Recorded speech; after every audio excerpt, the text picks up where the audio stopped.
Roger, go for deploy. Everybody in the shuttle program, the crew is go for launch. Roger, nice to be in orbit. We have followed in their footsteps to get us where we are today.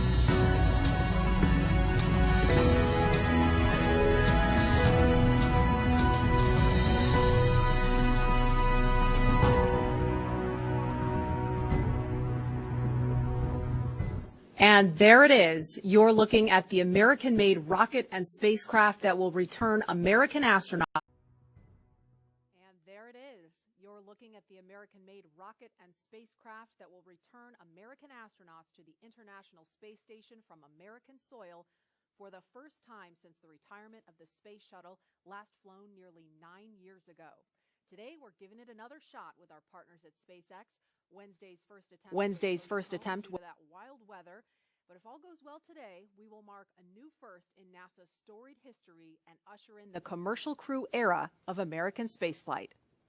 At 3:32 Eastern Time this afternoon, NASA astronauts Doug Hurley and Bob Behnken are expected to lift off from Pad 39A aboard SpaceX's Crew Dragon spacecraft atop a Falcon 9 rocket. If the weather cooperates, today's attempt will mark SpaceX's first ever flight with crew and the beginning of a new chapter in human spaceflight. Good afternoon and welcome back to Kennedy Space Center, home of the wild Florida weather, which is why we're sitting inside again today, but this time a little bit closer with some plexiglass between us. Yes, and I'm Lauren Lyons, a senior Starlink development engineer at SpaceX, and joining us today is retired astronaut and NASA meatball lover, Leland. Thank you, Lauren and Marie. It's great to be back.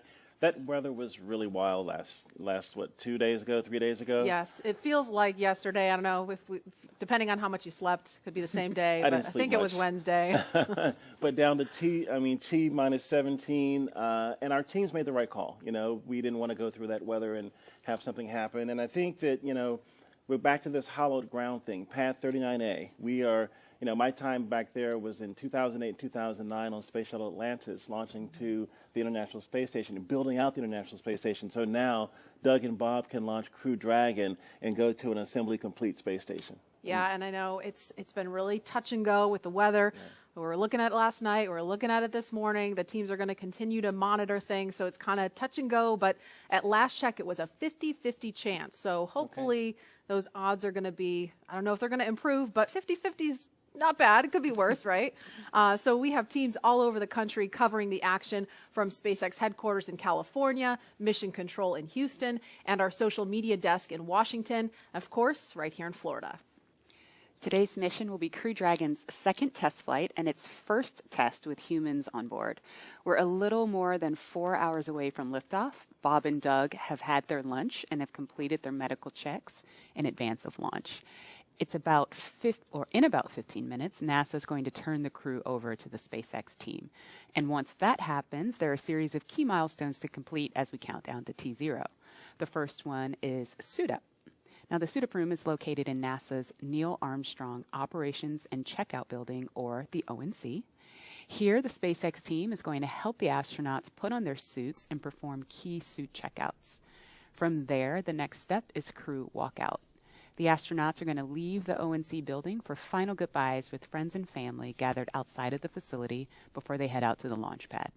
And following final goodbyes, the crew will get in a Tesla and begin the roughly 20-minute drive to Pad 39A. Now, once at the pad, the crew will ascend the fixed service structure in order to board the spacecraft in a process we call crew ingress. During ingress, the SpaceX team will run a series of checks to ensure the suits, seats, and the vehicle interactions are all functioning properly. And after all the vehicle and crew checkouts are completed, the SpaceX closeout team will close Dragon's hatch with Bob and Doug safe inside. About 40 minutes before launch, the crew access arm, which is that long suspended walkway that the astronauts are going to use to board Dragon, it's going to retract away, followed by the arming of the launch escape system. Once the arm is retracted and the escape system is armed, that's when propellant loading on the Falcon 9 rocket will begin. About 5 minutes before liftoff, Dragon will be configured for what we call terminal count. This is when Dragon's onboard computers take control of the vehicle. And at T0, again, a little over 4 hours from now, if all goes well and the weather cooperates, Crew Dragon and Falcon 9 will lift off from Pad 39A, carrying astronauts Bob Behnken and Doug Hurley. Roughly 12 minutes after liftoff, Dragon will separate from Falcon 9's second stage, enter its activation phase, and begin using its own onboard propulsion system to carry Bob and Doug to their destination, which is the International Space Station. And as I mentioned previously, Bob and Doug are just finishing up their lunch, and we are currently awaiting their arrival to the suit-up room. And while we await that, you will notice over the course of this broadcast that we do not have crowds gathered here at Kennedy Space Center. And that, of course, is one of the impacts of our protocols to protect each other and our teams. We would normally have tens of thousands of guests here at the Kennedy Space Center in Florida to view the launch. But even though we couldn't host a lot of guests here, you can still join us through every step of this historic mission from wherever you are. We have a team dedicated to those of you following along on social media, and NASA's Tahira Allen is in Washington right now leading that effort. Hi, Tahira.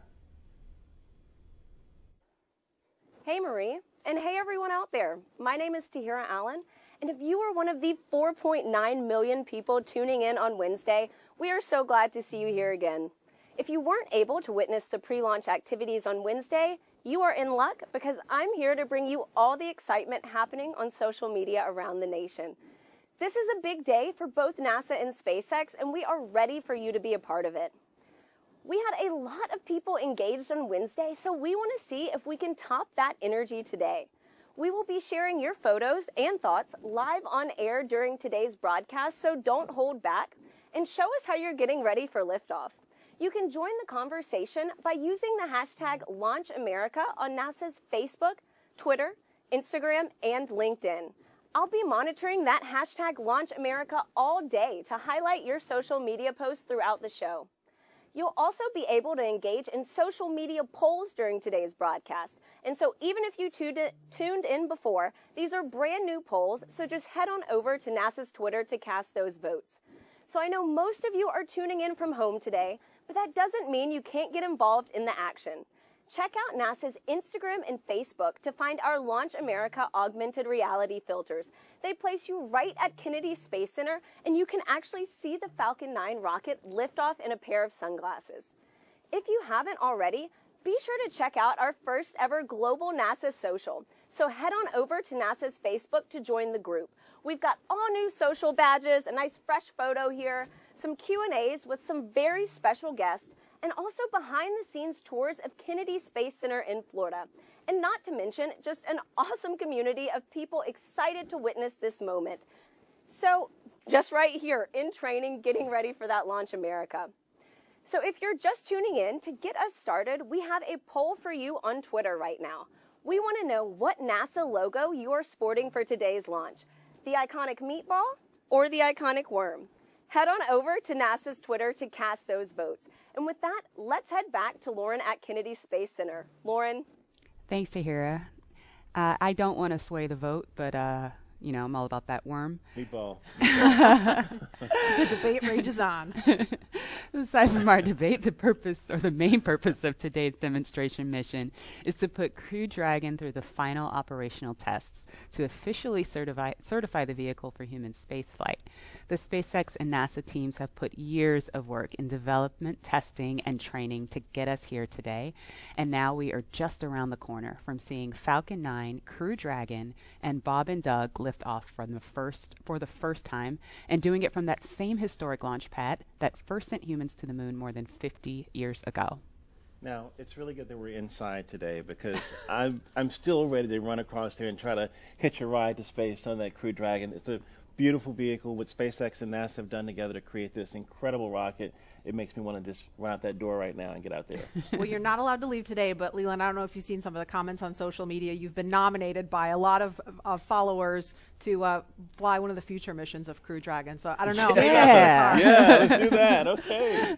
So we are just about 3 miles from Launch Complex 39A. Leland, don't get any ideas. I know that's not that far. That's where liftoff will happen in a little over 4 hours. And so we want to check in now with the team at SpaceX Hawthorne, where NASA's Dan Hewitt and SpaceX's Jesse Anderson are keeping an ear on operations. Good morning, guys. Hey, good morning, Marie. Thanks so much. First off, hashtag Team Worm. But hello from SpaceX headquarters in Hawthorne, California. My name's Dan Hewitt. We're here for round 2 for this historic launch.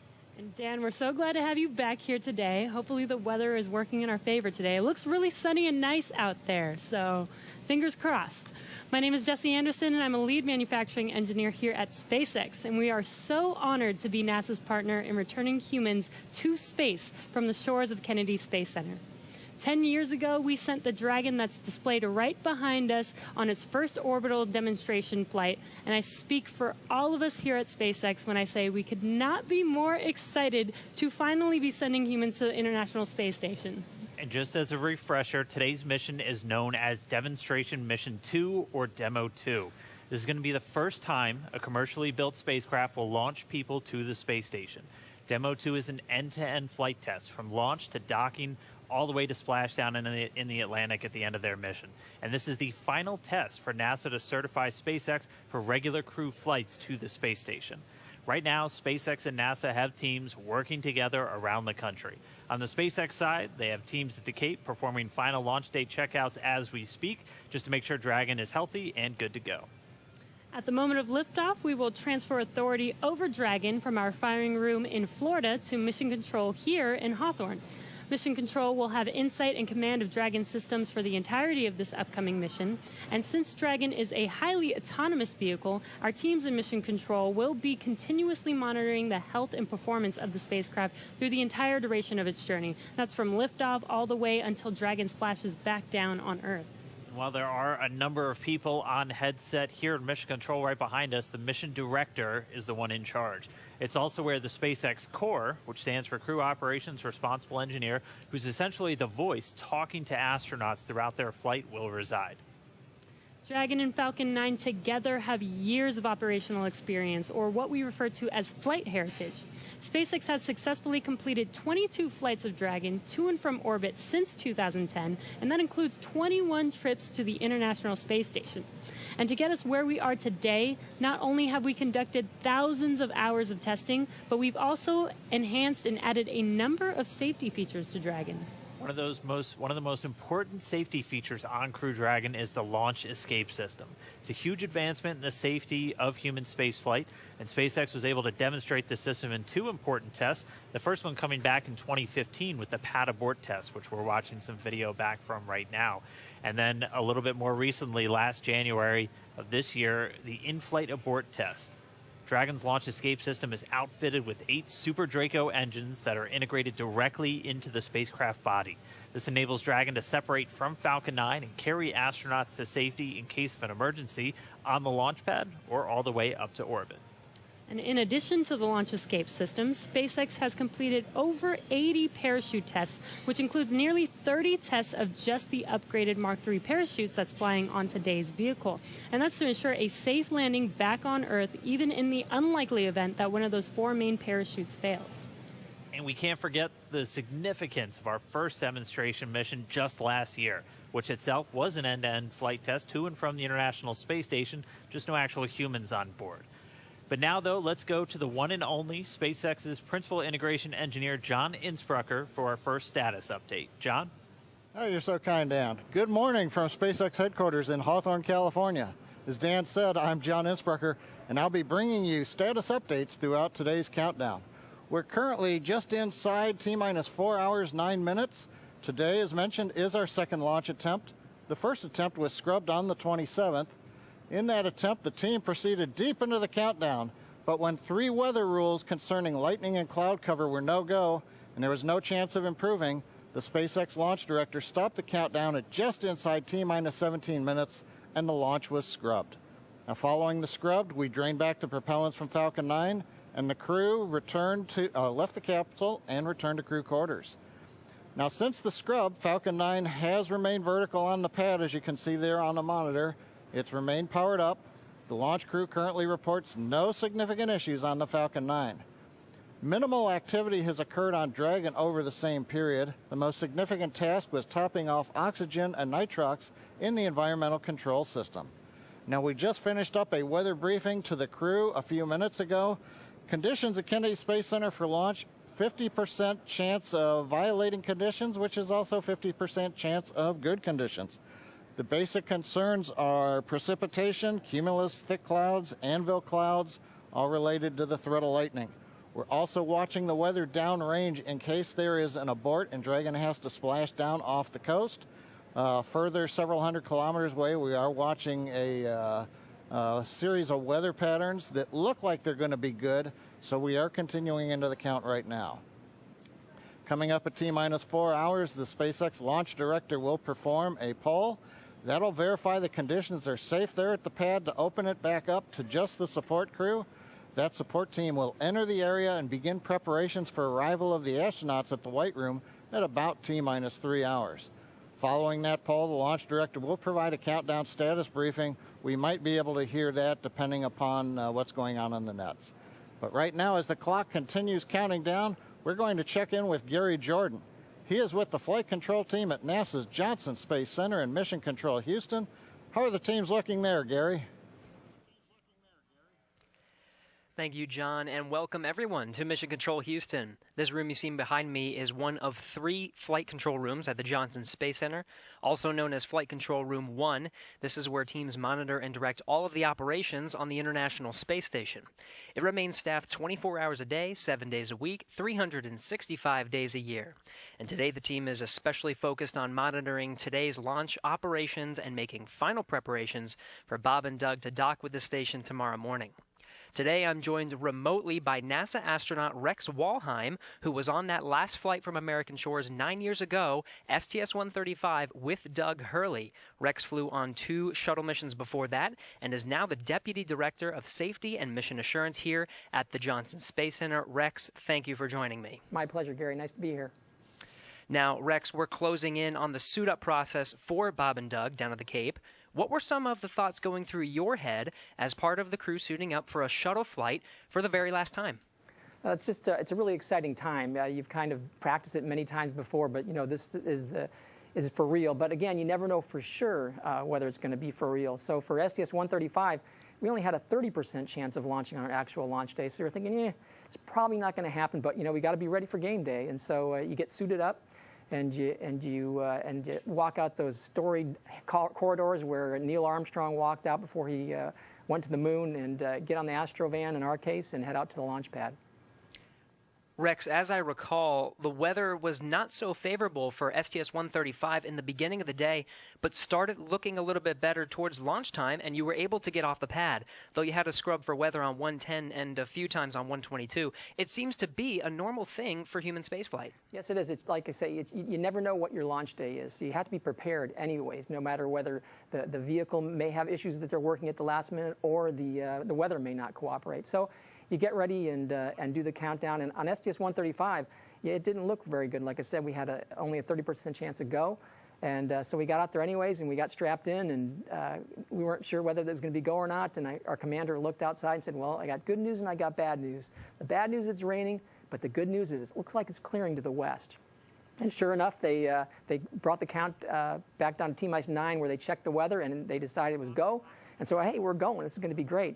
Then they brought the countdown all the way down to 31 seconds, and the clock stopped. We didn't get any alarms or anything, and we're kind of looking around, what's going on? And we heard over the intercom that the launch was halted due to a malfunction. And we're like, what kind of malfunction? And sure enough, we figured, okay, well, now we're not going to launch for sure. It's just 31 seconds from launch. We've only got like a minute hold time, and so your mood starts going down, and figured, well, doesn't look like it was going to be it. But turned out the team at the Kennedy Space Center knew what the problem was. They wanted to make sure that the gaseous oxygen hood, the arm, had moved out of the way so the shuttle could launch. They took a camera, verified it was, then they picked up the count. And when they pick up the count from 31 seconds, they think, holy cow, now we really are going. And so it doesn't give you a whole lot of time to collect your thoughts. But all of a sudden, T-minus 6 seconds, the engines start up, and at T-minus 0, you feel that big jolt. And, hey, it is today, and you get ready to do the mission. Well, here's to hoping for the best today. NASA astronaut Rex Walheim, thank you for joining us. Let's go back to the Kennedy Space Center to watch the suit up in action as we continue to count down to launch. Leland. Hey, thanks, Gary. Hey, Rex, it was so great to fly with you on STS-122. And I remember you turning to me saying, hey, Leland, it's going to be great. You're going to do great. And you made me feel so good about launching into space. And I just really appreciate your support and your kindness. And that was a great mission, and I really appreciate you, man. Hey, it was great fun, Leland, but you're a pretty big guy, and so you didn't exactly leave a lot of space sitting next to you on launch for your buddy here. I kind of had to, kind of scrunch myself to the side. I remember that one sim we had where we put our spacesuits on and got into the simulator, got all strapped in. And you being a former NFL player, having played professional football, like I say, there wasn't a whole lot of room for me, so I kind of squeezed my way the best I could. But I remember saying to our commander, Steve Frick, I said, hey, Steve, next time we fly with a professional athlete, why don't we pick a jockey? You know, so it was a little bit, crowded there, but it was a wonderful flight, and it was an absolute pleasure to fly with you, Leland. Likewise. And when you came home on 135, I was with your family. I remember it was a night landing, and I said, hey, Fergie's back, and your son, I'll never forget this, he said, hi, Dad. And it's all about the families, and you did such a great job on that mission, flying with Doug on that last shuttle mission. So thank you, Rex, for everything you've done. We're going to go live in crew quarters in a minute and see Bob and Doug suiting up. Yeah, absolutely. Thanks, Rex. And my takeaway from what Rex had to say is, you're telling me there's a chance. There's a chance. There's a pretty good chance, actually, 50% in fact. And the astronaut crew quarters is where astronauts live in seclusion before missions to space, and it's where Bob and Doug have been living for the past 10 days. Now, the suit-up room inside of the crew quarters is something of a national landmark in and of itself. This room was first used as a suit-up room for Apollo 7 back in October 1968. And for every crew mission since then, when launching from U.S. soil, serving 400 different astronauts on a total of 150 missions. This is the room where Armstrong, Aldrin, and Collins suited up over 50 years ago, where astronauts John Young and Robert Crippen suited up for the first shuttle flight, STS-1, back in 1981. And for every shuttle flight over the next 30 years, think of that. Every flight to the moon, every flight of Skylab and Apollo Soyuz, and every single space shuttle flight started in that room. And Leland, I know many of us have experienced some form of quarantine over the last several months, but I would imagine that 2 weeks in quarantine in preparation for a space flight is unlike any other time in your life. What were some traditions that took place? Oh, we would get together and sit down and sometimes tell jokes and try to make the mood a little bit lighter. We would review our notes and things, but we would bring our families in and have a crew meal together with our families, and that was really touching. And it's just card games, different things to get ready for that iconic mission to space. Absolutely. In many ways, everything prior to this moment was preparation, and everything after this is the mission. And prior to Wednesday's first attempt that we told you about, the suit-up room was last used for the final shuttle flight, STS-135, in 2011. And I want to mention one more detail about that mission. We want to show you a picture of the crew from the last American spaceflight launching from U.S. soil. In the picture, if we can bring it up, you'll see Doug Hurley. There it is, Doug Hurley. He was the pilot for STS-135. Today he is the commander of Demo 2, the spacecraft commander. Also suiting up for that mission was Chris Ferguson, Sandy Magnus, and Rex Walheim, who we just heard from a few minutes ago. And we are standing by to go into the suit-up room. We just passed the T-minus 4-hour mark, so suit-up is just beginning now, and there is our first look in the room. There is astronaut Doug Hurley getting into his spacesuit, and he's being helped by one of the suit technicians there. So this is our first look in the room. Again, Doug Hurley, he has flown into space 2 times before. He was the pilot on STS-127 and 135. And there's a wider shot. You can see astronaut Bob Behnken also in view now. Bob is to the right of your screen, and he also flew on 2 shuttle missions. Bob is a native of St. Anne, Missouri. So if you're watching from Missouri, especially St. Anne, wave hi, there's Bob. And Doug is from Appalachian, New York. He was born in Endicott, considers Appalachian his hometown. I know a lot of people there because I'm from there too, so if you're watching from upstate New York, shout out to you there too. This is so cool to see. Leland, this must bring back memories for you. It does, but you know, it's a little different than when I was suiting up, because there were Apollo-era lazy boys that were sitting in and leaning back in, and now they're in these really incredible, sleek suits, as well as these the seats that are actually the same seats that are in the Crew Dragon vehicle, and that's pretty amazing.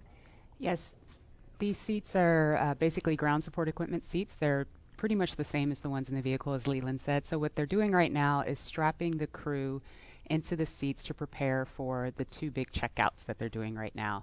They're going to do a comms check, a bidirectional comms check, where they're going to check that the microphones that are inside of the helmets that the crew are wearing, that the suit techs can communicate with them bidirectionally. And they'll also do a leak test, which is a pressure test where they'll pressurize the spacesuit.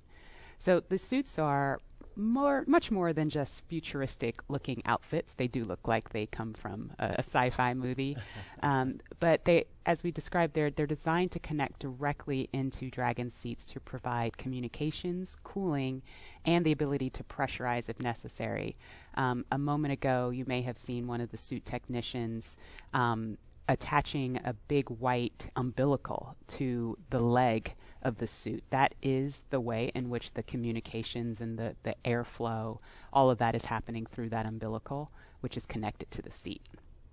So right now, as you can see, the team is getting the crew all buttoned up in their 5-point harnesses and getting ready for those checkouts.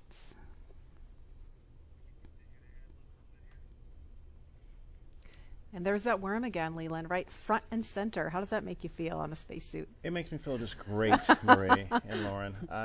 We have a lot of heritage and tradition with the meatball, but I'm able to be a little bit more flexible now that Lauren has beat this worm thing into me. No, but they're getting ready. They're focused. They've had breakfast. They've had chances to talk to friends and family, and it's getting real again. And that 50-50 chance, I'm seeing positive on 50% chance of going. Seeing the suit techs around them with these futuristic-looking flight suits versus the white suits that we've had in the past. It's transitioning from that old legacy to this new era in space travel. And I think working with NASA and SpaceX, working together as one team, it's just like what we do in space, work together as an international team to get things done. Absolutely. And this group really gets to know each other well, too. There's a wave from Doug and a thumbs up.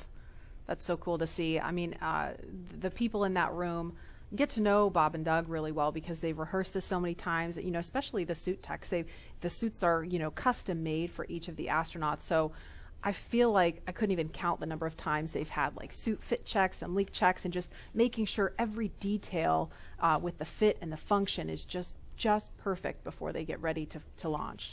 And interestingly enough, these suit techs are also the designers of the spacesuit.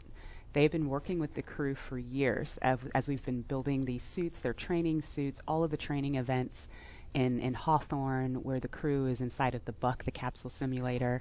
This is the team that's been working with them for years. The team that dressed Ripley, which is the ATD, the dummy that flew in Demo 1. Mannequin, right? Mannequin, Smarty. The Smarty. There's lots of names for Ripley. But the point being, they've been with these suits from cradle to grave and have been working so closely with Bob and Doug. Pressures and making sure everything looks good prior to arming the launch escape system, but not tracking a constraint at the moment. So overall, Dragon's healthy and ready for crew ingress. Okay, thank you for the update, MD. And this concludes the countdown briefing. So you just heard in that briefing there, they're continuing to move forward towards launch. And as we have a view of Doug Hurley there adjusting his visor, again, he is the spacecraft commander for Demo 2. And while he continues the suit up process, we want to give you a closer look at the veteran Marine Corps fighter pilot and spaceflight pioneer.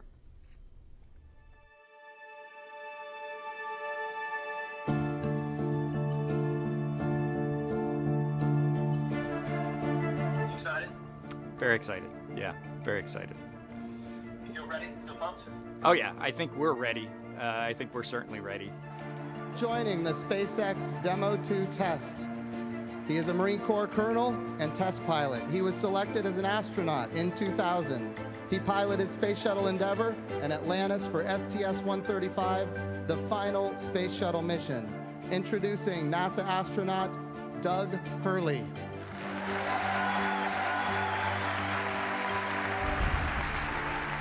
It's a life-changing process in so many ways to fly into space. It's just overwhelming in some respects. Just the sensations, the rumbling, the shaking, the acceleration. When the engines shut off and you go from, in the case of the shuttle, you go from 3 Gs to 0 Gs instantaneously and things start floating. And I remember distinctly just thinking, what just happened?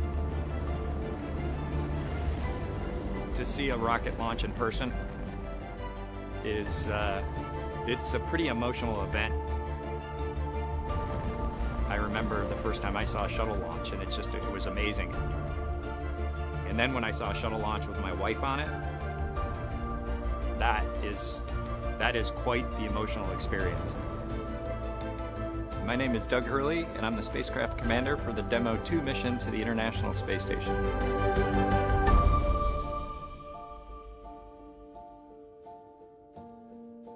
We are doing the first crewed flight for NASA and for SpaceX. So this is the test flight to prove end-to-end from launch to docking to ISS operations and then entry, descent, and landing.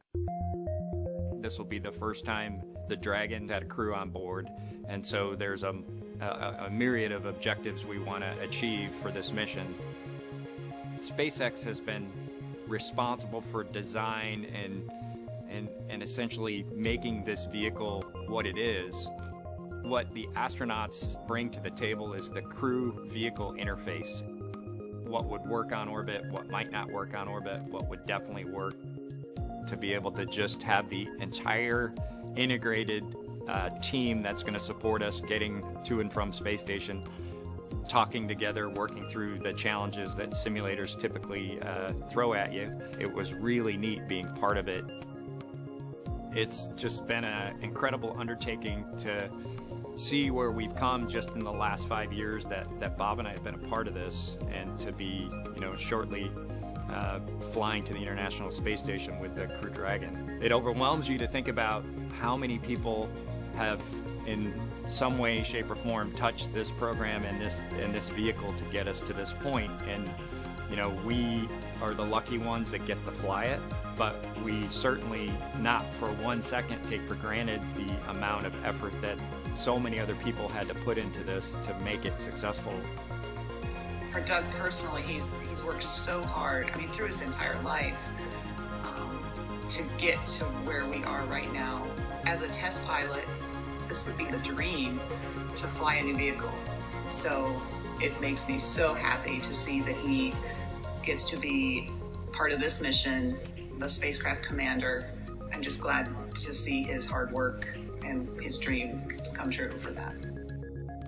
It's been a long road in a lot of ways for not only us, but certainly for all the folks that work in the commercial crew program, as well as SpaceX, in our case, just working to get to this point.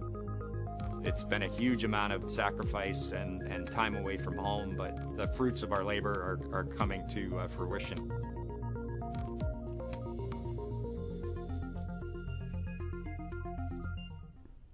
We are now getting closer to when we expect to see the crew complete their suit checks and walk out of the Neil Armstrong Operations and Checkout building. And before they do, here's an introduction to the Joint Operations Commander for Demo 2. You see to the left of your screen there, former Air Force flight test engineer Bob Behnken.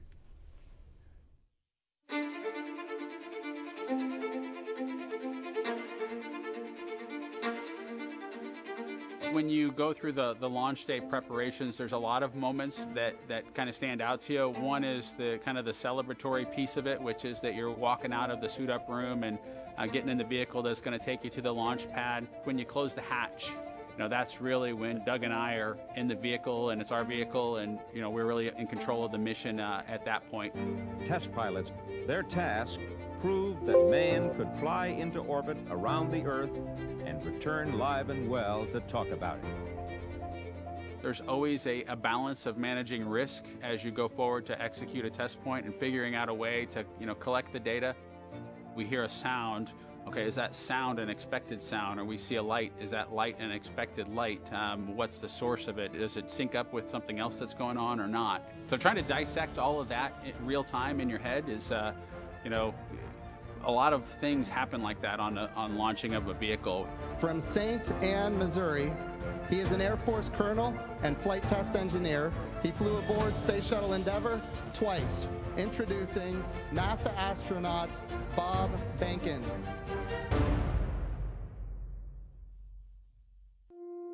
My career at NASA has kind of spanned a couple of decades at this point. I arrived with the class of 2000. Went through the training program, primarily focused on the space shuttle and the International Space Station, learning those systems. Having launched a couple times on vehicles, the second time was definitely different than the first time. you can feel a little bit guilty of, hey, should I study one more thing, or is there one more piece of information I should get? Am I really prepared or not? So that's definitely different between where I was on my first flight and where I'm at right now. It's been really interesting, I think, for both my wife and I to have gone through the process of seeing each other launch in space. I've seen her take that risk and had it be in front of her, and I've done that to her. And there's just something different about watching a rocket launch when there are people on board. You feel a little bit differently about the pit of your stomach, and I can only tell you it's multiplied significantly when it's somebody that you know, and then somebody, of course, that's a family member. It's even multiplied more. For me personally, as a spouse, watching everything that Bob has put into this over the last 5 years, the dedication that he's shown, the perseverance is pretty special. For both of us, though, the way our minds work, it won't be until sort of the mission is complete that you have really a chance to savor it and celebrate it. This is a huge accomplishment for an Air Force flight test engineer to be part of the demonstration mission of a brand new vehicle. It's going to be amazing. Without a partner that has that same appreciation, I think it can be challenging for some folks. There's a lot of work and a lot of time that takes away from family that that my spouse appreciates, and I love her for that. Really, my role on the Demo 2 mission is to make sure that we get this vehicle tested and evaluated so that we can move on to more operational missions at the International Space Station. We've got a lot of objectives on board the vehicle that we need to accomplish to really make sure that it's good to go. We'll make sure all those systems are working during the test flight so that the future missions will have them available even if they don't plan to utilize them.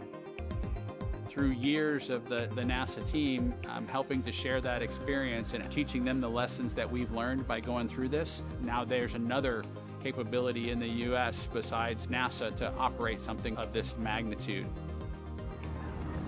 When is the last time humans launched on a new vehicle? Certainly on the American side, it's been several decades. Now we're in a time when we've got multiple vehicles under development. It's a great time from a space exploration time frame just to see all that happening, and it's because of this nurturing of the environment, being able to pull in a wider group of people who can contribute towards human spaceflight. It's a super cool time. On a deeply personal level, I'm really excited that my son is going to get a chance to see me launch into space. Being an astronaut has been a little bit of an abstraction thing for him because he's seen me do it in old videos, but he hasn't seen me do it for real. And so I'm excited for him to see this launch. I want to thank the entire Commercial Crew Program team that's worked together to get to this point where we've got vehicles in the launch pad ready to head to the International Space Station.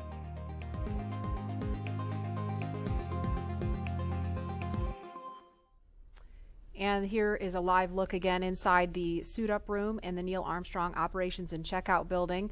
We can see now NASA Administrator Jim Bridenstine. He's talking to the crew. You won't hear any audio in here, and actually we had some questions about this Wednesday because people were like, why can't I hear what they're saying? That's by design. It's not a mistake. We are really lucky to be able to show you this video live as they're suiting up, but you don't hear the audio because that's a little bit, we try to give the crew a little bit of privacy, and so being able to talk freely and share really what's on their minds without having to worry about who's listening is part of the reason you don't hear audio in there. But that's Jim Bridenstine there talking to the crew, and it looks like Associate Administrator Jim Morhard is also in the room standing to the right of your screen. And these are great moments to get a last chance to talk to the senior leadership of NASA as they're about to go off and launch into the cosmos. And I think when you look at how Bob and Doug complement each other and how these SpaceX suits, they really complement the astronauts too, because they're more form-fitted, they're custom-made, and this is a moment where they're getting ready to, do the real deal. And Lauren, I think, the integration of the suit and the vehicle and these seats is just really, really impressive how y'all at SpaceX did that. Yeah, the primary purpose of the spacesuit, it's a pressure suit. Now, the Dragon capsule is already pressurized, so even in the vacuum of space, the crew is safe when inside of Dragon, but in the unlikely event of an anomaly that causes the capsule to depressurize, we can actually flow oxygen or nitrox into the suit, and that will keep the astronauts pressurized in flight. So that's its main purpose. So it's that form and function, and some style there as well. And for the kids out there that have 3D printers or have 3D printed, the actual helmets were made by 3D printing. So you could be a spacesuit designer yourself because you already have the skill set, and or fly in space one day if you wanted to. And I'm curious about what kind of conversation might be going on with them. Looks like it's lighthearted. You can see Doug laughing there. I know that Mr. Bridenstine has said, Bob and Doug, if you want to back out, it's not too late. I would imagine he may have said that again. I know they're ready to go. They're as eager as can be. And it looks like they may have another visitor coming in. Oh, no, it looks like the administrator's just being passed something there. But and it's really important. I mean, we've trained for so long. We've gone through the malfunction processes. Now he's doing a selfie. Of course, you got to do the selfie. I didn't see them do this on Wednesday, so they were probably kicking themselves when they walked out. Why didn't we do a selfie in there? I wonder if he has that Instagram filter to put the glasses on. Do you think he has it on? Well, you can tweet at him and find out. Yeah, I'm going to have to do that. No, this is a great lighthearted moment. It gets the guys in a good mindset to go off in space in a very calm and cool and collected way. I think he's now taking pictures of some of the crew techs, the suit techs, which is fantastic. It's all about bringing the family and the team together, making everyone feel comfortable on flight day and helping us get to space safely, as we always try to do. And obviously this is a very serious mission. I mean, we don't want to make too much light of it, but Leland, you mentioned Wednesday, and I thought that was a really good point, why it's important to be able to joke around and keep things light as you're getting ready to go to the launch pad. Yeah, when I went up on 122 with Rex and we just talked to Rex, we were, in the caravan going over to the launch pad, we were kind of making some jokes, but as we were suiting up, we would look over each other, we would get up and high five, and we'd say, hey, you're ready? Let's go, let's do this, and it's just, you've already trained. You know how to do this. You've done it many, many times. And so I think it's that lightheartedness is good. But, right when you get in the vehicle, the 3, 2, 1 liftoff, that's when you're ready to go.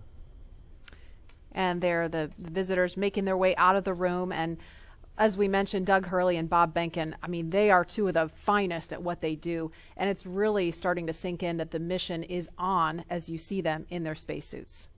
And seeing them in these suits has always been so inspiring to me from the first time that I saw them at Hawthorne at SpaceX headquarters during training. It's kind of like a sci-fi film, but unlike a movie prop, which primarily just needs to look cool, our team designed the suit to maximize safety and functionality while maintaining style.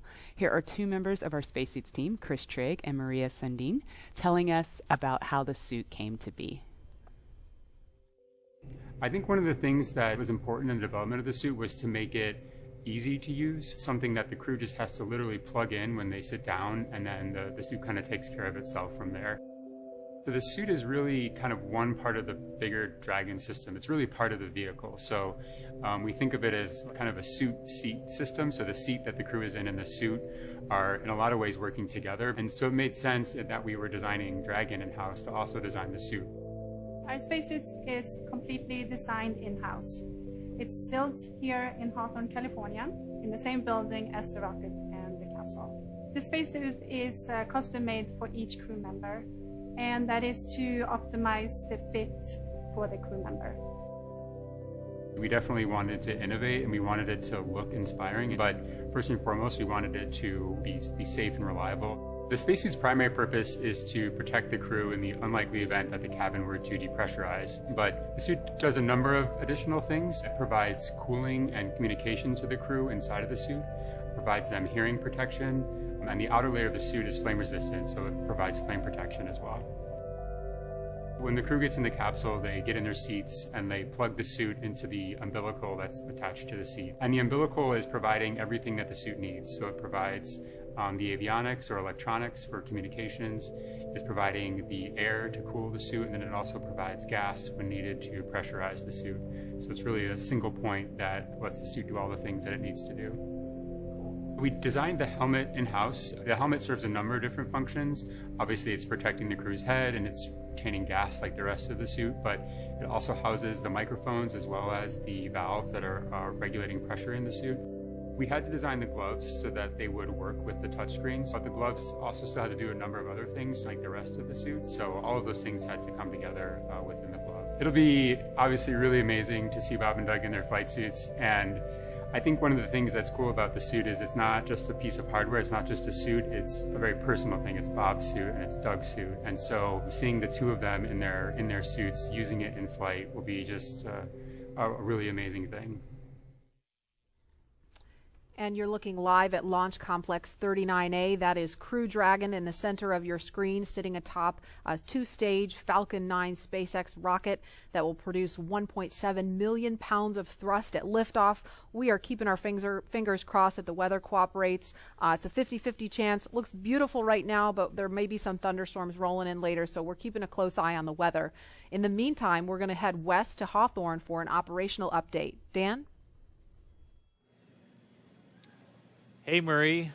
We are here in Hawthorne still. The astronauts have a crew training facility that's equipped with both a cockpit simulator and a full-scale Dragon mock-up to conduct simulations both for nominal and off-nominal situations. And recently, the SpaceX team shared the exact same ISS simulator that the astronauts train on with the public, so you can try your hand at docking the ISS. If you head over to iss-sim.spacex.com, you can try your hand at docking with the space station. And I've tried it once before. It was really difficult. It looks way more, it's more difficult than it actually is, I think. Yeah, flying in space is really deceiving. Just when you think you're going really slow and everything's okay, the next thing you know, you're careening into the space station. So it's way harder. You have to go way slower than you think. It might take a couple of tries, but it's doable. Yeah, but you guys should try it and check it out and see if you can do it. So let's check in with John Innsbrucker for a quick update on Dragon and Falcon 9. John? Well, we're coming up on T-minus 3 hours and 35 minutes. All continues to go well for today's launch. Now on the launch pad, Falcon 9 is powered on. Engine and stage checkouts were performed last night. All of those looked good. Now we're currently pressurizing gas storage vessels on both the first and second stage. And as I like to report, the good news is there's nothing significant to talk about on the rocket right now. Now on top of Falcon 9 is the Dragon spacecraft. That's being prepared for the crew. The Dragon propellant system was pressurized to final flight pressure about an hour ago. We had the support team arrive in the White Room just inside T-minus 4 hours, and we're waiting right now for the crew to walk out of the O&C building, and they should arrive at the pad by about T-minus 3 hours. For the Dragon spacecraft, all systems are also currently go. The Air Force range reports no issues at this time. The range will be maintaining both air and sea space clearance around the launch pad. They also help support things like putting the roadblocks up to prevent access to the hazard areas at both the launch site at 39A and around the Cape. Now, the big question, of course, is the weather. And as I said before, we all talk about it, but it's the one thing we can't do anything about. Weather is 50% probability of good conditions. We are going to be watching for the clouds, lightning, thunderstorms. The sea breeze is not as strong today, and that's going to not help push all of that back over Central Florida. But right now, things are looking good with both Falcon 9 and Dragon as we count down to liftoff. Now, we want to see where you're following today's launch from, so we're going to jump over to Tahira at our social desk. Thanks, John. So glad to hear that things are at least looking good right now for this launch. Really hope it stays that way. So we just took a look at numbers of viewerships across our social media platforms, and there are now 500,000 of you tuning in for today's broadcast. Welcome, guys. We are so excited to have you. We also have the top cities right now tuning in, and that's Columbia, South Carolina, Houston, Texas, Los Angeles, New York, and Orlando. So it seems like the East Coast is really pulling today's viewership, but hey, last time on Wednesday, California came in and really stole the whole show away. Let's take a look at what's being shared online right now. So right now we have this future astronaut, and I don't know who he had to call, but it looks like he is in this SpaceX suit and his Tesla getting ready for round 2. Absolutely love it. Let's take a second look. Okay, right now we have a French bulldog. It looks like taking Bob's place for launch right now. This is so funny. We'd love to see it, guys. And so for those of you tuning in, be sure to use that hashtag #LaunchAmerica on social media and show us how you're getting ready for liftoff. So earlier in the show, we polled users to see which NASA logo you're sporting for today's launch, and the results are in. So it looks like about 62% of you are wearing the meatball today, and that leaves the worm falling a little bit behind. But hey, now that the worm is back, maybe y'all will be sporting it more often. And so with that, let's head back to Marie at NASA Kennedy. Marie? Thanks, Tahira. We have some really spirited reactions here. We're looking live at the ONC walkout doors, but I just have to tell you, Leland threw up his arms in the air in victory when he saw more people sporting the meatball, and Lauren looks like someone just kidnapped her dog. I am shook. Go worm, go worm, go away worm. Oh, wow. You know, you can't predict, you know, how everyone else feels. That's the beauty of diversity of opinions, you know. And other traditions like the meatball and the worm, or a card game that we play called Possum's Fargo. And you have to play enough hands to where the commander loses a hand before we can walk out. So that's probably going on right now, and they're getting ready to have Doug lose his hand. Yes. And then we can get in the elevator and come out and get in the spaceship. Yep, so we're giving them that moment in private. And Leland, I wanted to ask you too, because I know, I mean, we had a scrub really late in the count yesterday. We got just under T-minus 17 minutes, and we were all like, oh, it was like a collective groan across the country, everybody watching. And I know you've been through a delay once yourself on one of your shuttle flights. And I wonder, you know, what does it take to kind of refocus yourself on day 2? I mean, do you go through all the exact same preparations? Do you do anything a little different? Is there a little bit of superstition involved? No, not really. I mean, we try to keep everything the same way because we've practiced this way, and now we're in the real day. We're playing this way. So if you stay the same, kind of the same form and function that you've done before, nothing else hopefully will happen that's out of character to your mission. So I think we just try to stay the same way.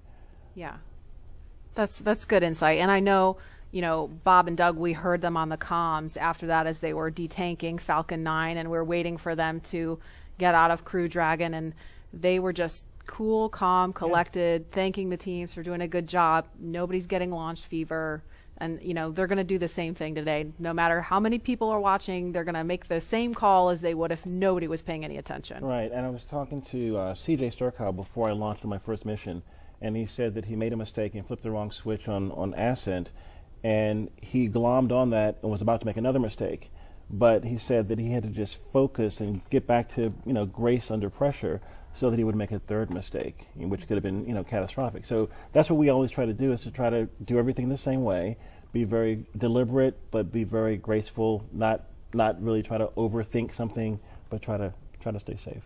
Absolutely. And calm. Yeah, that's so key, and I know that's a top of mind for all the SpaceX and NASA teams working on this today. And again, we're just standing by. We expect the crew is going to be leaving the suit-up room in just a couple of minutes, so we're giving them those last few minutes in private at the ONC building. And again, we're looking at the pad here. One of the other things that struck me, you know, we watched the videos about Bob and Doug, and when I went home on Wednesday, you know, because people saw, a lot of people who were watching and then, or maybe watching again today, saw the videos about them, learned a little bit about their military background. My husband's a Marine, so he's like super pumped about Doug. You know, Doug tweeted Semper Fi, and so I know like all the Marines out there are like just super pumped about seeing this, and the airmen that are watching Bob, seeing them represent the Air Force. I mean, it's just such a cool moment for our military community, and as a military spouse, I definitely feel some of that pride. I saw Charlie Bolden last night coming from the restaurant, and he was very excited about Doug as a Marine, and he's a Marine, and so Semper Fi was definitely something he said. Godspeed Semper Fi, go Crew Dragon. So it's our military people that are helping us with this launch, with the recovery, with all these other things, is very important to the success of the mission. Absolutely. And we want to turn our attention back to the Neil Armstrong Operations and Checkout Building. If we could, we want to take you to a picture of the doors. There they are. Those are the doors at the back of the crew quarters building, and it's an area where family, friends, and members of the media can share one final moment with the crew before launch. Now, the walk through those doors has signaled the beginning of the march towards launch for every American mission to space since 1968. This is the moment that is immortalized on film and video for 400 different astronauts from Apollo all the way through Space Shuttle, serving 150 total missions, and soon, if the weather cooperates, mission number 151 with the first 2 commercial crew astronauts. These doors carry with them a legacy of purpose and action, and today they will announce to all of us the start of this, NASA's SpaceX Demo 2 mission. And you saw just a little bit of my walkout from STS-129, my last mission. And I remember having my friends and family out there. There was my chemistry teacher that was in the crowd. She got me turned on to science and helped me actually become an astronaut. And I just remember her being in the crowd saying, "Go Leland!" And it was just such a memorable moment for me. It kind of got more rocket fuel in my veins, getting me ready for my mission. Yeah, absolutely. And we were just looking at a live picture outside of the building where we could see some of the folks gathered. We could see Doug and Bob's immediate families. There's a small contingent of media there. I mean, normally that place would be just kind of jam-packed with as many people as we could fit in there to capture that moment. We, of course, had to scale that back a little bit to maintain social distancing, but there's still a very excited group of people standing outside the building right now waiting for that to happen. Yeah, it's so cool to see their families there and that they have that moment with them prior to getting inside of the Teslas. I mean, seeing that the last time we made that attempt was this incredibly emotional moment. I have no doubt it will also be emotional again. But yeah, that I can only imagine what's going through their heads, you know, in that moment when they're just waving goodbye for the last time before flying. I mean, Leland, like, were you nervous? Were you? You know, at that moment we were, you know, we had been a little jovial in the suit up walkout, but I think at that moment we were thinking about our families, leaving our families, but then at the same time we're going to do this incredible thing for helping advance our civilization. We are working as a team, all the other teams now with SpaceX and NASA and people all around the world really, you know, in recovery and all these things, helping us get to space so we can advance our civilization. And I think those moments are really heartfelt for us, that a team of people have helped us get to this point. Absolutely. And we are looking at a live picture now of Bob Behnken and Doug Hurley walking down that hallway in the astronaut crew quarters. We just saw Doug wave at the screen, and they're just turning the corner, getting inside that elevator. And this, you can't see it from here, but there is a banner hanging there. You can kind of see it in the back. There's a banner hanging on the wall of the elevator with the signatures of all the people who worked on this mission. So it was really important for them to hang that up in there so Bob and Doug could see it. Yeah, we see that, and we see all those signatures of people that have helped us through training, through fit check, through all of these moments and getting ready for this mission. And it feels like they're going along with us on the ride. Absolutely. And as we wait for the crew to come downstairs to the first floor, we will pause to honor today's efforts with our national anthem. Kelly Clarkson just blew us away with a fantastic rendition Wednesday. Here she is again.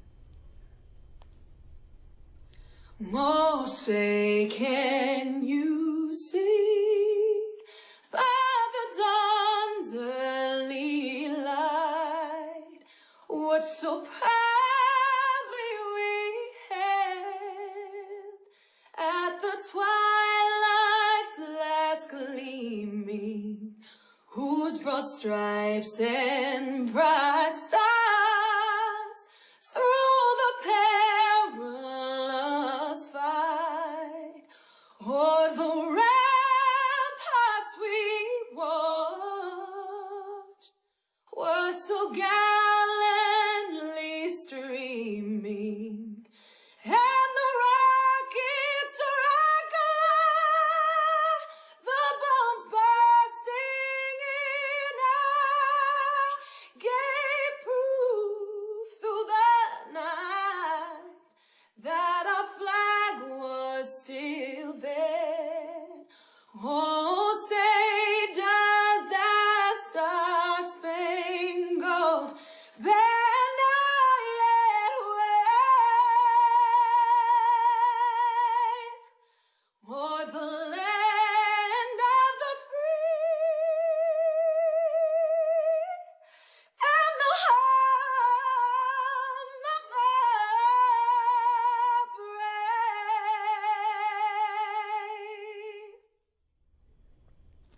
I got goosebumps listening to that. I mean, it doesn't get old. We heard it Wednesday, but I mean, I could hear that every day of the week. She was blowing.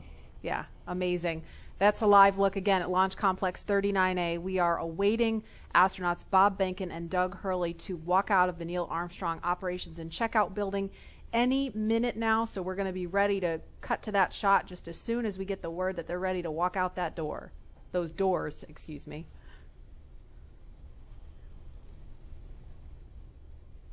Again, looking like it's been a beautiful start to the day here on Cape Canaveral. But we're keeping a close eye on weather because it looks a little iffy as we get later into the afternoon, closer to launch time, which again is 3:22 this afternoon. It always blows me away every time I visit Florida is, 1 hour it's this beautiful, clear, gorgeous day, and then an hour later it's a thunderstorm. You said it. Welcome to our world. And then an hour later it's back to clear. Yeah. Yeah. Wow. Just similarly to last attempt, right? I mean, just 15, 20 minutes later, it was good to go. I know, it hurt my soul because we have this instantaneous launch window. It's not like with shuttle where we could give it a couple more minutes because you had a 10-minute window. We have a single second to get this off the ground, so everything's got to be just right. The conditions all have to be green at that moment. Again, Mother Nature showing she's in charge.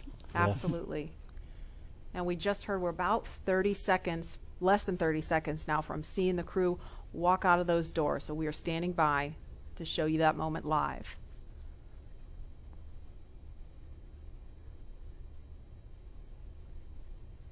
There's a live look at the O&C walkout doors. You know, Marie, I think my STS-129 patch is still over top of the door. There's a bunch of patches up there unless they've removed them and put space station patches up there. But this is a very solemn moment for walkout from, a storied legacy of Apollo and seeing Apollo astronauts walk out of these doors. And now we're getting back to U.S. astronauts launching from American soil, walking through these doors again. It's an incredible moment in the era of space travel. And we saw some just beautiful moments when they walked out on Wednesday, and looking forward to seeing those again. I was perusing all of the different newspapers and stories online and just taking in all the photographs, and there the doors are opening. Here they come. Great. And there they are, NASA astronauts. Small crowd, but big cheers. NASA astronauts Bob Behnken and Doug Hurley, Doug on the left, Bob on the right, waving to the crowd there to cheer them on.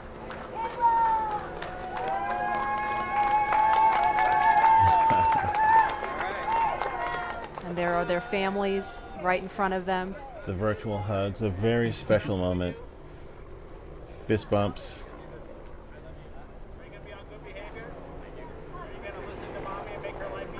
You can hear them. Let's light this candle, I agree. Launch America! Bye, guys.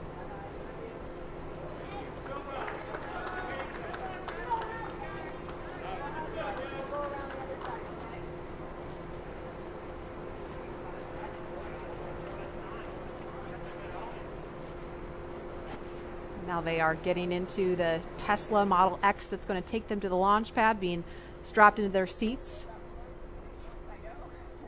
Their suit techs are attaching their umbilicals, so integrated into the Teslas. These are not just any Tesla you can just buy off the web or in a Tesla dealership.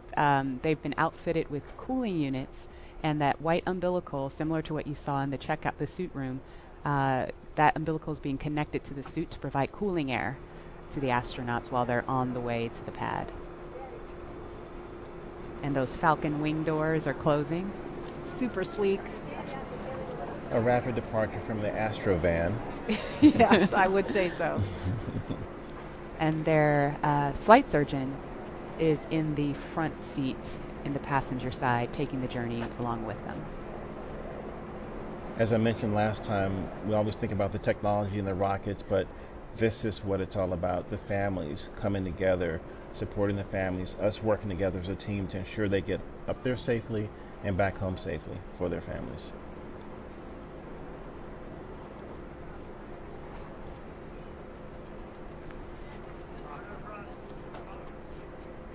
I couldn't hear everything they were saying, but I did catch Bob telling his son to be good for Mom and make her life easy.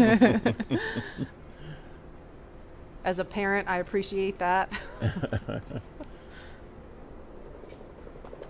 see that prominent NASA meatball.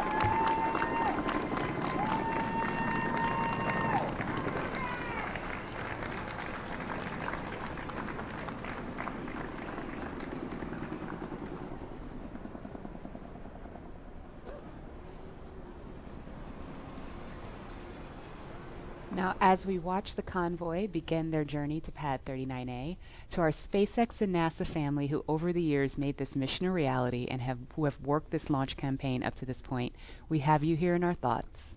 And we wish every one of you could be here to see this up close. But we want you to be part of this journey regardless of where you call home and regardless of where you're watching from today. And so for the next few minutes, we are going to follow the convoy, but highlight those whose words and hands and thoughts built all that we see here today. We hope all of you watching can feel the pride each of these NASA and SpaceX team members has for this drive out to the pad. This is Laura Segura from the Commercial Crew Program. We're so excited about this historical day. Congratulations on being a part of the very first mission for human spaceflight, commercial human spaceflight ever. We're behind you, Bob and Doug.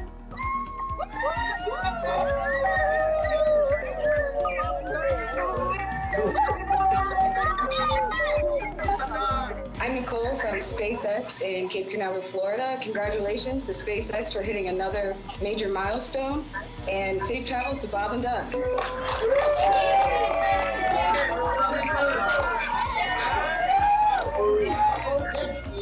and Doug, as the launch vehicle chief engineer, we've got a lot of our launch vehicle team here to wish you a very wonderful safe ride on a Falcon 9 coming up to Demo 2. We're so excited for you. And launch America. It's time to launch. Let's go. Right.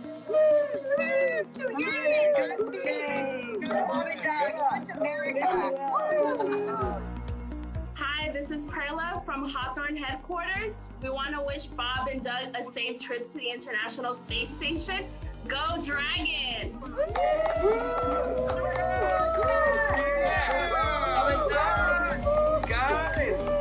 It's been 9 years in the making. This is such a historic time, and our team has worked so hard, and we're very excited to be here. Go Bob and Doug!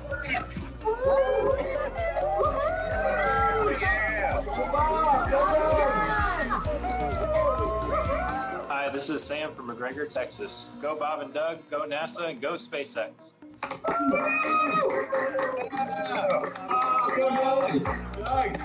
Sean O'Rourke from Johnson Space Center.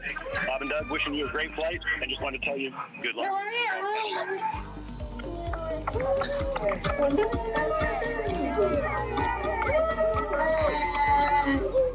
Hi, I'm Dustin Kamak with NASA Kennedy's Communications and Public Engagement Directorate, and we all want to wish Bob and Doug safe travels and Godspeed. You are both an inspiration to us all. Now, let's get out there and launch America. Let's do it. Come on, launch America.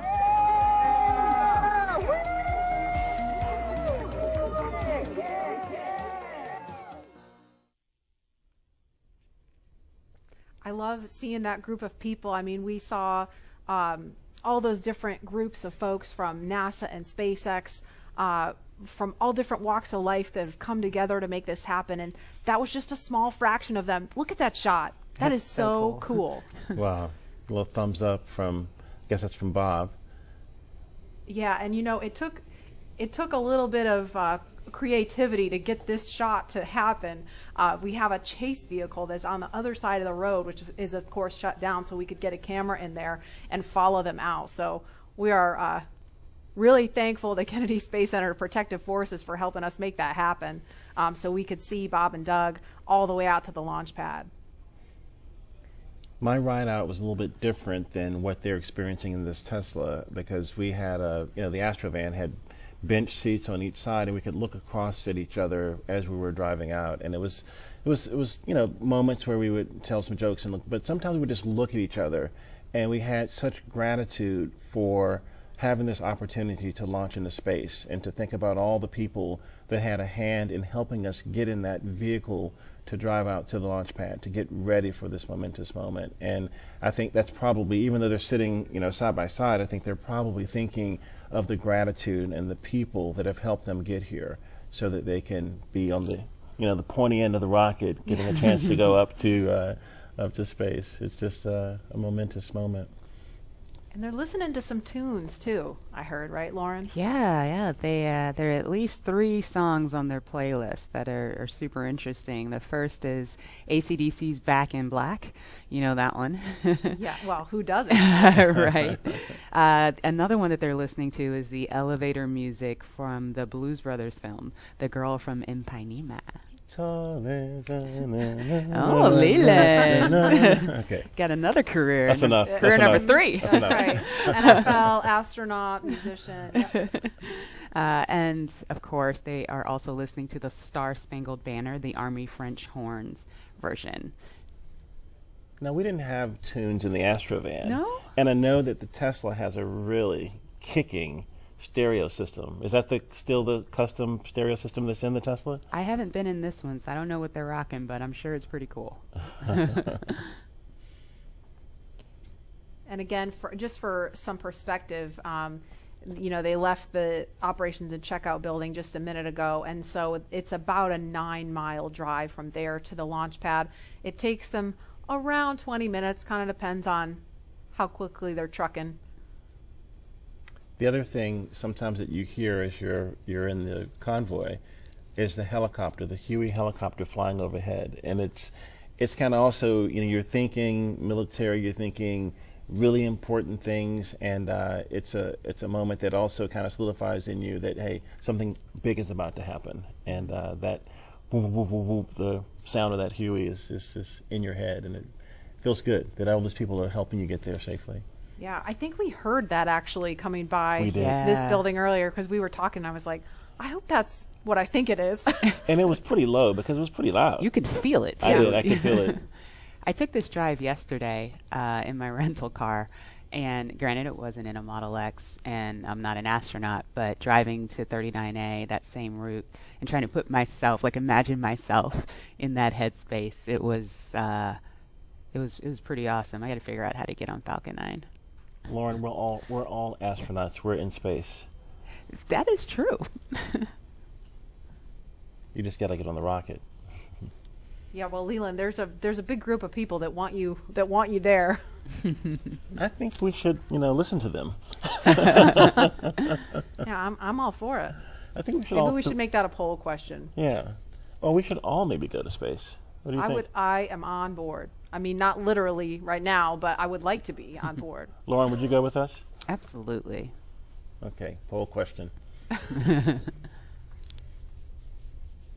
We have so many people watching online, sending well wishes to Bob and Doug. I mean, it started early this week as we were ramping up for Wednesday, and I feel like it's just been this buildup of momentum because, we were following along Wednesday, and now we're all following along Saturday, and we have people watching from home that hopefully don't have to work today and can really tune into what's going on here.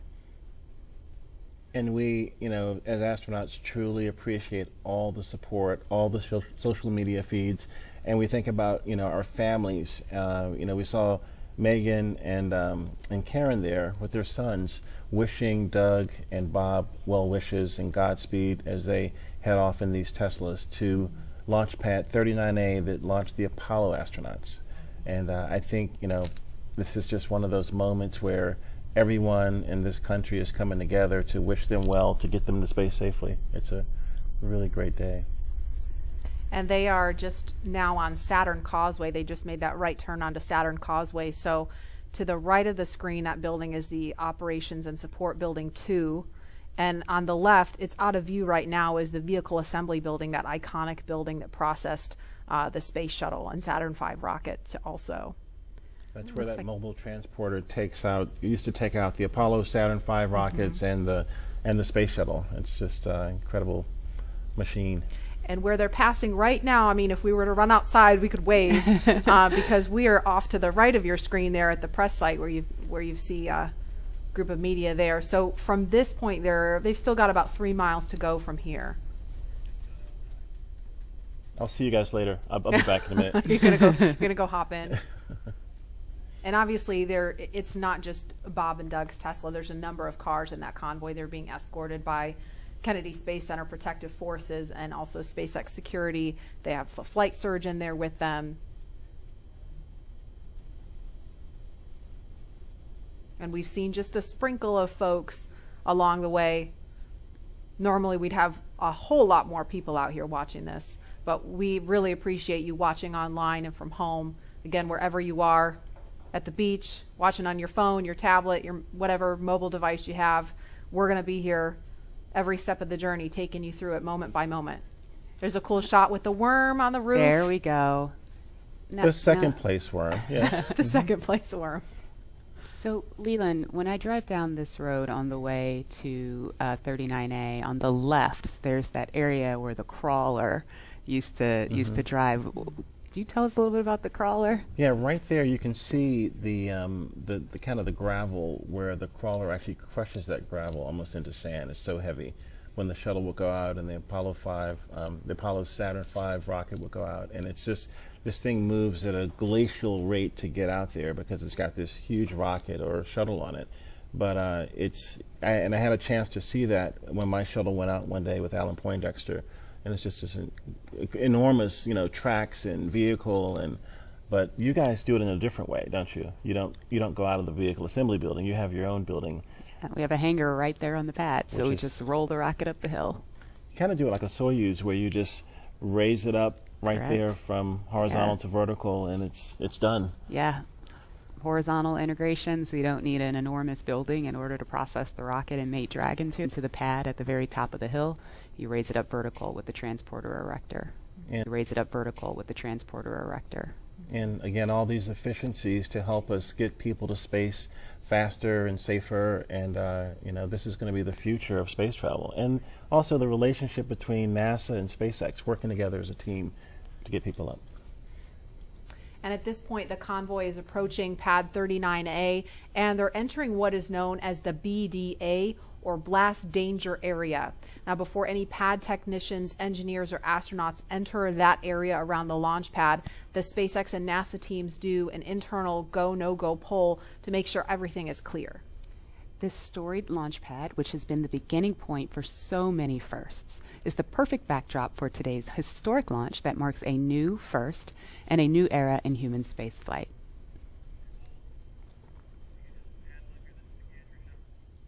And here's a view from our gantry near the Launch Complex 39A. So we've got another view of the convoy going by here. If I had to count up all the cameras we have all over the place for this, I'd be here all day. That's a beautiful shot right there, looking at the Kennedy Space Center and Merritt Island and all of the nature around us. It's a big buffer from 39A so that we can be safe and launch our rockets off to space safely. Absolutely. And a lot of people don't realize this is a national wildlife refuge. I mean, I pass turtles on the way to my car every day. Well, when we would run from the operations and checkout building, we'd have to watch out for snakes and for alligators, and so to be really careful about the wildlife. We used to have one who lived at 39A. Oh, really? Yeah, an alligator. Well, maybe we'll see him. We'll keep an eye out. Tweet at us if you see any. Did you name him Worm? Ooh, I was ahead of my time. I don't know how an alligator would feel about being called Worm, Leland. Yeah, well.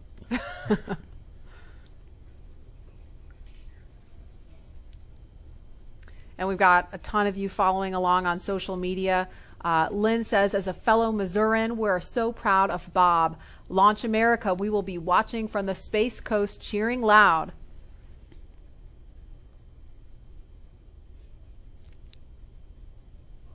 And another comment, Godspeed and good luck, Astro Behnken and Astro Doug, hashtag Launch America. There you see the SpaceX horizontal integration facility. It's on the left of the screen now. We saw the front of it from the other angle. Or I'm sorry, no, there it is. I was getting my buildings mixed up, so it's on the right now. Yeah, Bigger building.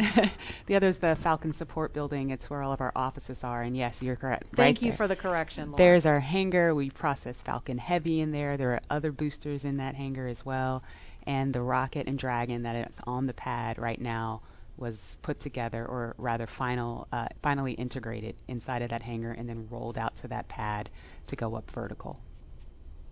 And there it is. That shot really gives you a sense of the scale of the Falcon 9 rocket. Those Teslas look teeny, teeny, tiny, making their way up there. And so as they make their way up to the pad, we're going to throw it over now to Hawthorne, where Jesse and Dan are watching the action. Hi, guys. Thanks, Marie. Yeah, really cool watching the Teslas pull up, driving on the launch pad just a few feet away from the vehicle. This is awesome and getting really excited over here. And with us looking at the launch pad right now, we've had to do a number of upgrades, but not only to the launch pad, but SpaceX has also made changes to both Falcon 9 and Dragon to enable flying crew. And a key update to this latest version of Dragon is its highly reliable launch escape system that is capable of carrying crew to safety at any point during the ascent of the rocket. Another pretty key upgrade is the Dragon's new life support system. As you can imagine, flying humans requires keeping a habitable environment throughout the entire flight, and that means covering everything like providing breathing air, keeping the capsule at a safe pressure, keeping it free of contaminants, removing any carbon dioxide in the air, regulating the temperature, the humidity, all of these things, and also implementing that waste collection system, aka the toilet. That sounds pretty important. The changes to Falcon 9 were small but extremely meaningful to meet NASA's requirements for safety for human spaceflight. And specifically, SpaceX had to prove a high degree of fault tolerance, meaning that small failures in the system would not lead to mission failure. Falcon 9 was already able to handle engine failure, but new emphasis was put on making sure that a failure throughout any phase of launch would not mean mission failure. And this goes all the way down to latches, control valves, electronics, wiring, and so much more. All right, well, with the astronauts now on location at Pad 39A, we're going to swing it right back. Marie, Lauren, Leland, take us through the crew making their final steps towards the Dragon spacecraft. Sure thing. So we are looking again at Launch Complex 39A. Just a few seconds ago, we saw the Tesla carrying Bob and Doug pull up to the launch pad. This is the site of so much history, you guys. This is where Apollo and Saturn V rockets that launched to the moon took astronauts from. I mean, this pad has so much history. Leland, you launched from there. What's it like seeing Crew Dragon and Falcon 9 there with the pad? With all of the visual changes that have been made, I mean, what kind of emotions does this stir up in you? You know, when we got out of our Astro van, we stepped out and we just looked up to see this vehicle, and it was creaking, it was groaning, it was making noises, it was getting ready for us to enter it, to take us off planet. And you know, you get a chance to take a picture. Sometimes you stand there, you look there, you think about all the training you've done, all the preparation, and again, all the people that have helped you get there. And it's just a solemn, amazing moment for all of us. And there's another amazing drone shot. Lauren, you explained this a little bit earlier about kind of how SpaceX brings the rocket and capsule vertical. Now that we see it, can you kind of explain that again for folks who maybe missed that? Yes, of course. Dragon is actually processed a few miles down the road at Area 59, or Dragonland as we like to call it. We then put it on a truck and drive it all the way to the hangar where the rocket is. And so what will happen is we'll then we call it break over, where the vehicle's up vertical, we'll turn it sideways because the rocket is being processed sideways or horizontal into the hangar, lift it, mate it to Falcon 9, and then roll up those hangar doors and essentially pull the vehicle in the transporter erector, which is the big white truss structure that you see there. Mm-hmm. All the fluid lines, electrical lines, and everything are connected to the vehicles via the TE, transporter erector. And they basically roll it up those rails. You can't really see them. You kind of see them in the screen, those rails. Mm-hmm. Roll the entire TE rocket Dragon assembly up to the very top of the pad, pin it into the pad systems, and then roll it up vertical. and we are about T-minus 2 hours, 57 minutes, 44 seconds and counting. In just a couple of minutes, we are expecting to hear a formal announcement that the crew is at the pad. Of course, we saw them pull up in the Teslas, and there they are. Looks like they've already gotten out of the car, and they are walking up to the elevator that will carry them all the way up to the 255-foot level, and then they'll have a couple of steps to get up to the level where the crew access arm is. I have the AC/DC song in my head as I see them walking up. You know what I was kind of jamming out to on my way in was ZZ Top, Sharp Dressed Man. Oh, nice. I was like, I don't know, that might be on my playlist if I were in there. But there they are, taken in the sight, craning to see the top of the Falcon 9 rocket. It's 230 feet tall if you round up, and then Crew Dragon is another 27 feet from the bottom of the trunk to the top of the nose cone. So when you're out there in person, it's really hard to describe just how large it is. Look at them getting excited. They're ready to get in the vehicle, get in the elevator, and make it to the top. There's some FOD. He's picking up foreign object debris. Appreciate that. They're also wearing FOD covers on their shoes, by the way. Oh, really? Yeah. We want to make sure that they don't, track the inside of Dragon when they go in. And so right before they enter the vehicle, they'll remove the FOD covers off of their boots. You take for granted, all just the little details like that, all of the thought and preparation that has to go into literally every single piece of this operation. I love the makeover of Pad 39A with the sleek black with the white ticking and the lines, and it's a very futuristic look for this iconic launch pad. And to think what's been there before with Mercury, Gemini, Apollo, shuttle, and now the SpaceX Crew Dragon getting ready for a launch to the International Space Station. Rocket fuel still going through my veins. And we feel so honored to be able to launch from here. Oh, here they are. That's a really fast elevator. Yeah. I know, it really zips. That took them up to 255 feet in just a matter of seconds. They were removing their FOD covers? Looks like they were just maybe checking something on his boot or leg.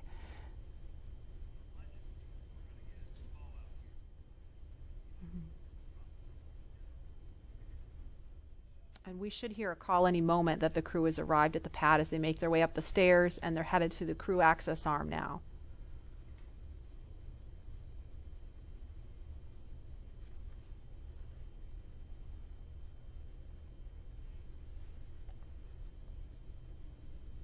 There's the worm again, popping. You know it. Meatball. Don't worry, there's a meatball on Crew Dragon. Those white arrows you see there are essentially illuminating the way for anyone who's up there to find their way to the escape baskets in the event of an emergency that would require them to get far away from the rocket and the pad. And it's hard to tell from this angle, but there's actually a phone right here, and I can't tell if it's Bob or Doug that's using a phone right now. But Leland, can you explain the significance of that? It's the same phone that was there during the shuttle days. Yeah, you get a chance to talk to maybe friends or family that you haven't had maybe couldn't come to the launch. In this case, it's quite a few people. But just to have that last moment to talk to someone before you get in the vehicle. It's a beautiful view.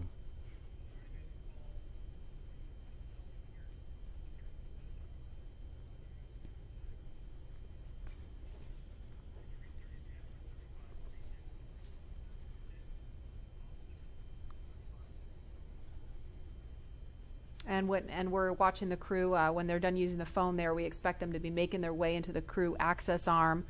And coming up at about T-minus 2 hours and 35 minutes, the astronauts will ingress, or that's a word we use to describe climbing into Crew Dragon. And we saw Doug do it a couple minutes early on Wednesday. They were a little bit ahead of schedule, so that time could be a little bit flexible. But that's going to happen with the assistance of the suit techs, and they will get strapped into their seats. And so with that coming up, we're going to head over to Hawthorne for a preview of what's in store for the future in space travel. Jesse? Thanks, Marie. Yeah, shortly after we begin to regularly fly NASA astronauts to and from the space station, SpaceX will also begin flying private passengers to station and beyond using Dragon. That's right. NASA is enabling up to 2 private astronaut missions to visit the station each year, just as part of our support of the economy in low Earth orbit. It's one of the many ways NASA's working to just open up access to outer space for companies to manufacture products in microgravity, for any new commercial modules in space, and really just to enable more people to be able to explore the stars firsthand. And the more people out there exploring the stars, the closer we become to becoming a multiplanetary species. Earlier, we showed you a first-hand look at where you would train if you were to fly with us on board Dragon, but now let's take a peek inside of the spacecraft itself.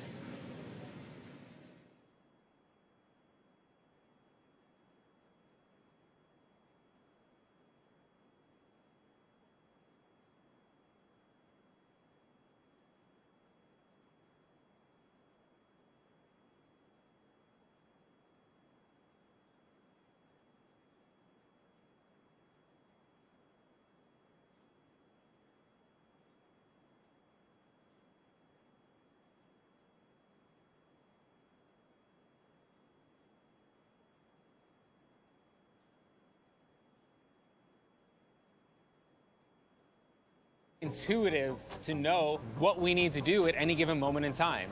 When I think about comfort for the astronauts, it's really every aspect of how you could interact with the spaceship that comes to mind. We have 3 different seat sizes. We even go so far as molding the foam around the astronaut's body so that there's not any pressure points, and it's just generally a pleasurable journey to space. Dragon is a spaceship that's all about safety and reliability. We designed it to be 2 fault tolerant, which means that any 2 things could fail. So I could lose a flight computer and a thruster, and I could still bring the crew back home safely. We also added a launch escape system. If anything goes wrong on ascent, the crew can get away from Falcon and get picked up safely. I've worked on Dragon since 2012. When I see Dragon lift off, I think I'm going to feel a buildup of emotion of 8 years of working with some of the best engineers and technicians across the country that put their heart and mind into making this incredible moment happen for everybody.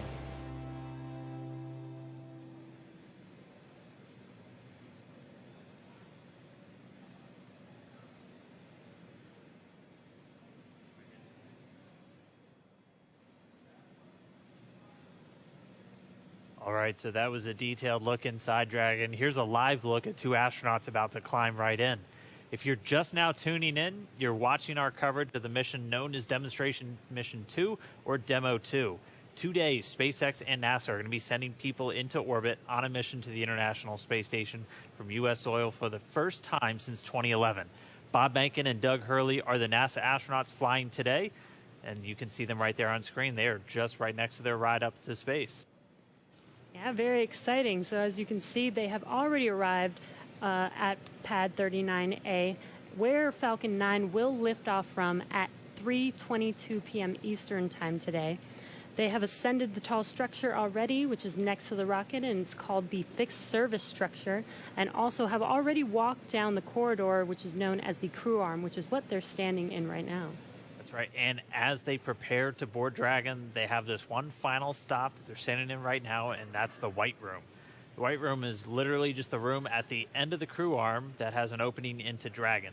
It is the last place on planet Earth Bob and Doug are going to be standing before they step into Dragon for their ride to the International Space Station. And the term the White Room was first used during NASA Gemini missions, where the room right before entering the spaceship was painted white. And as you can see, we've continued this tradition with painting ours white as well. And on Wednesday, they actually started a new tradition by signing the wall in the White Room. It's a fairly small area that has room for the crew and a few ground support members to complete cargo load at T-minus 24 hours and crew ingress at T-minus 2 hours and 35 minutes, which is coming up here shortly. And ingress is how we refer to the crew boarding Dragon. Also inside the White Room is a movable platform that just gets extended out to the capsule just to make that boarding process much smoother for the crew to climb into Dragon.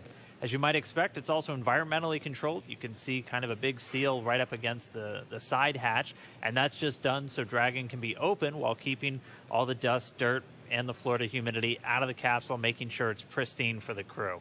And so that seal is going to stay in place until they begin to retract it, get the arm ready to move out of the way, and by that point the hatch will already be closed.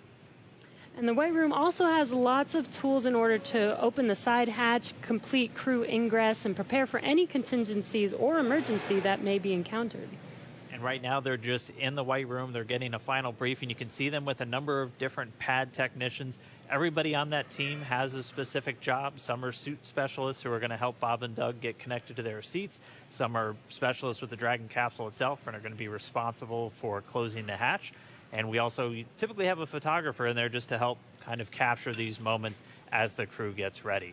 So right now we're watching, and we can see them start to line up there. We'll see Doug Hurley go in first, and so he'll be the first one through the capsule, and he's going to be ingressing. That's just our spaceflight term for entering. You're going to hear a lot of these terms throughout the next couple of days as they make their way up to orbit. Ingress getting in, egress coming out. And they're also doing that final FOD check, making sure that the crew don't have any foreign object debris, dust, dirt, anything that could interfere with the systems on Dragon just before they get in.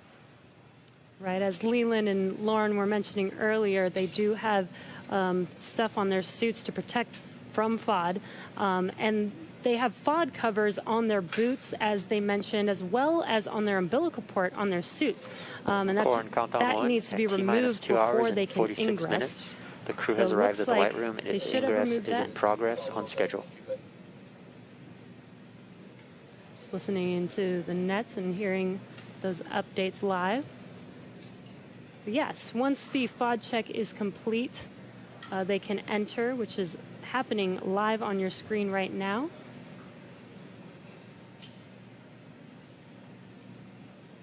And as they climb into Dragon, they will buckle themselves in and attach their umbilicals to their suits. And as you can see, the suit techs are there to help them get buckled and settled into those seats. And as we mentioned earlier in the broadcast, the suit's primary function is to protect the crew in the event of a cabin depressurization. So the suits help keep them cool, as well as delivers nitrox in case there is a suit depressurization. As we go through this, we saw Doug Hurley go in first. He's the commander for this mission. He's closest to your screen. And then Bob Behnken's just next to him, and they're going to get some assistance from these suit techs as they get in. There are 4 seats inside of Dragon for these missions, and they are numbered 1 through 4 if you're looking from the perspective of the suit techs inside the hatch, going from right to left. So Doug Hurley is in seat 2, that's the commander seat, and Bob Behnken is in seat 3, which for Crew Dragon's the pilot seat. And then obviously we don't have anybody in seats 1 or 4 today.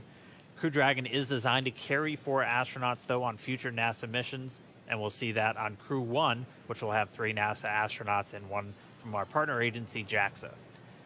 And then directly above the crew right now, but right in front of them, once their seats get rotated, are the 3 displays that they'll use throughout the flight. And that just gives them insight into all of Dragon's systems. It allows them to take control of the vehicle and manually fly it, which we'll see them do hopefully only twice during 2 manual flight tests. As again, Dragon's autonomous, but they can jump in and take over if they need to. And as Dan mentioned, the displays are above them right now, but those seats will rotate back for launch position so that they can easily access those displays. So coming up next, the crew will do a comm check once they're all settled in. And that's so that they can check to make sure that they can hear mission control, and then after that, their seats will be rotated into position. So let's check in with John Innsbrucker for the latest on the health of both of those vehicles. John, what's the status update today? We're at T-minus 2 hours, 43 minutes, and counting down for the launch of Falcon 9 with Dragon to the space station. As you see, the Dragon launch pad team has obviously arrived at the pad. They got there shortly after T-minus 4 hours, opened up the side hatch on Dragon, got ready for the arrival of the astronauts. We saw the crew come up the elevators, walk over and enter Dragon, and they're now getting situated inside the capsule. Now, the flight team is monitoring data from Dragon. They most recently have completed a command and telemetry check of the radio frequency system on Dragon through the tracking and data relay satellite network. That looked to go well. There are no issues in work as we watch the astronauts getting situated in their seats inside the Dragon spacecraft. The Falcon 9 team is preparing for final checkouts and propellant load. Those checkouts are due to begin at T-minus 2 hours, some 42 minutes from now, when the launch crew officially gets on console in the firing room. All systems on Falcon 9 are currently go. The range continues to be green on the support side. The areas around the pad obviously clear except for the folks doing the entry into the capsule.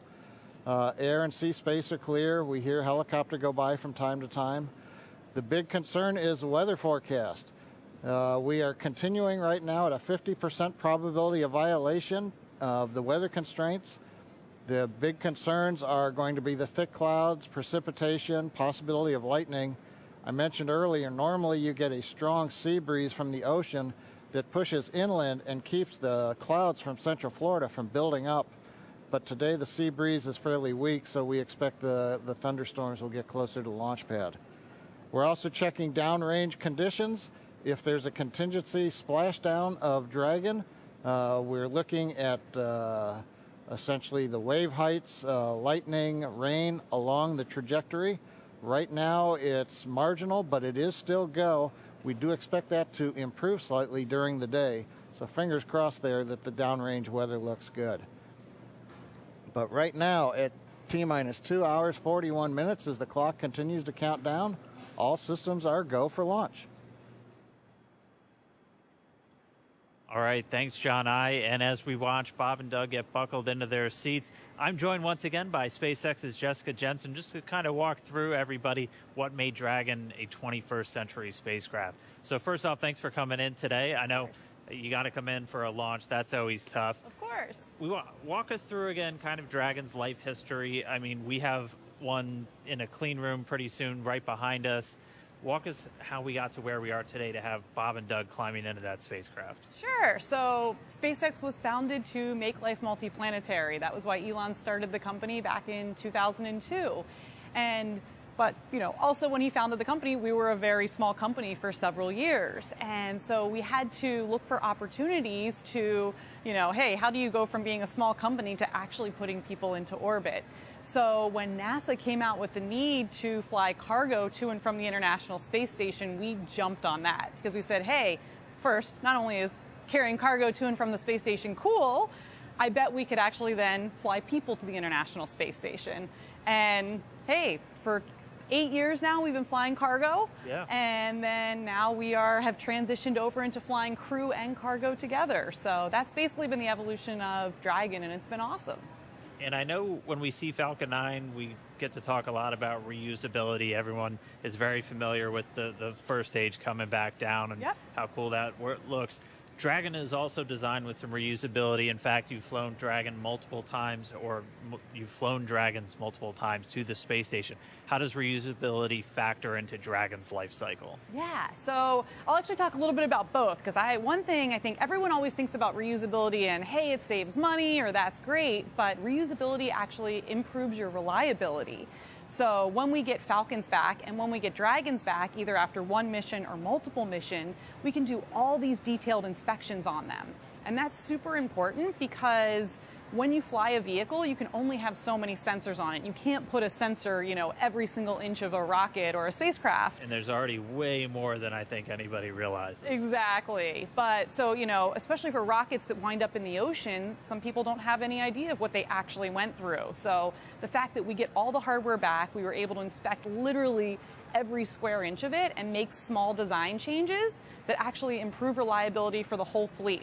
So even though Bob and Doug are on a brand new rocket and a brand new spacecraft, those spacecraft are actually more reliable based on the knowledge we've learned from reusability. We've walked people through a lot of the new systems on Dragon. What are just some of the cool things that are maybe beneath the surface that people don't know about with Dragon? So I think one of the coolest things is the autonomous docking system. And What that is it's basically we have, GPS sensors on Dragon, but then we also have cameras and imaging sensors such as a LiDAR on basically the nose cone or the front part of Dragon as it's approaching the space station. And all these sensors are feeding data back to our flight computer to say, hey, how far away am I from the space station? What's my relative velocity to the space station?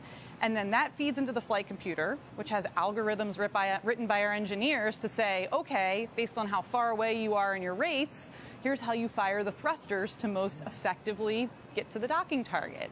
And I think that's just super cool. Well, I mean, we're all waiting for our cars to drive ourselves to work, and for Bob and Doug, that's exactly what it's doing for them. Exactly. And what I think is so cool is the computer does this just like flawlessly. It's easy.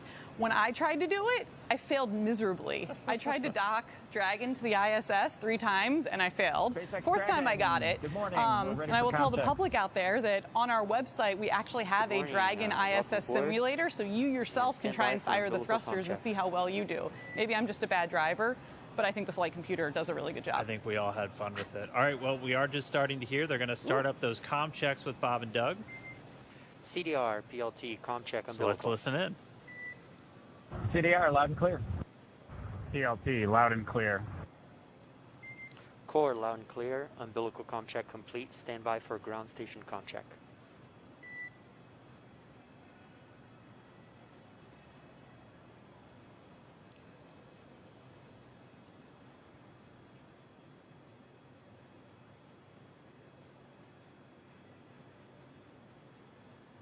And again, we're just listening in. They're doing these comm checks, these communication checks. So Bob and Doug are going to do a series of these checkouts with the teams on the ground, both the Corps here in Hawthorne and the launch director out in Florida. And they're going to be doing this over Dragon to ground.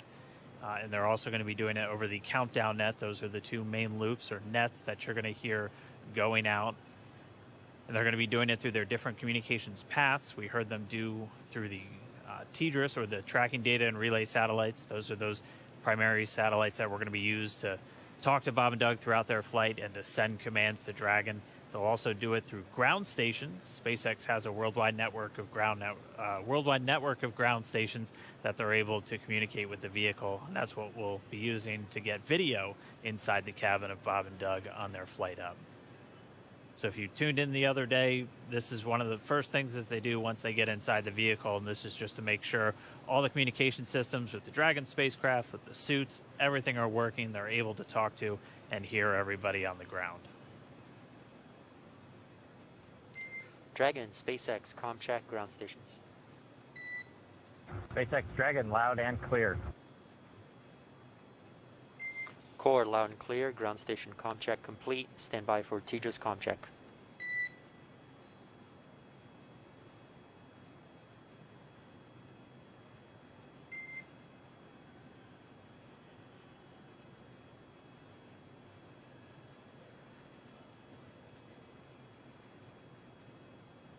And just a reminder, you're hearing the Corps. That's the Crew Operations Responsible Engineer. That's, if you've followed NASA missions in the past, that's the CAPCOM position. That is pretty much the singular voice that's talking to the astronauts throughout their flight. And that's a position based here in Hawthorne, California.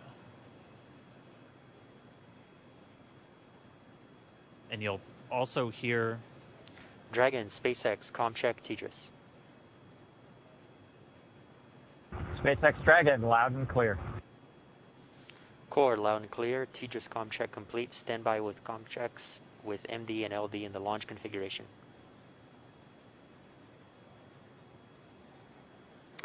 Dragon, MD on countdown 1. Comm check.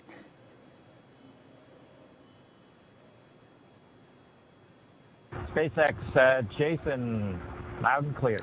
Copy, loud and clear. Glad to have you guys on board. Stand by for comm check on Dragon to ground.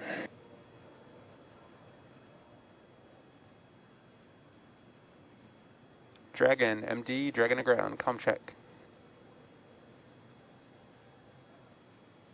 MD Dragon, loud and clear. MD, loud and clear. Stand by for comm checks with LD. Dragon, launch director on countdown 1. Comm check. Good afternoon, Mike. Loud and clear. I have you the same, and good afternoon. Stand by for my comm check on Dragon to ground. Dragon, SpaceX on Dragon to ground, comm check. SpaceX Dragon, loud and clear. I have you the same. Back to core. And Dragon, SpaceX, this concludes our launch configuration comm checks. Report when ready for seat rotation per section 2 of 4.100. Dragon will put that in work. Copy. All right, so all those communications checks were done successfully, and you could even see, and it's so cool when we get these views right inside the cabin. SpaceX Dragon in 2.2, we are ready for seat rotation. Copy. We will report when initiating. But you could see Doug Hurley using his right hand. He has the talk button built into the seat itself. So just, again, showing you all of the different systems, how the suit is integrated into the seat, and it's all just one big circle for this whole spacecraft. So really cool to see those comm checks live. Jessica, thank you so much for walking us through some of the really cool updates, the upgrades. Did you have any other cool stuff besides? Let's see. So I don't know if you guys can see, but we have the Dragon clean room here. And one of the coolest things is it is right on the main floor of our main building. So thousands of employees walk by here all the time and get to see Dragon in its final processing before it goes to the Cape. On Wednesday, the Crew 1 capsule was in here. It looked almost done. It looks a little empty right now, but that's because that capsule went off into our separate test facility for its final propulsion checks. So we do leak checks and things there, and we do that in a separate facility just because it's high pressure testing. And then the vehicle will come back here, get its final thermal protection system put on, and then it will ship off to Cape Canaveral and get ready to launch 4 astronauts to the International Space Station. I mean, what's it like to see it? Because when you see the first initial pressure vessel, it looks nothing like the final thing. So what's it like to just kind of watch it go through, and you just see little bits get added on, and then the next thing you know, it's a whole spacecraft? Yeah, I mean, that's what's so amazing. I'm so impressed. You know, when you look at a machine, you're like, how does this ever get built? How do people ever do this? And it really is just step by step, one piece at a time. Each piece has its critical function, and you get to watch that being built right in front of your eyes every day when you come to work. Dragon, SpaceX, we are ready and initiating seat rotation. Dragon copies. And we just heard the seat rotation's about to begin. So, Jessica, thank you so much. Cool facts about Dragon for everyone to listen in on, and we can see the seats start to rotate now. Pretty soon, Bob and Doug will be in their launch configuration, and they'll be ready to go.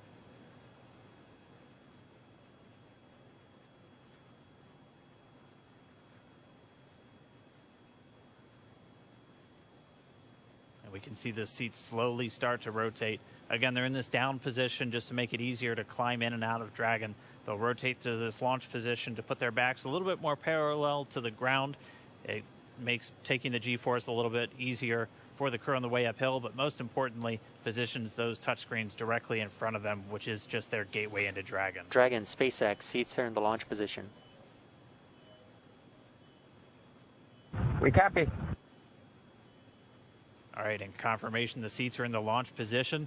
Let's go down now to Gary in Mission Control Houston, where I know the entire JSC team is standing by and ready to see Dragon take flight today. Over to you, Gary. Thanks, Dan. Very much so. Great to see good comm checks from Bob and Doug, and that their seats have been rotated into their launch position. Here in Houston, Flight Director Zeb Scoville has pulled space station flight controllers, and all systems are go for launch from the space station side of things. Essentially, the station is prepared for Dragon to arrive 19 hours after launch. Chris Cassidy has completed his preparations for Bob and Doug to arrive. He's got a chance to view some of the broadcasts. It even said they were, quote, looking sharp. Flight controllers here will monitor the countdown, but really it's up to the teams in Kennedy and Hawthorne to get us to liftoff at this point. So we want to hear your comments as we continue to count down to launch. So let's go to the social desk now. Tahira.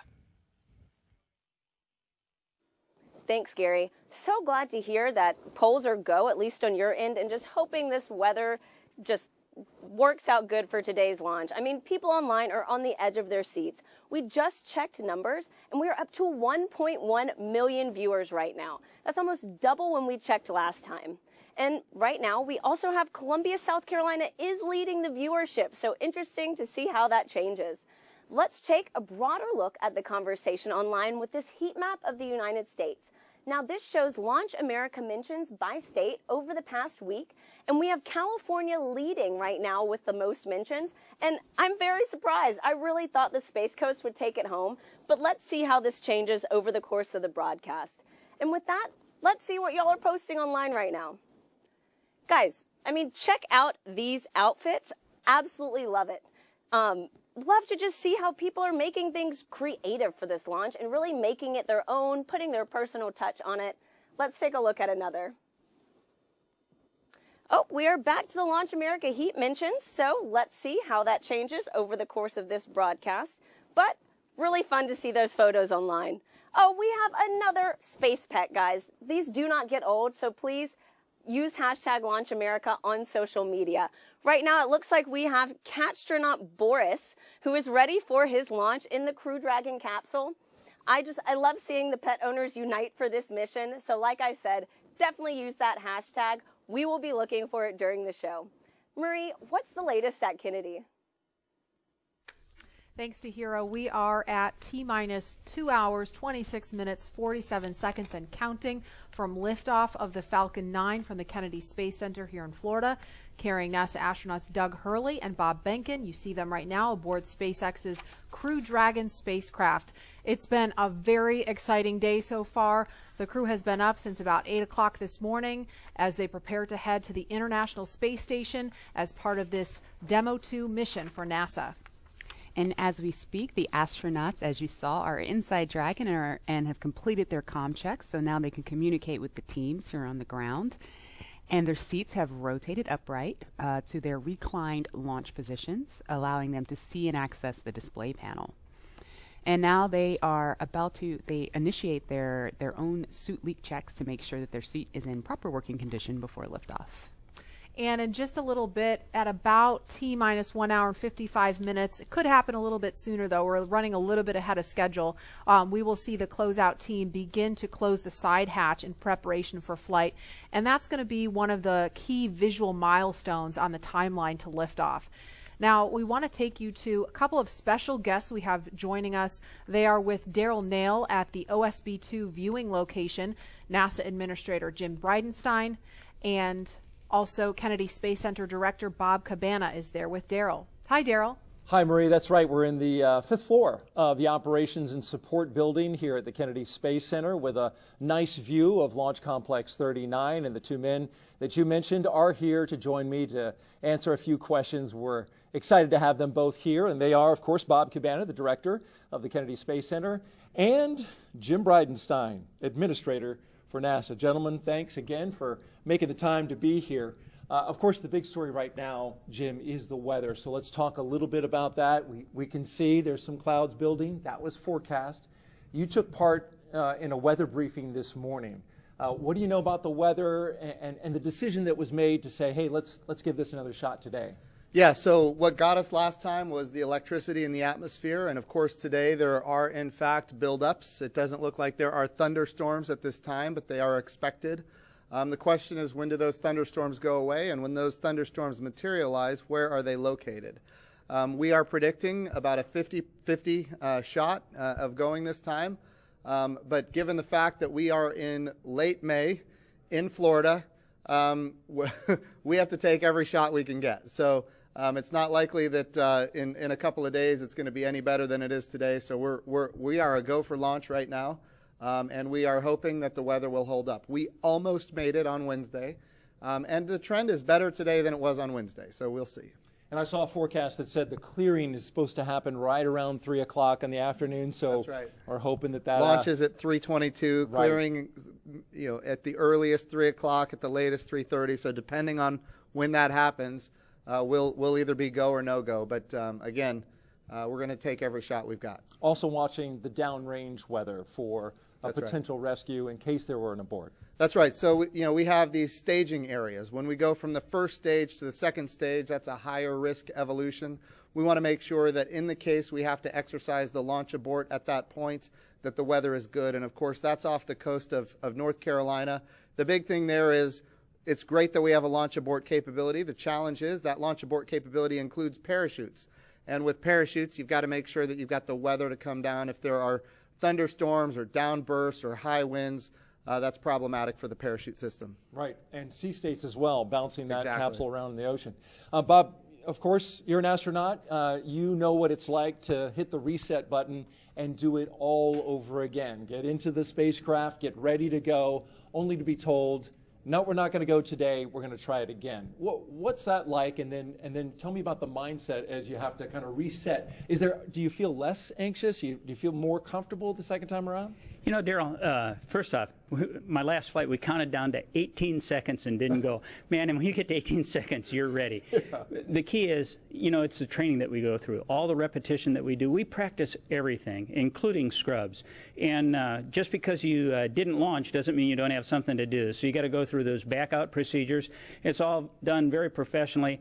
Then it was out of the vehicle and into the Astrovan, back to crew quarters. And we had a positive attitude. We got a good night's rest. And we went through it again. It's a matter of doing your job. And these guys are well prepared. It's all part of what we do.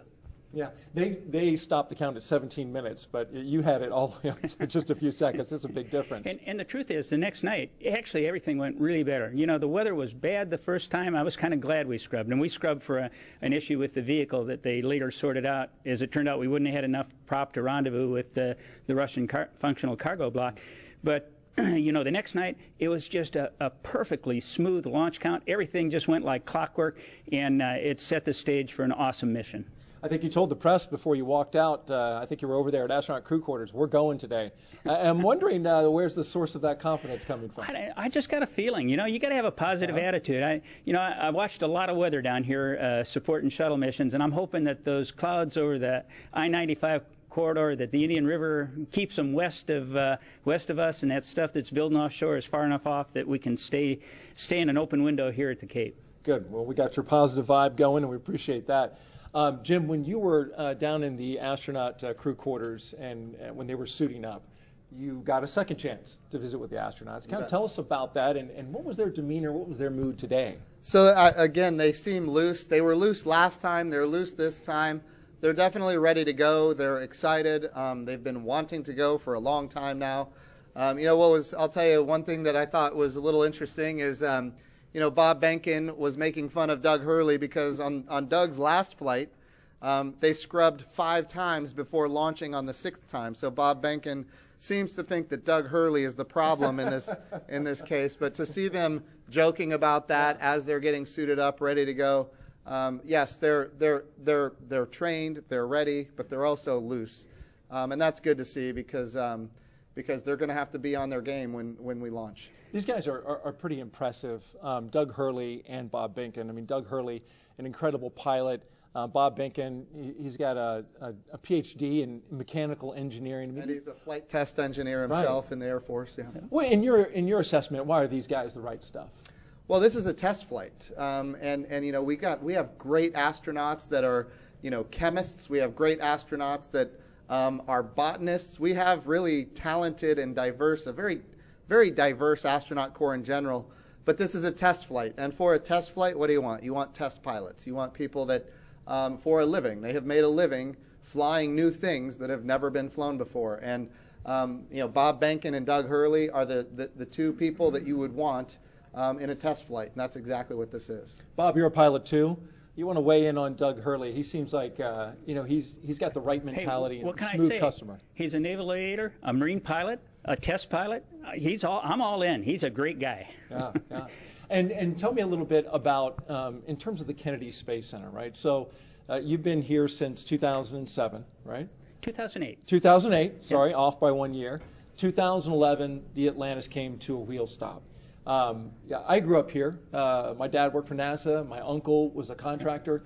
When that wheel stop happened, the next day, my uncle got the layoff notice, right? Oh, And it 30, 60 days. It was depressing. We're talking about thousands of people laid off. Super depressing. Atlantis landed on a Thursday. On Friday, 2,000 contractors got pink slips and walked out the door. Yet they worked on that vehicle. That was the best vehicle we ever flew, the cleanest. That's the dedication of the workforce here. Right. So, and take me back to that time. You called it a depressing time. You know, the fact that the shuttle program was something that the government completely had ownership of and paid for. Now we're moving into this commercial crew, which you've overseen making that transition. And tell me about that 9 years in which we made that move. Well, obviously, everybody was really attached to the shuttle. I mean, it was our history for 30 years. It did an awesome job. The Hubble Space Telescope, all the satellites it deployed, building the International Space Station. But when I first got here, I told everybody the shuttle program's going to end. We have to start preparing for our future. And nobody wanted that, to hear that. But how many times in your life do you get to define what you want your future to be? And we set out on this bold goal of trying to turn KSC into a multi-user spaceport, supporting both government and commercial operations. And I've got a very persistent team. They worked extremely hard, and through a number of agreements, you know, we were able to make it happen. And this is the future. Commercial spaceflight, you know, the administrator says it all the time. We want to establish a commercial environment in low Earth orbit so that we can focus on the hard job of exploring beyond our home planet, to establish that presence in our solar system beyond planet Earth, establish a sustained presence on the moon, get to Mars, establish a presence there. We can't do that if we're locked here in low Earth orbit. And commercial crew with both SpaceX and Boeing, that's the beginning of a whole new era of spaceflight. All right, very good. Quick question. We've got, of course, a special guest coming back today. The President of the United States plans on being here. Jim, you took him around the first time around. How did that go? I think I saw a picture on Twitter. He signed some space hardware. That's right. So he took a look at the Orion crew capsule.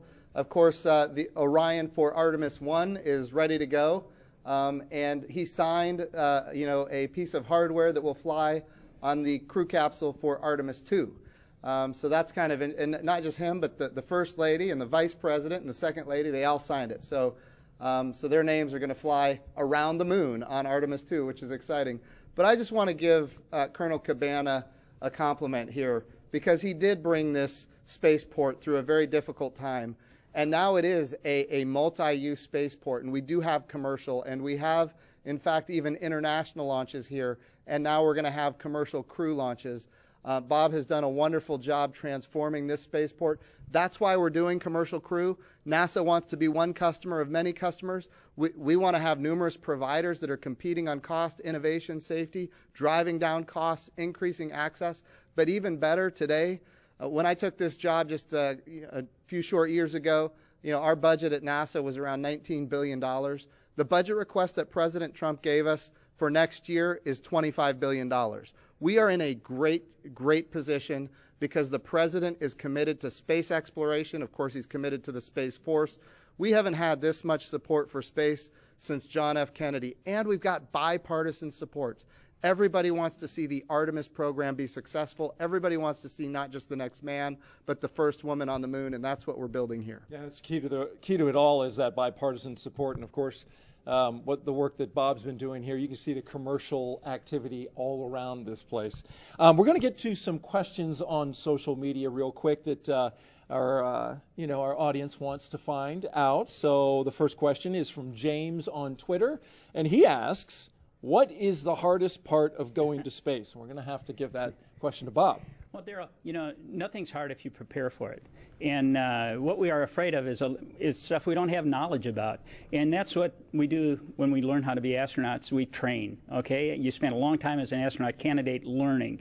You spend a long time preparing for a mission. For an International Space Station mission, training around the world on all the different modules and everything, it's like 2.5 years of training before you get on orbit for that time to actually do your work. So I'd have to say the hardest part is the preparation for it. But you are so prepared when you go. You just have total confidence. You know that you are very well trained for what you're going to do. You have an outstanding team on the ground supporting you. And that is so important to have that ground support as you climb into that vehicle. You know that they've done their very best to ensure your safety and a successful mission.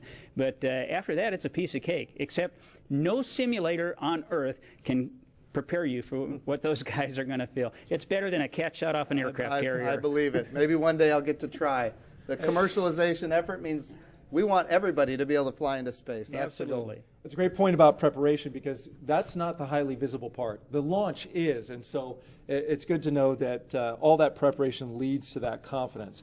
By the way, just an update operationally, they're getting ready to close the hatch door. You can see on your screen there, the workers there are getting ready to get that closed, and working on that right there with Doug Hurley and Bob Behnken on the inside of Crew Dragon. Our next question is from Mathis on Twitter, and he asks, what kind of operations will the astronauts do between the liftoff and docking with the International Space Station? I know you pay a lot of attention, Jim, to the operations, especially of this mission. You bet. What do you know about that? So there's a number of things. The first thing that they have to do is, of course, we've got a number of burns to get in phase with the International Space Station. We've got some boost burns as well. We're talking about, operating the rocket engine to get in alignment with the space station. But I'll tell you, the biggest thing that we need the astronauts to do once they get on orbit and before they dock is rest. We need them to eat. We need them to rest. We need them to be prepared for that docking. Once they are in the range of the International Space Station, they're going to start maneuvering the spacecraft themselves. Not automatic, but they're going to do it themselves. They are, in fact, test pilots. And as test pilots, they will test fly this vehicle to make sure that it operates as advertised. And of course, then they will dock with the International Space Station. And a unique capability here is it's automatic rendezvous and automatic docking. And so we're going to be able to see that for the first time as well. That's going to be exciting to see. Thank you for sharing that with us. Jim Bridenstine, Administrator of NASA, Bob Cabana, Director of the Kennedy Space Center, thank you both for joining us. And we're going to send it back to Marie in the studio. All right, thanks a lot, Daryl and Mr. Bridenstine and Mr. Cabana for joining us. You can see some clouds starting to gather over Launch Complex 39A. We're keeping a close eye on weather. Again, 50% chance of launching today. We just got to see what the weather's going to do. A little bit ago, we heard the crew complete their comm checks live on the air. We saw their seats rotate. That helps get them into a little bit more comfortable position for the G-forces during launch. And more importantly, it helps them be in a better position to interact with the screens in front of them. They completed their suit leak checks. We saw during the interview just a few minutes ago the hatch begin to close. And so inside the white room there, the pad closeout team is in there still doing some work. That hatch closes, it's not as simple as just closing a car door. There's a process to seal it and check it and make sure that everything is sealed properly. Right, Lauren? Yeah, that's correct. If they haven't already started, one thing that will be coming up next is the leak check.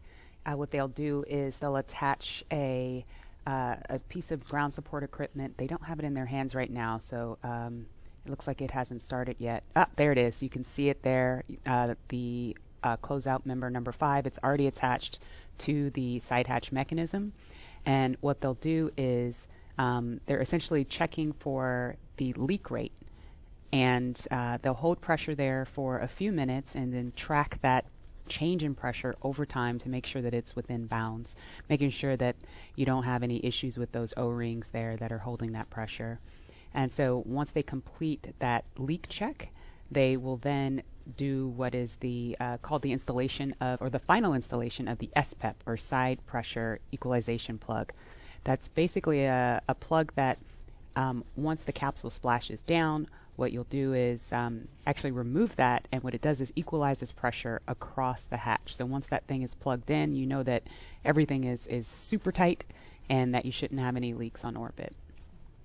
One of the other things that I think is pretty cool about Dragon, you can kind of see them on the edges there are some of the windows. And I know that Dragon started out as cargo. It was Cargo Dragon. You have your cargo version, and before you moved on to the Crew Dragon version, but you even had windows on the cargo version. Can you explain kind of why that was? Yeah, the very first Cargo Dragon that we ever launched had a window over the hatch, over the side hatch, and the reason we did that is we've always envisioned Dragon to ultimately be a crewed vehicle. So even in the beginning, for the very first vehicle we ever made, which didn't even really carry much cargo, we put that window there, and it to us symbolizes what Dragon's purpose has been all along. You know, taking those steps, starting off with the CRS program and resupplying the space station with experiments and food and crew provisions for the astronauts on board, to now putting our own putting NASA's astronauts in our own vehicle. It's that natural progression to what we were aiming for the whole time. Mm-hmm. And Leland, what's your take on the touchscreen technology? We saw a little bit about that. Obviously, this is a very different kind of look than what we saw during the space shuttle. You know, it's the future. I mean, we had our LCD displays, and we had lots of buttons to press, and you know, valves and switches. And I think this new technology will allow us to get through procedures much more much faster, because we had, you know, paper flight data file that we're having to turn to different pages and get to things. And I think this will make it much more efficient to go through your malfunctions and your procedures with the touch screens. And I think, you know, having the gloves, being able to, you know, touch the screens and work within the gloves, everything's kind of sleek and efficient. You know, there's not a lot of wires and things hanging off, and their knee boards, you can see their knee boards on their left knees, and so that's for some extra little notes and things. The hatch is closed now. There's some commentary. We are ready for the post-ingress briefing when you are ready to copy. And we just heard confirmation on the loops that the hatch is closed, so that is a little bit ahead of schedule. We are motivated to go today. We're ready. Go ahead. Okay, on the weather, we still have some rain showers moving through the area, but we do have a reasonable opportunity today, so we are proceeding into the count.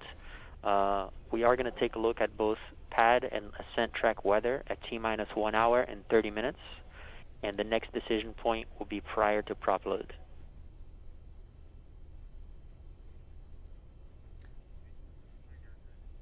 Okay, we copy. And on the vehicle health front, both F9 and Dragon health remains nominal with no items of note. So we just heard the weather is still iffy. Good news. Thank you. The weather is still iffy. This concludes the post-ingress brief. Report when ready for comm checks with Falcon 9 operators.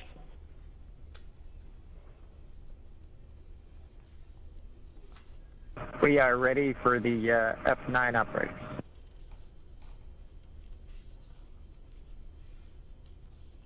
Copy. Expect that shortly.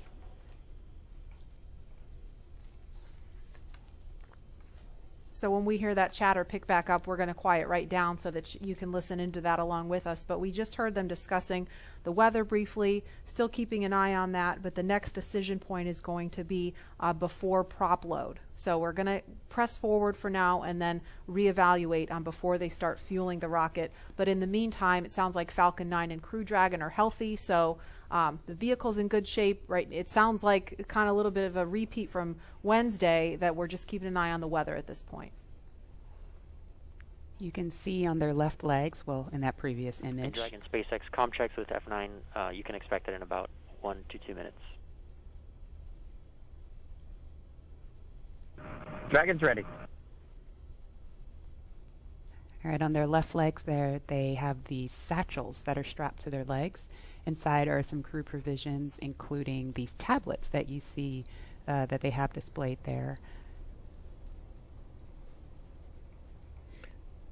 You say, Lauren, those are tablets versus just kneeboards that you can write on? Or the tablets are inside. Oh, they're inside. Yes. Okay. Okay.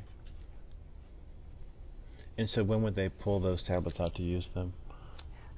During the mission, okay. while on orbit. Okay. And I don't know if it's coming, if the background noise is coming through over the air, but we hear the rain really picking up outside the studio here. So I'm kind of wondering if Bob and Doug are hearing the sounds of the rain clouds opening up over the pad.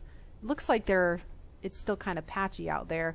But again, we were following some thunderstorms that look like they may be making their way over here. It kind of looks like it's raining from that view. It's a little bit hard to tell through the haze.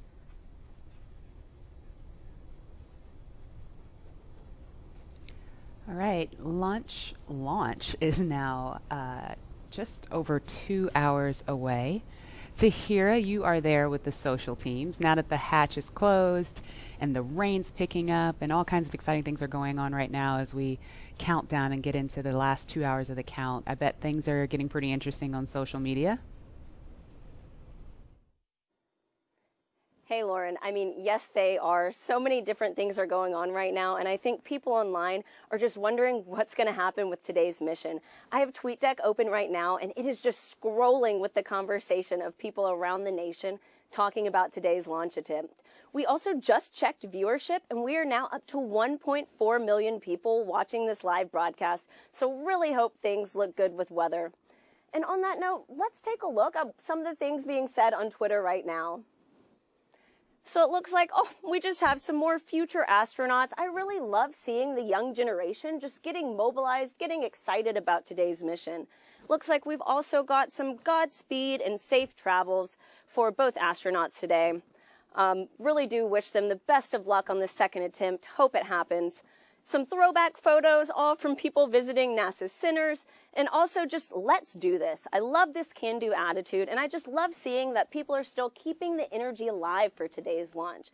So there were obviously some disappointing reactions to Wednesday's scrub, but let's take a look at how people are getting excited for today's attempt. Let's roll.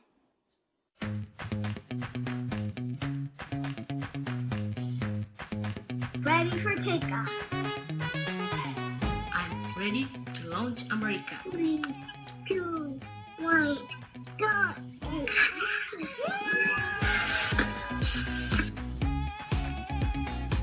Ready for liftoff?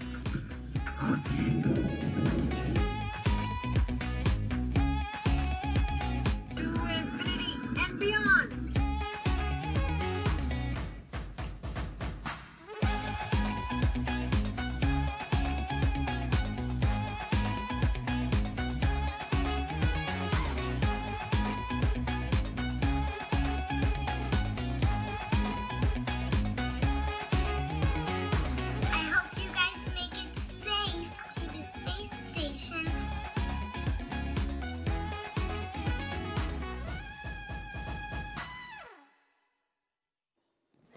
I mean, how fun is that video? I think I will definitely have to attempt the worm after this, but just really glad to see everyone in good spirits leading into today's second launch attempt, and I really hope everybody will have something to smile about. And with that, let's head back to Lauren. Lauren. Thanks, Tahira. So it looks like people are pretty stoked about today's attempt. Please continue to join the conversation by using the hashtag LaunchAmerica across all the social media channels. Yeah, I really love seeing the little kids get excited. I know my 3-year-old is super excited. She's got an astronaut sleeping bag, and Really? she loves to climb in it. Yeah, it's the body of the bag is a spacesuit, and then the head is empty where the pillow is. So when she gets inside, it looks like she's got a spacesuit on. So she loves it.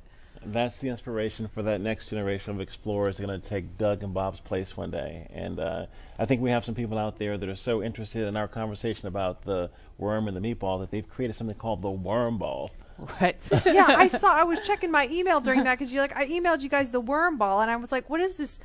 I'm having a hard time seeing it, but what is the worm ball? So it's a NASA meatball, which is, what it should be. Yes. Okay, look at Okay, it. There it is. all right, thank you. I need a visual. So they took the angular NASA logo and put in the worm inside of the meatball. Can you live with that, Lauren? You know what? That's a beautiful compromise. I'll take it. I'll take it. It's a nice marriage of the two. Oh, I love you, man. Yeah, truth.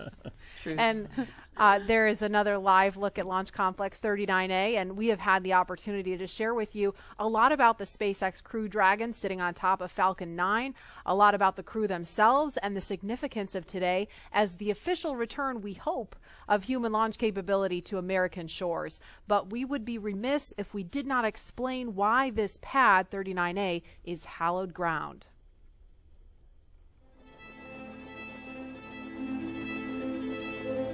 We're go, swing tight, we're go. Altitude, velocity, light.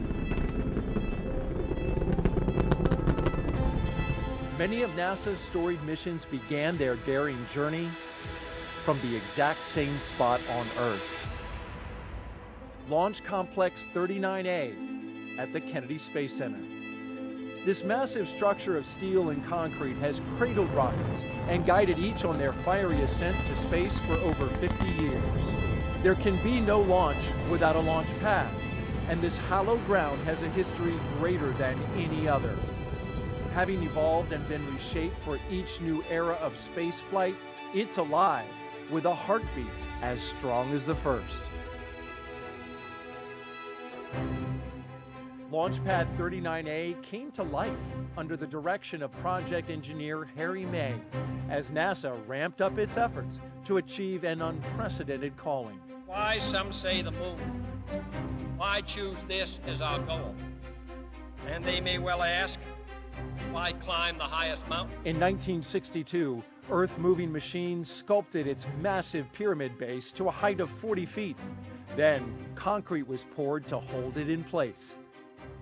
To launch the world's first moon rocket, engineers cut a flame trench nearly the length of 2 football fields down the middle of the mound. It was then lined with heat-resistant bricks to deflect 7.5 million pounds of earth-rattling thrust, first felt on Apollo 8. Less than a year later, Apollo 11 launched from Pad 39A. And hundreds of millions of people around the world watched as it landed on the moon 3 days later. Nearly a decade after this Apollo era, 39A again took center stage with a new, one-of-a-kind spacecraft, the Space Shuttle. Millions of pounds of additional steel for surface structures transformed the look, but not the purpose: human spaceflight. In all, 82 space shuttles blasted off from 39A until the very last. Start. T-minus 10, 9, 8, 7, 6, 5. All 3 engines up and burning. 2, 1, 0, and liftoff. The final liftoff of Atlantis on the shoulders of the space shuttle. America will continue the dream. Roger, roll, Atlantis.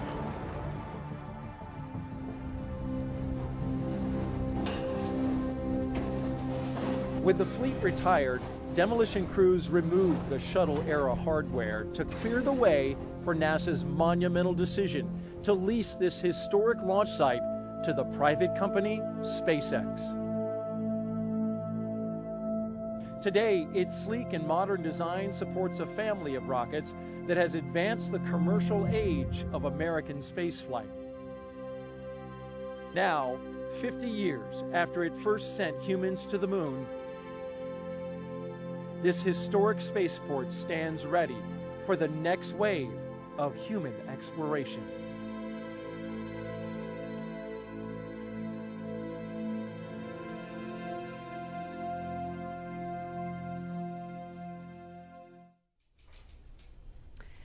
And we're looking live again at Pad 39A. We're looking at the pad closeout team. You can identify them by their numbers there, and we heard confirmation of the hatch being closed just a few minutes ago. So again, things a little bit ahead of schedule. And when I say ahead of schedule, I don't mean the launch time is changing. I just mean some of the specific milestones in the timeline. Those times are a little bit flexible, but that launch window remains instantaneous at 3:22 this afternoon.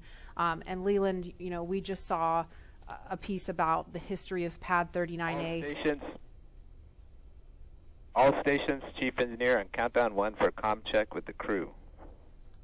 We're going to pause for that comm check. Falcon 9, guidance, navigation, and control. Dragon GNC on countdown 1, comm check. GNC Dragon, we have you loud and clear. GNC loud and clear. Stand by for comm check by the propulsion engineer.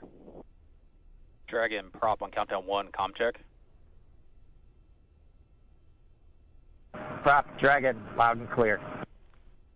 Prop loud and clear. Stand by for comm check with the avionics engineer. Dragon, avionics on countdown 1, comm check.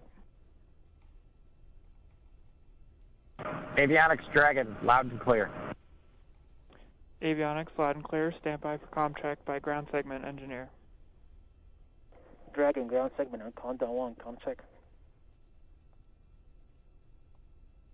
Ground segment Dragon, loud and clear. Ground segment loud and clear. Stand by for com check by launch control. Dragon, launch control and countdown 1. Com check.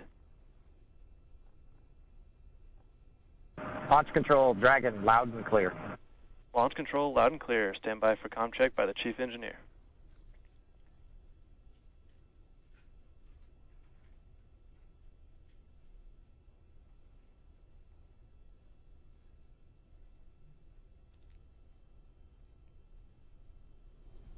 Dragon, chief engineer on countdown 1. Com check.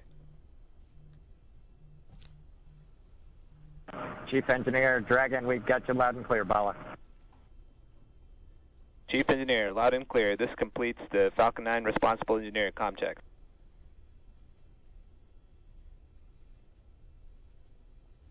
And we just saw a thumbs up from Doug Hurley. We listened to a series of comms checks there, and so everything. Dragon, chief engineer on Dragon to ground. Loud and clear on Dragon to ground. Loud and clear. Well, good luck, and let's see if the rain clears up. That sentiment is shared by all You here. can do it. Copy that.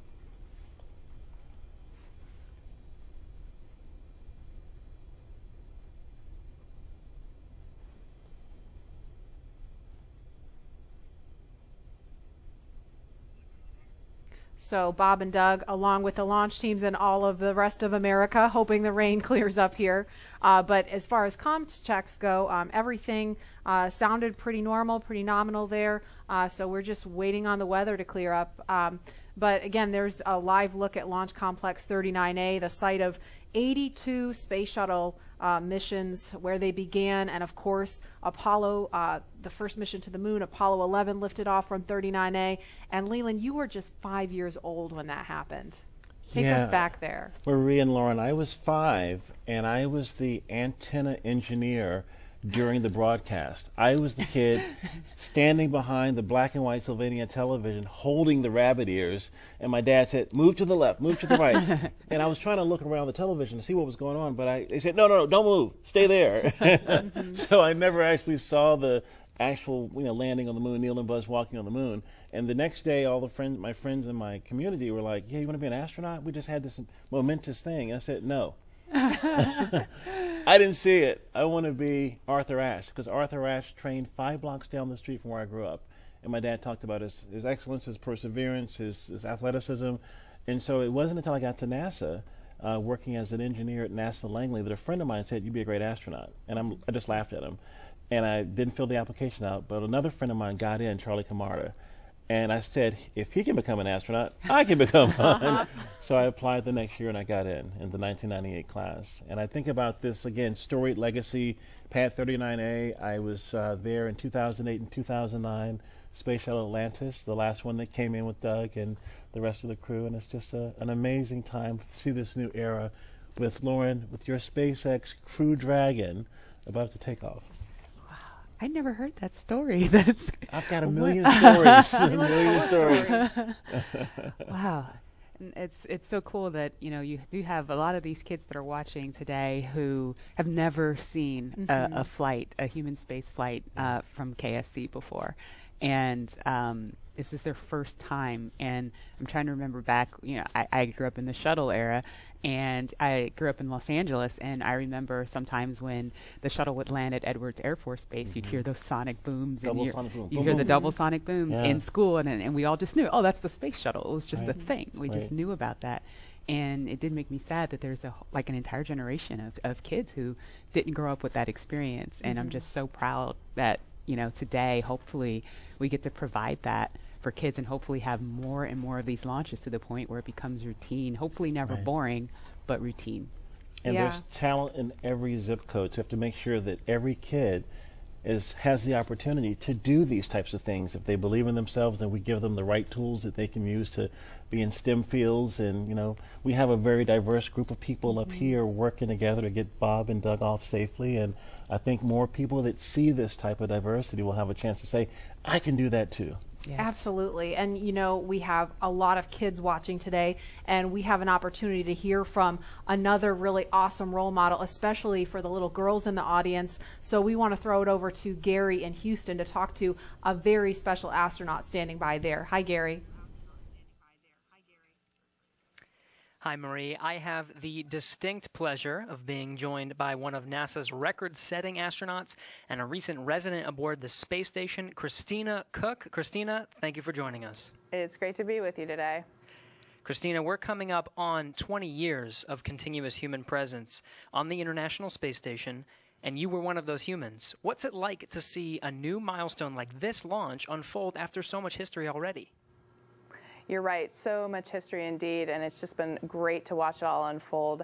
I think for me, the most exciting thing is how NASA is not only innovating in what we do, exploring the universe, pushing the boundaries, getting knowledge on the space station, bringing it back to Earth for benefits here, but in how we do it. We're innovating in the implementation of those goals and of our mission. And what that means is that bringing in the private sector, bringing in a commercial space economy for low Earth orbit, means space is going to be more accessible and more innovative. And it's just an awesome new era of history to be able to witness. You hold the record for the longest single stay by a female astronaut in space. What's it like living aboard for so long? Well, it is truly a privilege every single day. I have to say it's a beautiful thing to look down on the Earth and to be able to kind of contribute to a space program that you yourself have held in such high regard your entire life.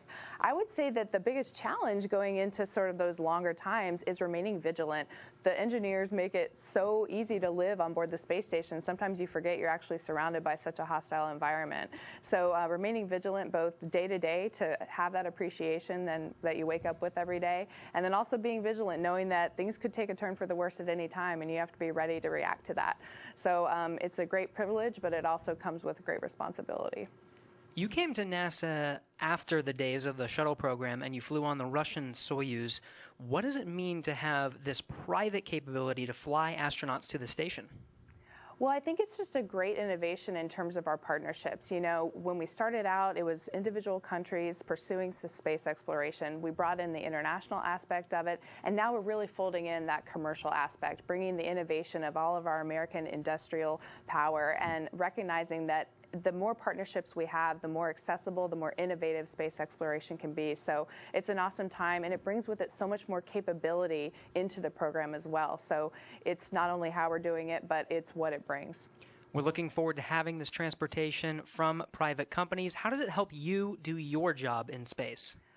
You know, I think one concept that we have in NASA for safety and to mitigate risk is called dissimilar redundancy. And here now we're bringing up a whole second way of getting crew to the International Space Station and getting cargo, last-minute cargo. So we're increasing how much science we can do on board the space station by twofold.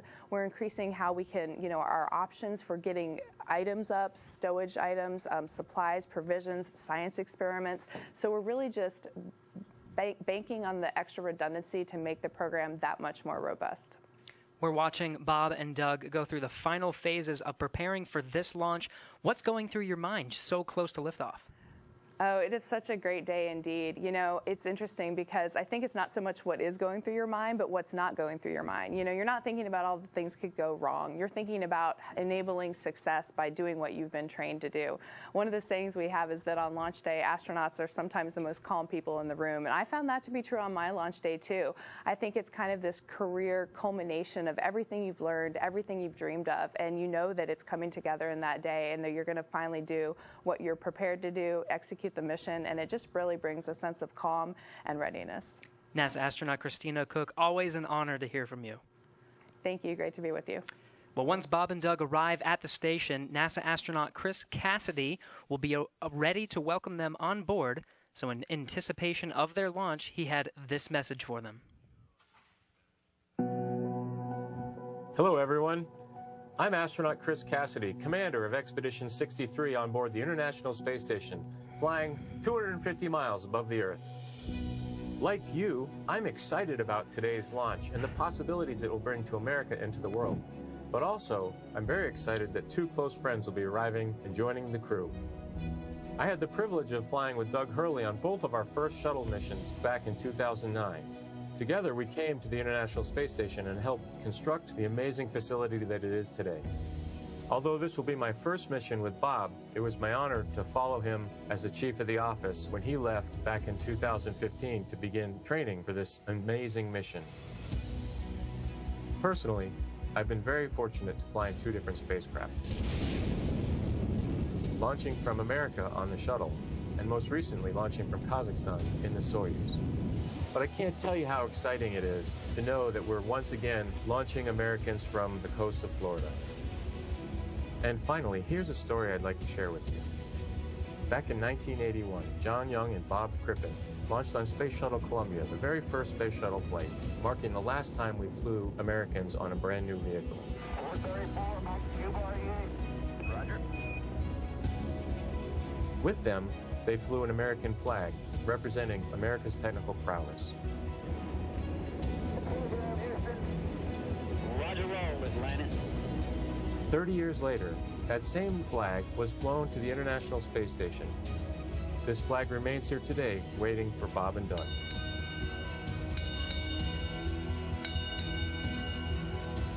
Our flag means so many things to our country, and this small piece of America represents what we'll be able to achieve together.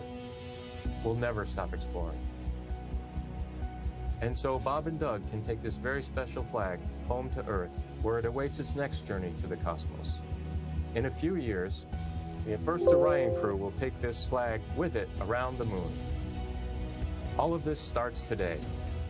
I'll be watching outside the window along with everyone else in America and around the world. I can't wait to look out the window and see my friends on close approach. Go Falcon 9, go Dragon, and go Bob and Doug. I'll see you soon. And there again is a live look at Launch Complex 39A at Kennedy Space Center in Florida, where we are T-minus 1 hour, 41 minutes, 58 seconds and counting from liftoff of the Falcon 9 rocket carrying Crew Dragon with astronauts Bob Behnken and Doug Hurley strapped inside. We can see some raindrops on the screen there. It looks like rain coming down at the pad, but we're still monitoring weather, and it sounds like there's going to be another decision point before they start fueling the Falcon 9 rocket, which is scheduled to happen at about T-minus 35 minutes. So we just heard a little bit about where they're headed. If the weather cooperates today, to the International Space Station.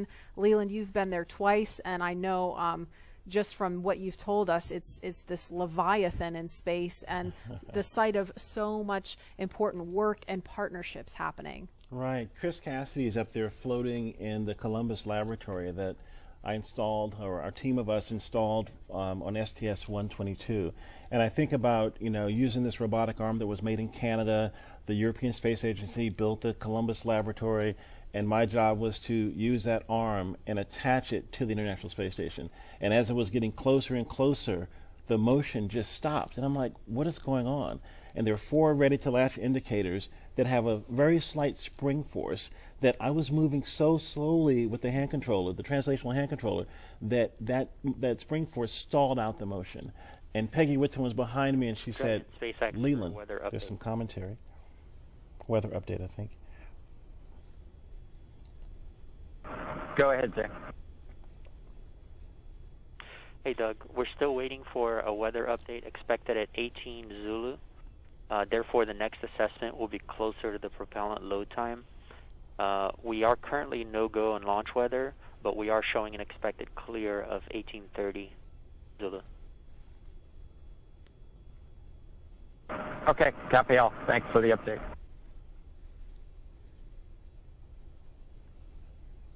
So we just heard if they were to launch right now, the weather would be no-go. However, it sounds like there may be an opportunity if the weather clears, as it sounds like they expect it may. So again, we're gonna keep listening as we continue talking. If we start to hear any kind of chatter, especially if it's about the weather, we're gonna do our best to quiet down so that we don't step on that and everyone can hear it along with us. But Leland, you were just talking about the work on station, and Peggy Whitson was getting ready to tell you something. Well, so the Columbus laboratory is stalled out. It's about to be attached, and there are 10,000 people waiting. Their job security depended on me installing this thing properly. Right. And Peggy said, Leland, push just a little bit harder on the hand controller. and all 4 ready-to-latch indicators went green. And I was like, yes! And that was our primary mission objective. But that paled in comparison to what happened next. Peggy invited us over to dinner in the Russian segment, and we had this meal with people from all over the world, Russian, German, French, African American, Asian American. This diversity that we talked about earlier, were up there breaking bread at 17,500 miles per hour while listening to Sade's Smooth Operator. It blew my mind. It was Smooth Operator, right? What an appropriate song for this job, too, right? Wow, does she know? She knows now. Yeah. And Dan Tani actually changed the song from Smooth Operator to Arm Operator. So you see Arm Operator. I love it. Love it. And Leland, you actually, we were in another taped segment when you got a text from Drew Foystel. Can you share that with us? Yeah, Drew Foystel, his good friend, just sent me a text saying that the families say hello to all who are watching and thank the nation and the world for their support and interest. And Chris Ferguson just actually sent me a text. He was the commander on STS-135 and one of my classmates from the 1998 class, and he says, way to go, Godspeed on Crew Dragon. That's awesome. It's great to hear those words of support. Thank you guys for watching and everybody following along at home. I mean, the COVID-19 situation has been just a tough time for people stuck inside, homeschooling their kids, still trying to do their jobs, and so it's really cool to be able to watch this happening. And we see the pad closeout team. It looks like they are getting ready, or they've left the white room and they've already come down the crew access arm, so they are getting ready to leave the pad now. And we are going to go now to the Operations and Support Building 2, where Daryl Nail is standing by with NASA's Chief of Staff to talk to us a little bit about some of NASA's ambitions beyond the International Space Station and its work with the Commercial Crew Program. Daryl? Yeah, that's right. We're here in the mission briefing room at the top of Operations and Support Building here, where there's a lot of important people that are gathering to watch the launch here. And one of those people, it's not me, by the way, one of those people that is important is Gabe Sherman, NASA's Chief of Staff. We appreciate you being here. Hey, thanks for having me, Daryl. You got kind of the insight of what's coming down the pike here at NASA. So, of course, today is Commercial Crew, and we're focused on that and seeding the commercial market. But what's off in the horizon for NASA? Well, I'll just tell you, it's an incredibly exciting time to be at NASA, and you know this. I mean, you're here every day. But whenever you think about what we're doing with Commercial Crew, in the horizon in July, we're launching Mars Perseverance, which is just going to be an incredible thing for us. You look at the end of this year, SLS, the largest rocket in the world, is going through testing right now, going through green run testing, and we're hoping maybe by the end of the year we could even get it right out here to the Cape, which would be just an incredible achievement for our team. So there is no shortage of things to be excited about at NASA right now. And it feels like everything is really starting to happen here recently with everything that you just mentioned. And if we get that first Artemis launch, that could be right around the corner as well. Oh man, we're looking at I think late 2021 is what we're looking for, and so you think about SLS potentially moving from the green run to the Cape. You've got Orion finishing up its last little bit of testing. It moved from Plumbrook earlier this year, our station up there in Ohio, down to KSC. So we're looking at checking it out throughout next year.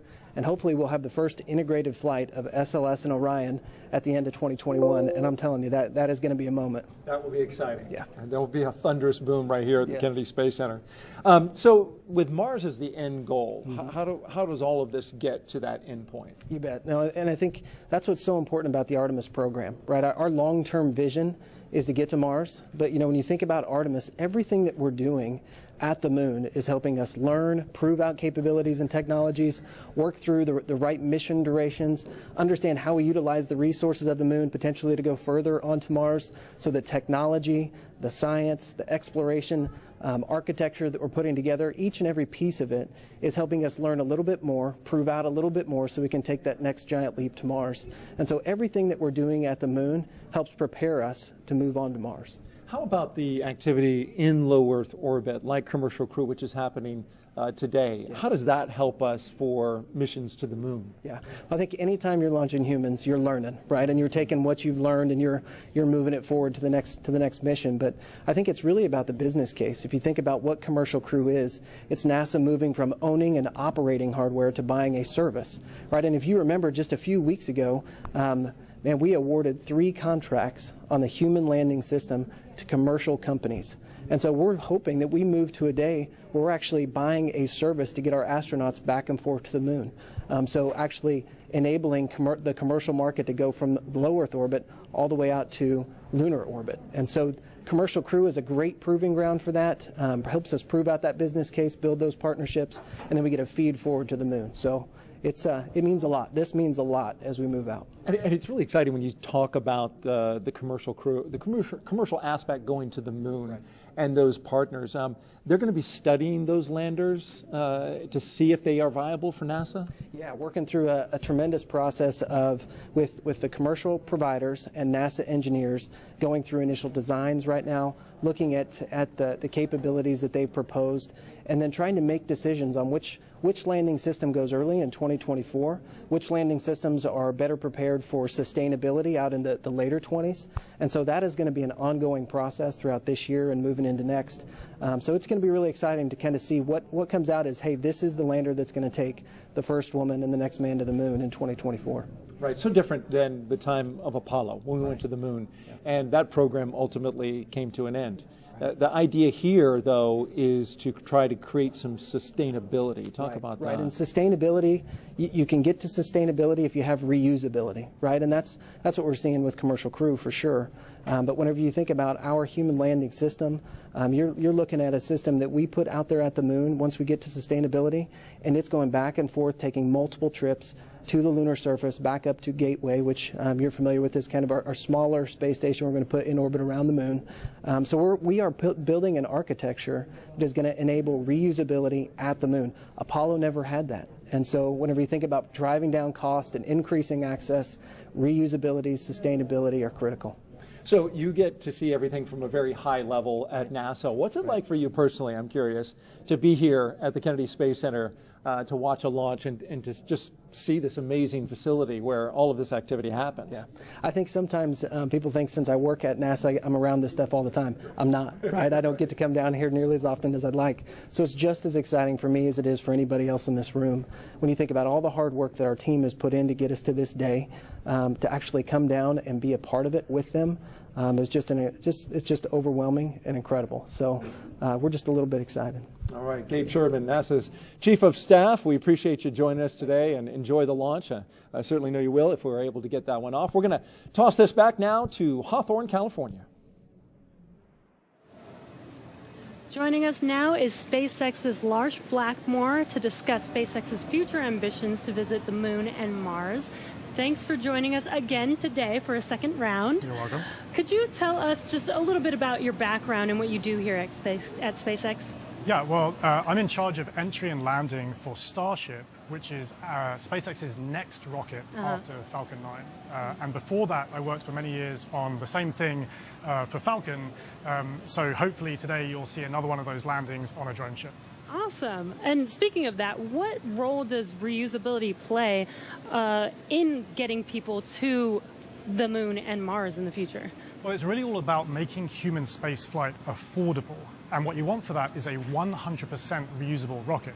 Now, Falcon is only partially reusable, but Starship is going to be 100% reusable. And we've actually already started working with NASA on using Starship to send astronauts to the surface of the moon for the first time since 1972.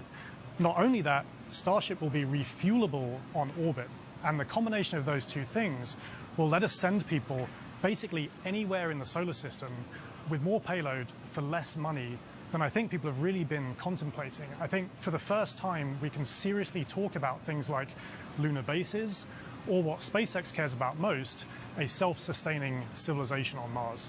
Right. So what you're saying is I will have an opportunity soon to get on board one of those spaceships. I very much hope so. Yeah. So speaking of reusability and landing, I know you mentioned Starship will be refuelable in orbit, but Falcon does come back and land back on Earth. What are the challenges with actually landing on the moon and landing on a planet like Mars? Yeah, well, you can't land like a plane, because the moon and the Mars either have no atmosphere or have a very thin atmosphere, and even if you could, there's no runway that someone's built for you. So that's one of the reasons that we do propulsive landing on Falcon, because we want to figure out how to do propulsive landing. That fundamental architecture works on basically any planet. If you have no atmosphere like the moon, you do a propulsive landing burn all the way. If you have a thick atmosphere like Earth, you let the atmosphere slow you down as you float down and do a short landing burn at the end. And for Mars, which has an atmosphere but a very thin one, you do something in between the two. Wow. Yeah, that sounds really difficult, and I'm sure there's been a lot of effort put into that. Can you tell us anything about what we're working on now to get us to a point where we can do a landing like that in such a harsh environment? Yeah, so figuring out propulsive landing is really the key part of it. But what people may not realize is that every time we bring Falcon back, we do something called an entry burn. So just before we hit the atmosphere, we light the engines to slow the rocket down. That happens high up where the air is very thin. And it just so happens that the conditions there are very similar to what a Mars landing burn would look like. So even though it takes months to get to Mars, and you can only do it every 2 years when the planets line up, we effectively get to practice Mars propulsive landing every time we bring Falcon back, including, hopefully, today. Wow. And as you mentioned, every time we bring Falcon back, we learn something new. Can you tell us a little bit more about what we learn after the vehicle has returned and we're able to check out the vehicle? Yeah, so Jessica actually mentioned this earlier, that I talked about how cost is really one benefit of reusability, but reliability is the other benefit. I mean, imagine that you do all this planning to send a rocket up through the rigors of launch and re-entry, but you don't get to see the rocket afterwards. And what we would like to do with the reusability, what we've been able to do with Falcon 9, is see the rocket, inspect it, and because of that, we've been able to correlate our models pre-flight to what actually happens when you launch, re-enter, and land a rocket. Right, instead of just guessing what happened to the vehicle after it's left. Exactly. That is amazing. Well, thank you again for joining us today for a second round. Hopefully the weather works with us today in a couple hours, actually. Let's throw it back to KSC with Marie. All right, actually we have Lauren here. Now today's mission opens up the door to one day allowing the general public to be able to visit places like the moon and Mars. And as you've heard through several interviews today, reusability is a really, really important part of that. Imagine if every time you flew a plane from LA to New York, you threw it away at the end of the flight. That means essentially airline travel would be too expensive, costing hundreds of millions of dollars a flight, and almost no one would be able to fly. And so that's what SpaceX is trying to do here with reuse, allowing not just a handful of people to be able to go to space, but tens of thousands and hundreds of thousands of regular folks like you and me to be able to go to space. So, myself, when people like me have a chance to go, I know my dream is to land on Jupiter's moon, Europa. Scientists believe that there is a liquid water ocean underneath the ice and that it has the potential to be habitable. And so I'm super excited to get up close and personal to maybe some space fish.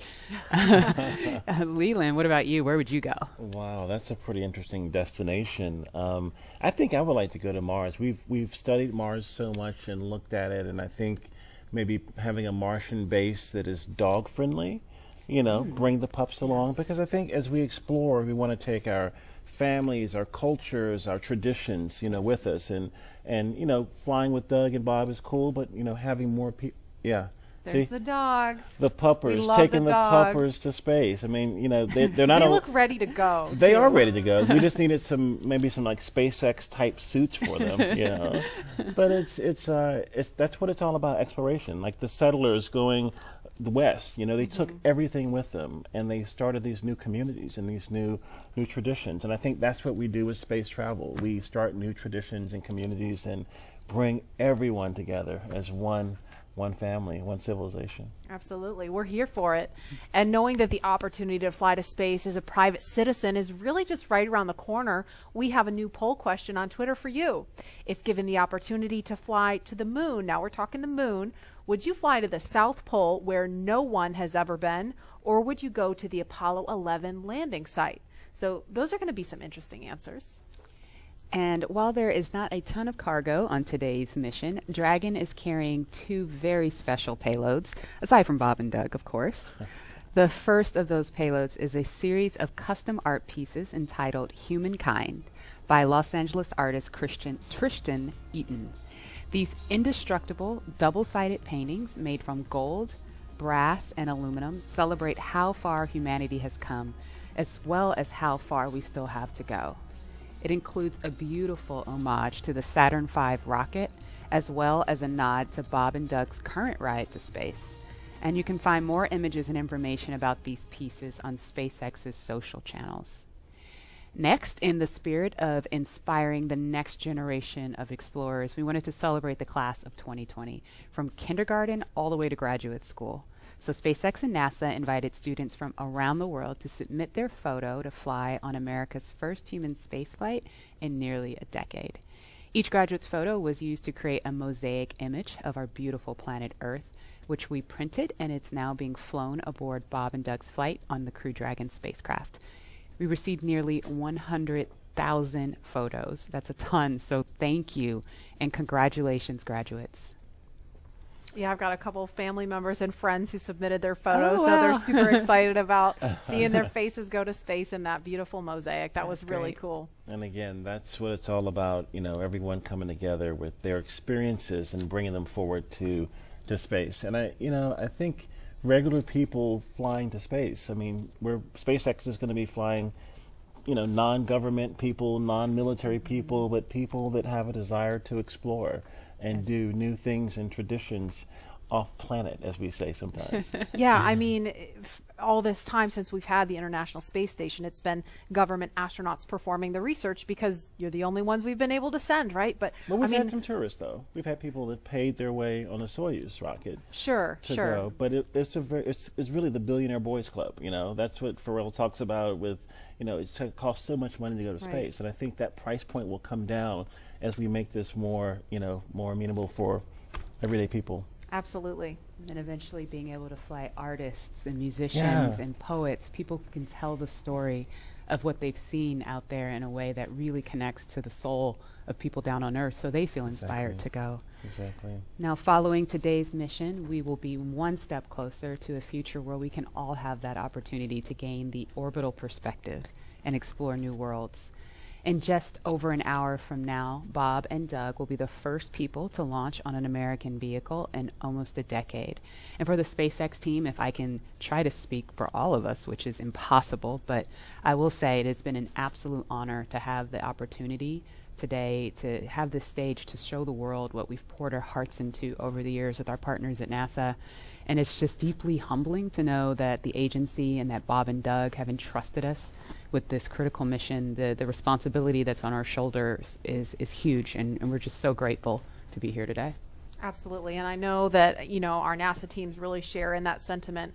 We heard from just a handful of them earlier when Bob and Doug were riding out to the launch pad, but there's so many people that we're probably never going to see or hear from on the public stage, but that have poured their hearts and souls, as you said, into this mission. All the engineers up late hours checking, double checking, triple checking everything to troubleshoot and solve problems and get us to this point. So it's just really awesome that we've made it to this point. When you think about legacy, Katherine Johnson, who helped get John Glenn to space, her daughters are watching right now. And that legacy going forward to the future of space travel is powerful. Wow. And we heard from two icons of science and exploration on Wednesday, and we couldn't resist sharing these shout outs with you one more time. Wow, we're making history again. The NASA program. I'm there with you guys in spirit. Bob, Doug, good luck. I know you'll be fine. I'll be watching and got everything crossed, arms, legs. I'm tied in a knot. Can't wait for you to get back safely. This is the first time a U.S.-built rocket has taken people into space in 9 years. It's quite an accomplishment. So for us at the Planetary Society, more rockets means more exploration. More people in space means more exploration. More countries involved in the endeavor of spaceflight means more exploration. This is how we know the cosmos and our place within it. So congratulations, SpaceX. Here's wishing your team, and the crew especially, a safe journey and the joy of discovery. Let's go. So great to hear from William Shatner and Bill Nye, two very recognizable faces following along on the mission. Yeah. And we want to go over to Dan and Jesse in Hawthorne, where we are now just 1 hour and 18 minutes from launch. Dan, Jesse? Hey, thanks, Marie. Yeah, 1 hour, 18 minutes. I think we're tying ourselves in knots, just like Captain Kirk. We're really hoping the weather cooperates. In about 20 minutes or so, we might clear. So we're getting hopeful. We're getting our hopes up. Yes, yes. Very excited. Again, we're T-minus 1 hour and 18 minutes from launch, and the anticipation is real over here. Since arriving at the spacecraft, Bob and Doug were helped by our closeout engineers to get into their seats, attach their suits to special umbilicals that provide breathing air, pressurized nitrox, and a communications link to Dragon systems. They conducted leak checks, which were successful, and communications checks with the Corps here in Hawthorne, which is the person who will speak to them directly throughout the mission, as well as the launch director in Florida. This is where they are checking their comm path through both ground stations and the tracking and data relay satellites that we'll use to talk to the crew the entire way to the station. And after all of those suit leak checks were successful, the closeout team was able to get out of the Dragon capsule and seal up that hatch, which also got its own leak check and was confirmed successful. At this point, the closeout team is out of the pad. They're away from the BDA, the blast danger area, and weather operators are about to kick off their final checks on wind speeds at the pad, which are going to be used during the final go, no-go for launch. So we're all keeping eyes on the weather right now. Before we get to that final go, no-go, all the various teams at both NASA and SpaceX are going to do internal go polls, just making sure conditions are right with Falcon 9, the Dragon, the crew, the range, and the space station before the final go is given. So let's check back in with the man over in Houston, Gary, for a status and the team supporting the space station for their readiness for launch.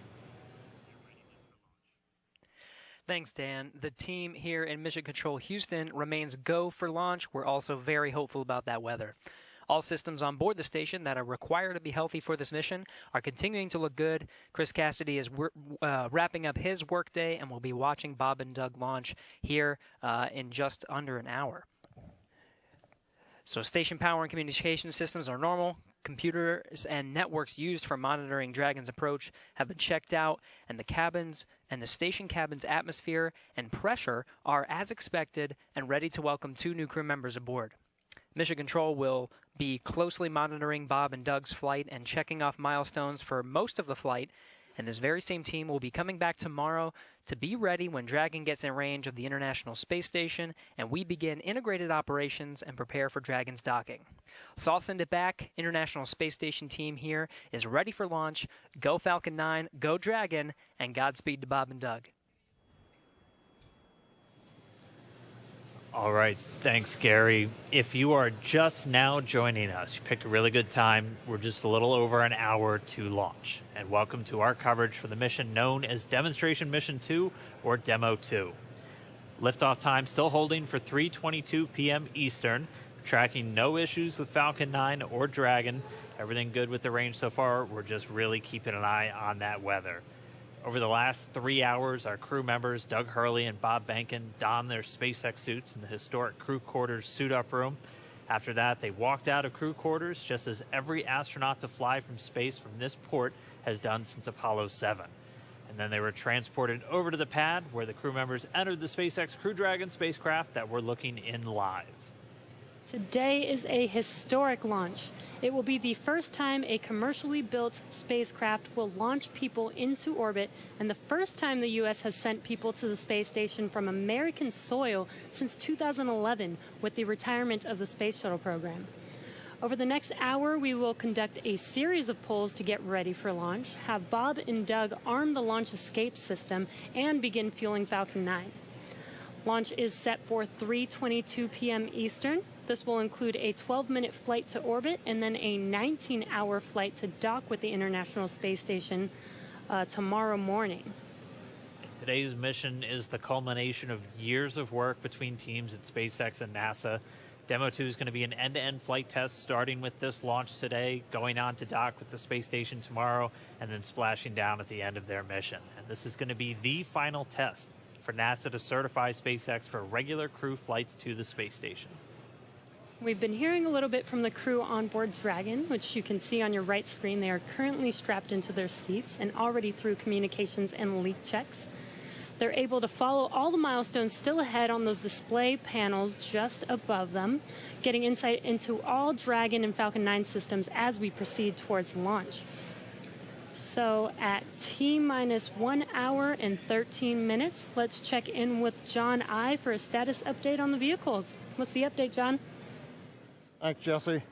Well, not much to add to what Dan and Jesse just brought up. We've had a smooth countdown this afternoon. SpaceX team is working no issues as the pace begins to pick up here in the last 70 minutes. On Falcon 9, we did get the team on console. Earlier, you heard the comm checks between the responsible engineers and the crew. The engineers will be making calls on ascent for the crew's benefit, so they want to make sure that they could hear them before we go. The propulsion checkouts of the first and second stages are beginning right now. We're watching them begin to go through the process, opening valves. That check will go for about another 10 minutes, and that'll be our last one until propellant loading. Now the team will assess readiness for launch with a final go-no-go poll at T-minus 45 minutes, and that'll be followed by propellant loading starting at T-minus 35 minutes. Now earlier today, Dragon operators also performed a series of checkouts of Dragon's flight systems. The spacecraft is also currently go for launch. Our NASA crew, astronauts Doug Hurley and Bob Behnken, are currently inside Dragon. The hatch is closed. The SpaceX ground crew has left the tower. The next major event for Dragon is retract to the crew access arm that you can see currently alongside the capsule. That'll happen somewhere between T-minus 45 and T-minus 42 minutes. Now the range is currently clear for launch from historic Pad 39A. The worldwide network of ground stations and the tracking and data relay satellites are ready to support Dragon as it heads into orbit. The weather, that's the one concern. We will get a weather brief at T-minus 1 hour, so just under 12 minutes from now. Currently, the ground and upper altitude winds are go, so that's one thing that we can check as green. At the current time, we did have some rain earlier that appears to have let up, but we are red on conditions for both the electric field at surface levels, lightning, and cumulus clouds. There is an expectation that a forecast that will be coming up at about T-minus 1 hour also may give us clearance of those conditions. So everything is focusing now on the weather brief at T-minus 1 hours. Also, we should hope to hear about the final check on the ascent corridor. That's the weather along the Atlantic seaboard in case Dragon had to abort on the way to space. The conditions there have been marginal, but the expectation that it would be good for launch. But we will get all of that coming up here very shortly prior to entering propellant load.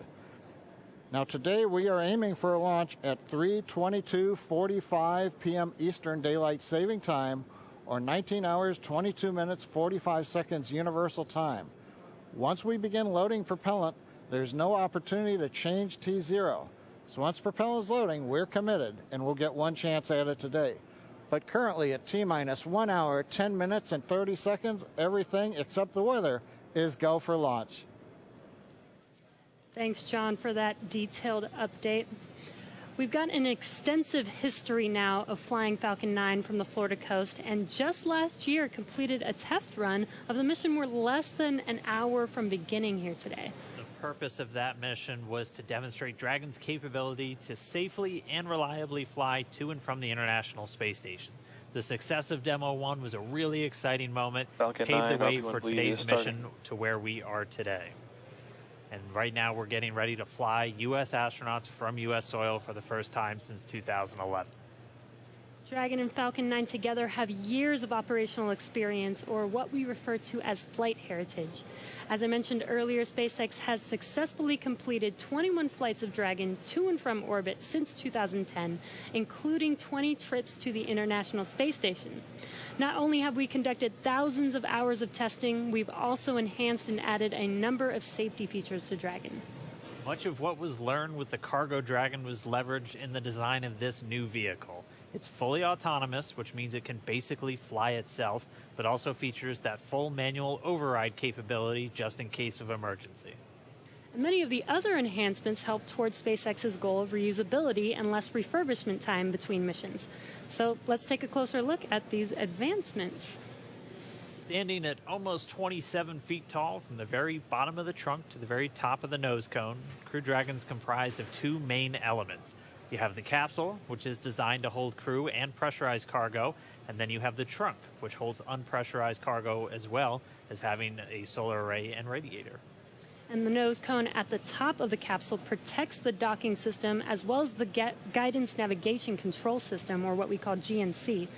The nose cone opens for docking and remains attached to the Crew Dragon spacecraft, and that's unlike the previous version of Dragon, and that helps towards our reusability efforts. Completely opposite the nose cone is that trunk. It has attachment points for Falcon 9, the Dragon capsule, and it can hold cargo. On the very outside of the trunk, one half of it contains a radiator that rejects heat from the active thermal control system into space. That's the white part, and that uses SpaceX's new picotiling technology. The other half contains the solar cells used to charge the spacecraft's batteries. And though we only have 2 astronauts on board today, the spacecraft is actually designed to accommodate up to 7 crew members with modular seats that can be removed and replaced by additional cargo.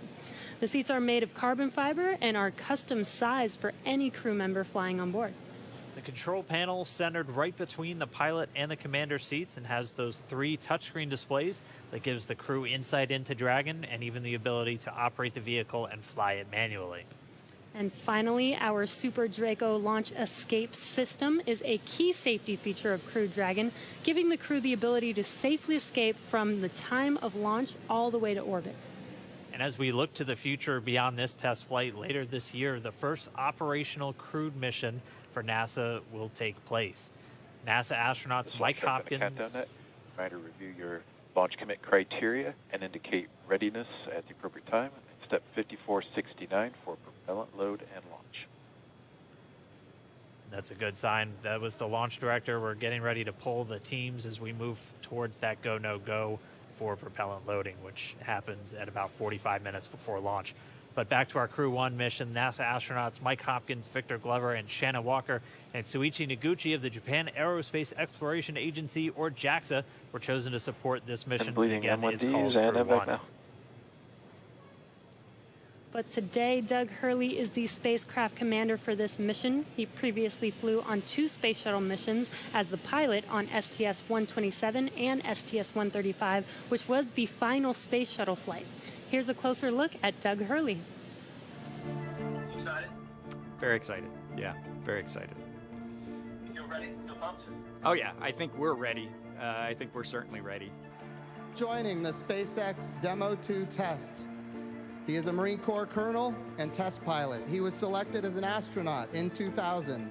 He piloted Space Shuttle Endeavour and Atlantis for STS-135, the final space shuttle mission.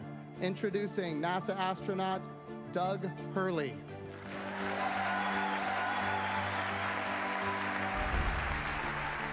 It's a life-changing process in so many ways to fly into space. It's just overwhelming in some respects. Just the sensations, the rumbling, the shaking, the acceleration. My name is Doug Hurley, and I'm the spacecraft commander for the Demo 2 mission to the International Space Station.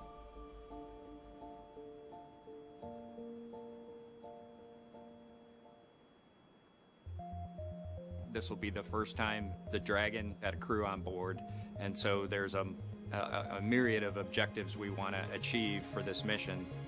What would work on orbit, what might not work on orbit, what would definitely work.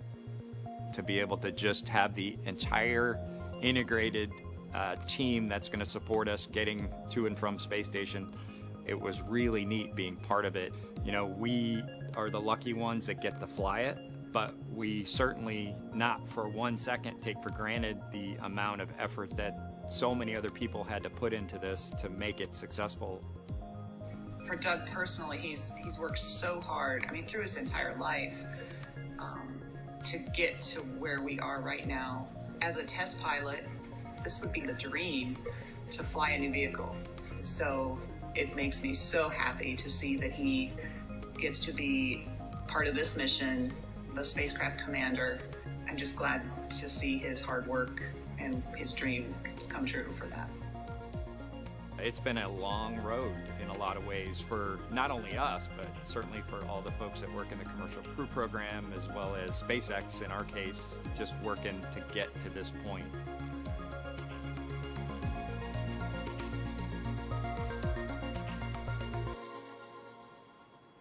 We're a little over 1 hour, 3.5 minutes away from launch. Now let's learn a little bit more about the man sitting next to Doug Hurley inside Dragon, NASA astronaut Bob Behnken. My career at NASA has kind of spanned a couple of decades at this point. I arrived with the class of 2000, went through the training program, primarily focused on the Space Shuttle and the International Space Station, learning those systems. Having launched a couple times on vehicles, you know, the second time was definitely different than the first time. You can feel a little bit guilty of, hey, should I study one more thing, or is there one more piece of information I should get? Am I really prepared or not? So that's definitely different between where I was on my first flight and where I'm at right now. For me personally, as a spouse, watching everything that Bob has put into this over the last 5 years, the dedication that he's shown, the perseverance is pretty special. For both of us, though, the way our minds work, it won't be until sort of the mission is complete that you have really a chance to savor it and celebrate it. This is a huge accomplishment for an Air Force flight test engineer to be part of the demonstration mission of a brand new vehicle. It's going to be amazing. Without a partner that has that same appreciation, I think it can be challenging for some folks. There's a lot of work and a lot of time that takes away from family that that my spouse appreciates, and I love her for that. On a deeply personal level, I'm really excited that my son is get a chance to see me launch into space. Being an astronaut has been a little bit of an abstraction thing for him because he's seen me do it in old videos, but he hasn't seen me do it for real. And so I'm excited for him to see this launch. Really, my role on the Demo 2 mission is to make sure that we get this vehicle tested and evaluated so that we can move on to more operational missions at the International Space Station. We've got a lot of objectives on board the vehicle that we need to accomplish to really make sure that it's good to go. We'll make sure all those systems are working during the test flight so that the future missions will have them available even if they don't plan to utilize them. Through years of the NASA team, helping to share that experience and teaching them the lessons that we've learned by going through this. Now there's another capability in the U.S. besides NASA to operate something of this magnitude. I want to thank the entire Commercial Crew Program team that's worked together to get to this point where we've got vehicles and a launch pad ready to head to the International Space Station.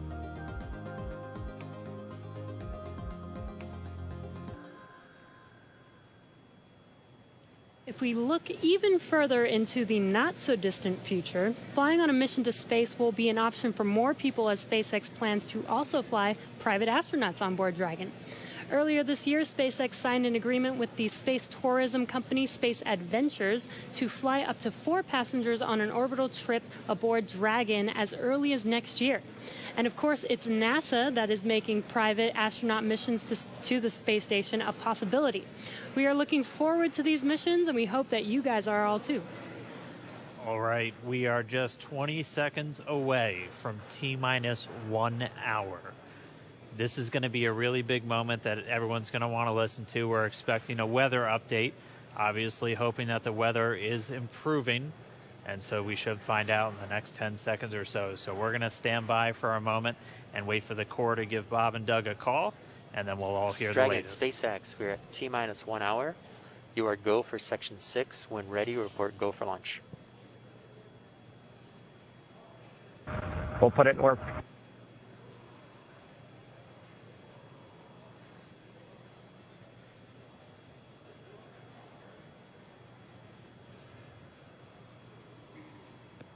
And that right there was a call for the crew to refer to some of their procedures. They do some final checks. You can see them checking harnesses, checking helmets, just making sure that they're strapped in and ready to go. And once they're done with that, the crew will report their readiness for launch.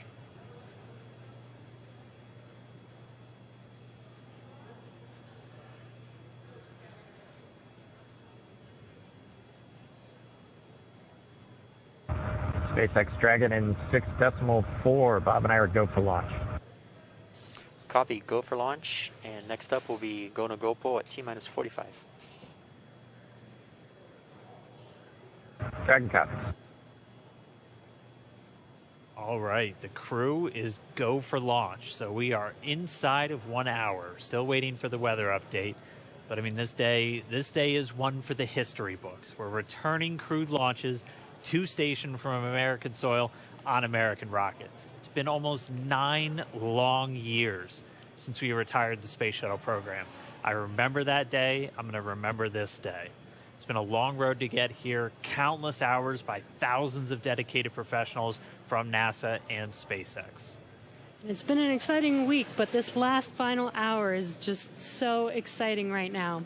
Today's mission will be Crew Dragon's second test flight and its first test with humans on board. It's been an awesome countdown so far.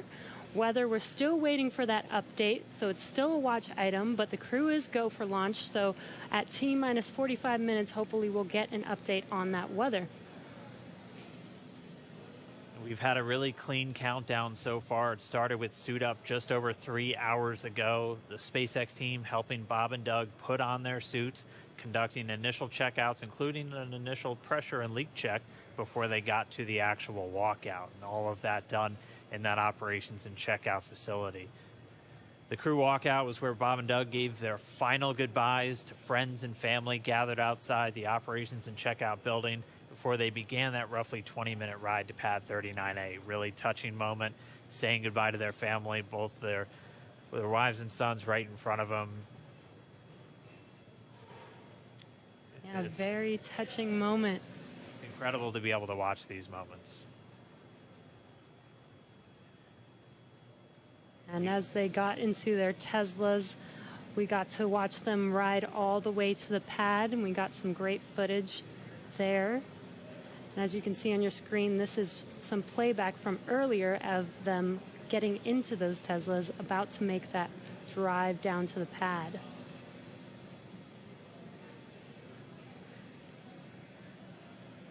And once they got to the pad, they did take a minute to take in the sights, and they headed up the fixed service structure to begin the process called crew ingress, where Bob and Doug entered. And there you can see on your screen as they're coming through the crew access arm, entering the white room right before they are able to ingress into the vehicle there. Again, This was from earlier. Yeah, this all from earlier. And as we said, that white room, the last place on planet Earth they're standing before they climb into Dragon for the ride uphill. SpaceX carrying over a tradition that NASA had where that was traditionally the room from Gemini, Apollo, and the space shuttle, that last place. About 30 minutes ago, we're back with some live video here. The team was able to close Dragon's hatch with Bob and Doug safe inside. So we are under an hour ago. Things are going to pick up as we get close to that go, no go to begin propellant loading and then arming the launch escape system. The crew pull for readiness was completed at T-minus 60 minutes, and the Dragon pull for prop load is coming up here in just about 30 seconds at T-minus 55 minutes. And then following that will be T-minus 45 minutes will be the internal mission control Hawthorne pull, and then the launch director's pull for propellant loading. When we get to about T-minus 40 minutes, the crew access arm will retract, and Bob and Doug will get the call to close their visors and arm the launch escape system. This is the automated system in place that can fire the 8 Super Draco thrusters on Dragon to quickly separate the crew from the rocket, either on the pad or during the flight on the ride uphill. And then once we reach T-minus 35 minutes, propellant loading for the Falcon 9 will begin. We got there on Wednesday. We got all the way down to about 17 minutes before launch before we had to cancel because of weather. But we're optimistic right now. Conditions have been improving, and so we're looking to press ahead once again into loading fuel onto that Falcon 9 rocket.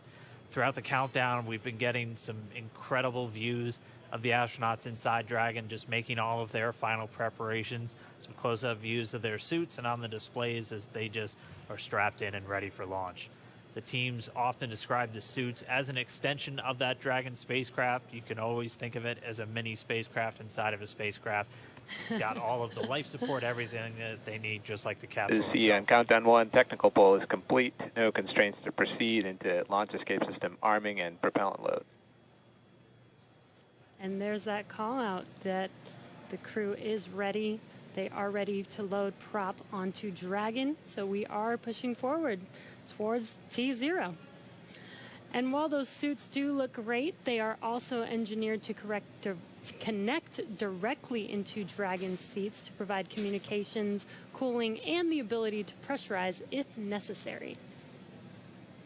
All right, well, we did get the call out that the technical teams on the ground are ready for launch escape arming and propellant loading. Again, things starting to pick up, things really starting to feel real. Let's jump down real quick to the team at Kennedy, see if you guys are just as excited. I can't sit still right now. It's starting to feel real. Yeah, it's hard to sit still in here, right, Leland? Rocket fuel going through my veins still. I know. It's so awesome when we see them sitting there in their suits. We're less than an hour away now. So far, things look like we might make it. We might make it. So I want to ask you what it was like the first time you put on a spacesuit when you knew you were going to space. Oh, that was February of 2008. We were in the ONC building getting the pumpkin suits on. A little bit different than the SpaceX fly SpaceX suits, but it was kind of surreal, you know. And to think that all these, it took 10 years of training to fly in space. It took me 10 years from when I got in the Corps in 1998 to flying in February of 2008. So it was a long road to get there, but it was so worth it and so sweet. And you know, learning how to use the green apple, the connections for oxygen, for cooling, much different than these suits that we have here with SpaceX. And so it's a lot more complicated to go through that whole series of things that you have to do to make sure you're safe in the suit. But we've evolved, we're ready, and they look so cool and calm and collected in their suits and in the vehicle. They're focusing and getting ready to fly in space. And there's so much excitement around the center. I know, Leland, you've been getting some messages. You got another message from another astronaut. Yeah, Sunny Williams. Okay, so Sunny, she's kind of the best. She's awesome. commercial crew also. She was one of the original cadre. She was one of the original 4 who trained with Bob and Doug from the beginning of the commercial crew program. And she's one of my classmates. Look at her there. What is she wearing? There she is. Hey, the Sunny. Meatball. I forgive you, Sunny. No, she had the worm one on Wednesday. So she wore the meatball today. So she's it's the best. But now she can wear the worm ball, I guess. Yes. The worm ball, yeah, she can mix it up. But yeah, Sunny's awesome. She's training to fly on the Boeing Starliner in the not too distant future. So really glad she's watching and showing some love. So thanks a lot, Sunny, for sending that note. And again, we're looking at a live view of the Crew Dragon on top of a Falcon 9 rocket. You can see the crew access arm to the right of your screen. That's the hallway that Bob and Doug walked down to get into the White Room, which was the last place we saw them standing up before they climbed inside Dragon. And again, the wider shot there of Launch Complex 39A, where we are inside of an hour from liftoff, and I think we're just a couple minutes away from the poll we're going to hear before they start propellant load. Again, a 2-stage rocket there, and gosh, you guys, the weather looks not that bad. I mean, obviously that is not an official forecast, but it doesn't look quite as bad as it did Wednesday. We've got a little bit better odds. So there's the countdown clock. We're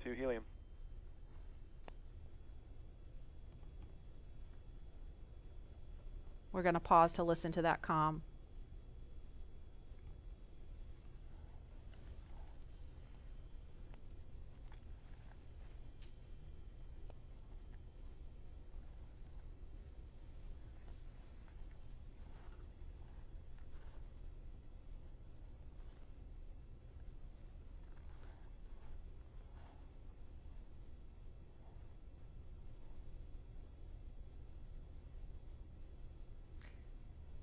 you're just joining us, we're less than 50 minutes from the scheduled liftoff of the Falcon 9 rocket carrying Crew Dragon. And if we start to hear any kind of update on weather or polling, we will pause to listen in for that. But if things go as scheduled, we should be hearing the launch director verify go for propellant load at about T-minus 45 minutes. So we're going to send it over to Hawthorne to carry the ball. John Instrucker or Jesse, are you there? This weather is go at this time. Dragon copy, go weather.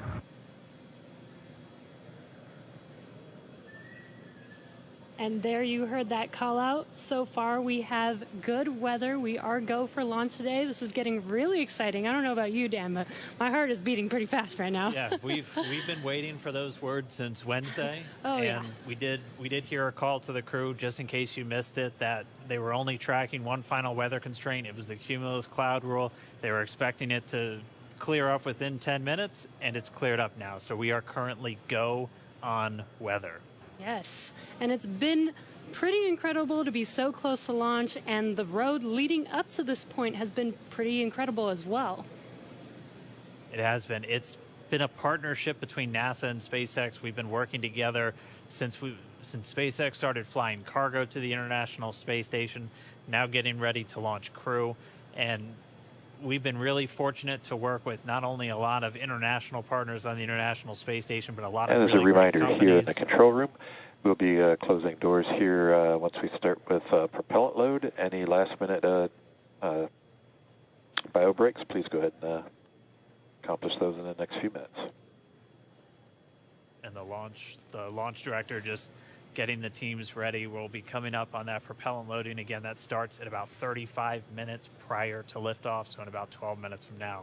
There's going to be a go, no go coming up really soon. So let's go over to our man, John I, for the latest. John? It's T-minus 47 minutes, 24 seconds. We're continuing to count down. As you just heard, the launch director and launch team are preparing for the readiness for launch poll. Now, the launch director is currently checking with Dragon mission director and NASA launch manager for their readiness. And actually, it sounds like everybody is good there. The launch director will then ask the team, he'll tell them the poll is open, and the 13 members of the SpaceX launch team will be electrically polled for their go to load propellant, as well as continue all the way to launch. Now, we will hear that poll results and a briefing from the launch director at about T-minus 45 minutes. The good news right now is that the weather is go. All the conditions that were read shortly a while ago at T-minus 1 hour have cleared. We're, as the weather forecaster said, cautiously optimistic. Currently, Countdown. the probability... Poll is complete. We're go for propellant load. Well, we got an early call out there. And launch control clear to retract the access arm on time. After that, arming access arm retract at T-minus 45 minutes. Got an early call from SpaceX launch director Mike Taylor that the poll is go.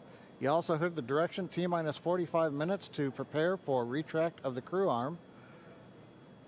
As we hear more discussion, we'll stop and let you listen in. But right now, weather for liftoff, ground level winds are good, 10 to 15 miles an hour, well within limits. Upper altitude balloons show that conditions are acceptable. The red weather conditions have cleared up, the last one being cumulus clouds. And the probability of violation is set at 30% right now, so that's 70% chance of good weather.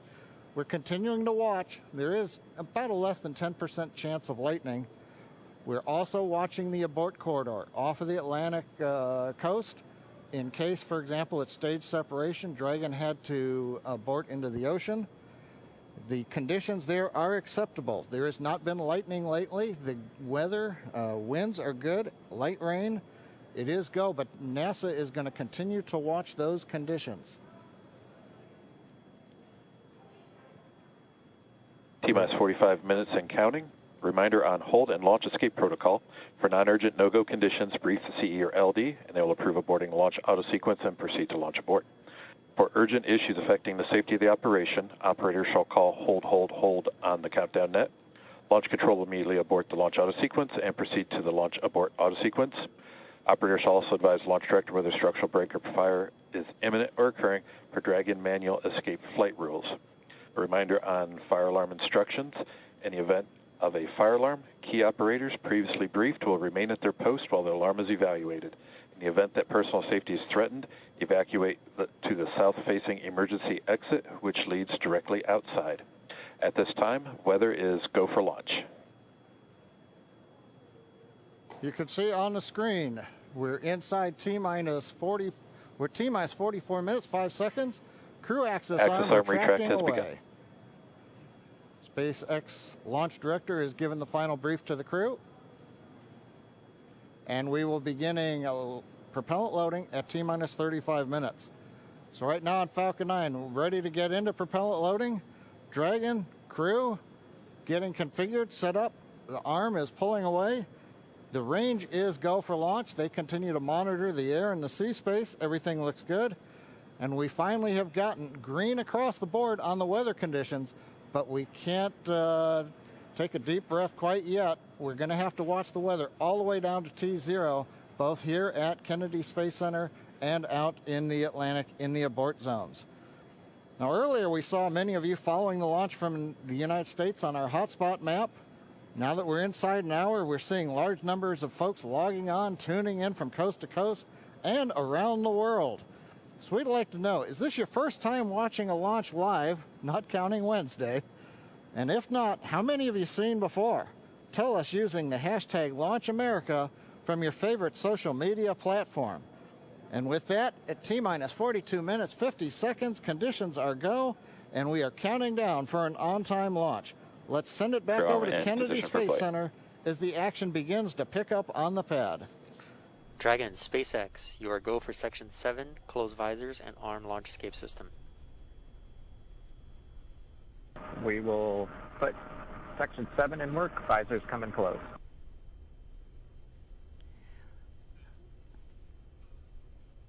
All right, the countdown clock is continuing to tick. My heart is continuing to beat 5 million beats a second, and we are getting so close.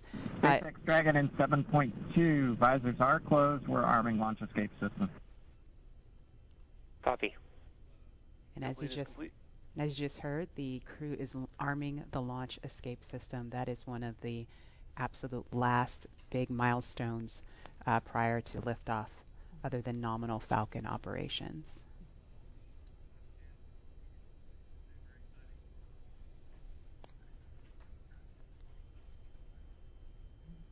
So just a minute ago, we saw the crew access arm retract, and obviously we just heard on the comms Bob and Doug getting ready to arm the launch escape system, and so that is something that protects them all the way to orbit. So when fueling starts at about T-minus 35 minutes, so just over 6 minutes from now, they will have the capability to abort, to separate from Falcon 9 either on the pad or even after liftoff. That's a critical safety capability. And we are going to go over to Hawthorne now to take us through these next minutes. Jesse? Section, switch into nitrogen. And we did hear that call out that they are arming the launch escape system, so very exciting. SpaceX has designed Crew Dragon and Falcon 9 to be the safest launch system ever flown. So we brought back Nick Piccone, SpaceX's Nick Piccone, to talk more about this again. Thanks for coming back and joining us today, Nick. Hey, Jesse. Happy to be here. Still monitoring the launch here with our recovery and ground operations teams. Awesome. And Nick was our mission manager for our in-flight abort test earlier this year and now works on the Starlink team. Nick, on Wednesday, you talked about the launch escape system. Could you just give us a brief summary today for those that are joining today? Sure. So the launch escape system, again, is our ultimate safety feature to keep Bob and Doug safe in the event of a major Falcon anomaly on the pad. The system is designed to automatically fire if either vehicle detects a dangerous condition developing. And if that happens, Dragon will use its 8 Super Draco engines to push the capsule off and away to a safe distance away from this Falcon. This capability is absolutely critical. It's what keeps the crew safe, and we're now active and armed on the pad with it protecting the crew. And as you mentioned, the launch escape system allows the Dragon to separate and get away from the vehicle. I believe it goes into the ocean. What happens after it lands safely in the ocean? Correct. So for most of our failure modes, the successful end state is Dragon deploying parachutes, splashing down safely in the ocean. But since a launch escape can happen while the vehicle's on the pad or anywhere in flight up through orbit, it could be splashing down right off the coast of Cape Canaveral. It could be splashing down thousands of miles away in the North Atlantic. If that happens, to make sure we can get to Bob and Doug as quickly as possible, the Space Force's 45th Space Wing, Task Force 45, has pararescue teams staged and ready all around the world, ready to drop in and rescue Bob and Doug as soon as possible. And you mentioned that the launch escape system will keep them safe all the way up to orbit. What other options are there after Dragon is in orbit? Sure. So if for any reason we're unable to dock to the International Space Station, we have several pre-planned return trajectories, which will bring the capsule down to a splashdown point close to shore, where NASA and SpaceX recovery forces will be waiting to recover them. It'll look like an otherwise totally normal recovery operation, except for the early end of mission. This operation is something we're doing with one of two identical crew recovery ships. We do that because the landing sites, we want to maintain as much flexibility as possible. There could be changing weather conditions that bring down one site and leave the other one up. So we have those two identical ships, one in the Atlantic, one in the Gulf of Mexico. And our space operations team can redirect the spacecraft to go to whichever site is the safest option for the crew at that time. And with the vehicle, in almost any scenario, it sounds like the vehicle will land into the ocean. And it may look like a gentle landing into the ocean, but it's a pretty dynamic event happening. And you mentioned there are teams that are ready to go and rescue the vehicle and the astronauts on board. How do you prepare for something like that, especially with so many different scenarios that could happen? Sure. So we're lucky to have had about a decade of recovery experience with Cargo Dragon 1 in our previous trips to the International Space Station. That, along with our booster recovery missions, we've got a great team of recovery operators here who have a lot of offshore experience with our spacecraft. The system, though, that we took that experience, we built up a new crew recovery ship, two identical crew recovery ships, I should say, which have a lot of those lessons learned baked into the design of that ship and the operations. These new ships have complete medical facilities, an operational helipad, and redundant communications, power, and propulsion to make sure they're robust and ready for anything we encounter offshore. We've also done tons of training exercises with the SpaceX team, the NASA team, and the rescue forces I mentioned earlier, practicing capsule recovery, emergency scenarios where we have to get the crew out of the capsule while they're still in the water, as well as those helicopter evacuations, taking off and landing from the pad many times so that we make sure the team is ready to do that. They're all staged and ready. They feel ready to support, and will be ready to call on us if anything goes wrong today. Awesome. It sounds like Bob and Doug are in some really good hands and will be safe no matter what occurs on the vehicle. So thank you, Nick, for joining us again, for walking us through all of those details. I hope you're just as excited as we are for a launch coming up here very, very shortly now. So we're going to send it over to KSC to Lauren. Thank you, Jesse. So as you just heard, fueling is about to begin at T-minus 35 minutes. We are about 50 seconds away from that. And so we're getting really, really close to the first launch of astronauts into orbit from American soil since 2011. The launch escape system is armed, which, as you know, happens before fueling. And Dragon propellant load, that's the propellants that are inside of the Dragon capsule, not the rocket. Prop load for Dragon took place weeks ago and just a few miles down the road in what we call Dragonland. And those propellants, they are MMH, or monomethyl hydrazine, which is the fuel that we use. It's hypergolic fuel. And NTO, or nitrogen tetraoxide, that's the oxidizer. Those two come together and they ignite in space to propel the vehicle. You don't need that TTEB or a third thing to ignite because hypergolic propellants don't require it. You just need the fuel and the oxidizer. And as you just heard, propellant load has started on Falcon 9, and that's awesome. All right, so that that bipropellant system feeds all of the engines on Dragon. So Dragon has 12 service section engines in each. So there's 3 in each quad, 3, 3, 3, and 3. Those are used for on-orbit maneuvering for Dragon. There's also 4 additional Dracos that are underneath the nose cone for large delta V maneuvers that the vehicle will perform. But the engines that Nick Picone was talking about earlier are Super Draco engines. We have 2 in each quad of the vehicle, so 8 total. And those are bigger engines with a high flow propellant system, and those are what lift Dragon off of Falcon 9 in the unlikely event of emergency that requires us to get off of Dragon, off of Falcon. Now, you probably remember, let's see, Mercury, Apollo, Soyuz, they have that big pointy tower on top. That's the launch escape system for those vehicles. It's actually just another rocket on top of the spaceship that lifts the vehicle off. In the case of Dragon, our escape system is integrated into the vehicle completely. And so that's just better from one less thing you have to jettison every single flight. But it also allows us to have escape capability from the pad before T0 all the way through to orbit. And so even if the very last minute, if we needed to get off of stage 2 while we're in space, we could actually escape to orbit. So yeah, that's the escape system for little baby Dragon here. Thanks, Lauren, and thanks for walking us through that, because I think it's really important that people understand that critical safety capability, and that's the whole point when we hear that launch escape system is armed.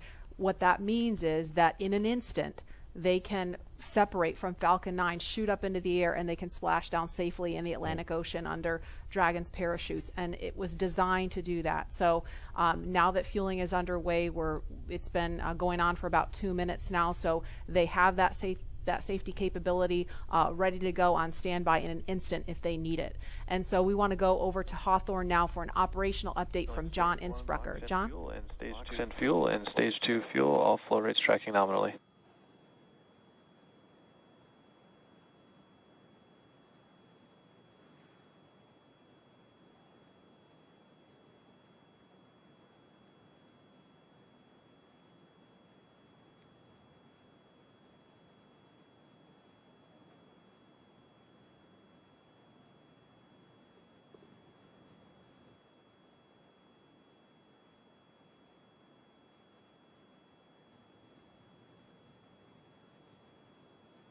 We're at T-minus 32 minutes, counting down. These final minutes, everything's still looking good for Falcon 9 and Dragon for an on-time launch.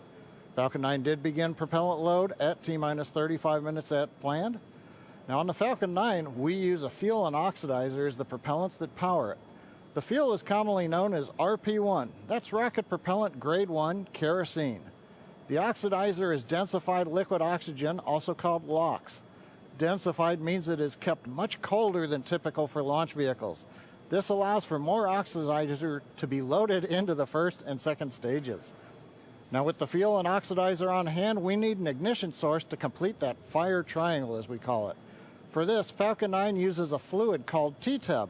It ignites in the presence of oxygen and gives off a green-colored flame. Now it's hard to see on the first stage ignition due to the water that will be spraying on the pad, but you might just see the green flare as the second stage engine ignites following stage separation over 2.5 minutes into flight. Now currently first stage fuel tank is about 10% full. The first stage, as a reminder, as you look on the left side of your screens, the first stage is the long white cylinder at the bottom, topped off by the black cylinder. So over 2/3 of the rocket is that first stage. So the fuel tank is getting loaded. We're also loading the liquid oxygen into the first stage also. The second stage, which is the top 1/3 between the Dragon and the black cylinder, that's the white second stage, that is being loaded with fuel right now. That's about 8% loaded at this moment. Liquid oxygen loading is going to begin on second stage at T-minus 16 minutes 30 seconds. Liquid oxygen loading will continue on both stages all the way down to the last few minutes of the count. We're also loading helium into pressure vessels on the stages. That's used to pressurize tanks in flight as the propellant is pulled out by the strong Merlin turbopumps. On board the Dragon spacecraft, astronauts are monitoring systems while the propellant is loaded into Falcon 9. While we mentioned we had trained them with sounds that we had recorded on board. They've been through most of a propellant load, and they are now experiencing those sounds and vibrations. Stage 1, the cryo range helium load continues started. to report no problems. They are go to support launch. Weather, the last of the red conditions cleared up about 15 minutes ago. Everything is marginal but acceptable on the weather. We'll continue to watch all the way through the countdown. Now, as a reminder, today we are now into an instantaneous launch window now that we've begun propellant loading. So at this point, if we hear a hold for any reason, we'll have to stand down and target our backup launch opportunity tomorrow, May 31st. Thanks, John. For Demo 2, Bob and Doug's flight to station will take about 19 hours, and their journey is fairly similar to the trip our Cargo Dragon makes back and forth to the International Space Station, but with two noticeable differences, and that's docking and splashdown. And as we await T-0 in just under 29 minutes from now, the ground operations teams are doing a series of system checks to make sure Dragon and Falcon 9 are both ready for liftoff. And we're continuing to get live views inside the capsule with Bob and Doug, and you're now also looking in firing room 4 down there at the Cape. Once we hit T0 and a successful launch occurs, we will watch Falcon 9 and Dragon make their ascent until the Falcon 9 first and second stage separates and sends Dragon on its way to the space station. And at this point, mission operators will prepare Dragon for on-orbit operations, where the vehicle will execute a series of burns that gradually raise its orbit to align more closely with the space station, as you can see in this animation. And just after putting Dragon into the same orbital plane as the station, the teams will get ready for Dragon's approach and docking maneuvers. The next Dragon will make its approach and actually dock with the space station. And this is a very different process from what we've seen with Dragon cargo deliveries in the past, which use a process called berthing. Berthing requires a spacecraft to approach the station and then stop so a crew member can maneuver the station's robotic arm to capture the spacecraft. Docking on this version of Dragon can be done autonomously with no crew on board the station. It's typically a faster process, both when arriving and leaving, but it does still require pinpoint accuracy to approach safely. Once captured, a spacecraft then gets attached to a common berthing mechanism, the same type of port that we use to connect each of the modules on the station together. It's a little bit slower of a process, but the hatches are significantly larger than the docking ports, which makes them perfect for bringing up those really big cargo items. Dragon will spend up to 120 days docked before preparing to return home. Following successful completion of Dragon's test objectives and cargo loading operations, the crew will close the cabin, perform final system checks, and configure the vehicle for undocking. Once the automated undocking sequence is complete, Dragon will complete 2 departure burns using its Draco engines, pushing it away from the space station. And then next up on the trip, deorbit entry and landing, or splashdown, which is going to cover all the operations following that final departure maneuver. That's going to include events like the trunk separation, closing of the nose cone, a deorbit burn, and then eventually as they get into the atmosphere, the deployment of the drogue and the main parachutes, and all of that ends with splashdown right off the Florida coast. At that point, teams from SpaceX will move in with their recovery ship, grab the capsule out of the water, and work to get Bob and Doug out of Dragon after a successful mission in space. So we are 26 minutes away from launch. Fueling of Falcon 9 is continuing. Let's check in one more time down with the team at Kennedy. Murray? All right, thanks, Dan. We are so pumped right now because things have cleared up and it looks like we might actually do this today. If you're just joining us, we are now 25 minutes, 46 seconds and counting from the first launch of astronauts to the International Space Station from U.S. soil in 9 years. This will mark the beginning of a new era where more people will be able to fly to space than ever before. And we want to share with you the results of a poll we asked a little earlier. If you could go to the moon, now it's not where the astronauts are going today, they're going to the space station, but if you could go to the moon, would you rather visit the South Pole, where no one has been before, or the Apollo 11 landing site? And it was a pretty even split. We had 46% of you say you would go to the moon's South Pole, and 54% of you would go to the Apollo 11 landing site. I kind of side with the Apollo 11 landing site because I'm a history buff and I want to see where Neil Armstrong and Buzz Aldrin set foot. So I don't know. What do you guys think? Lauren, which place would you go?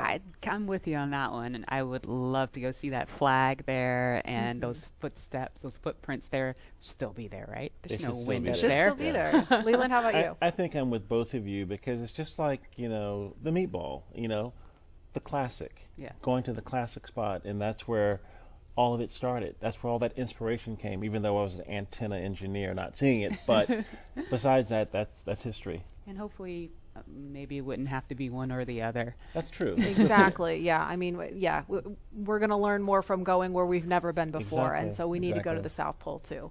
And we are thrilled to see all of you following along online. Thank you for answering our poll. And we're going to go over to Tahira, who's been monitoring all the action with less than 25 minutes to go. Tahira, I'm sure things are heating up online.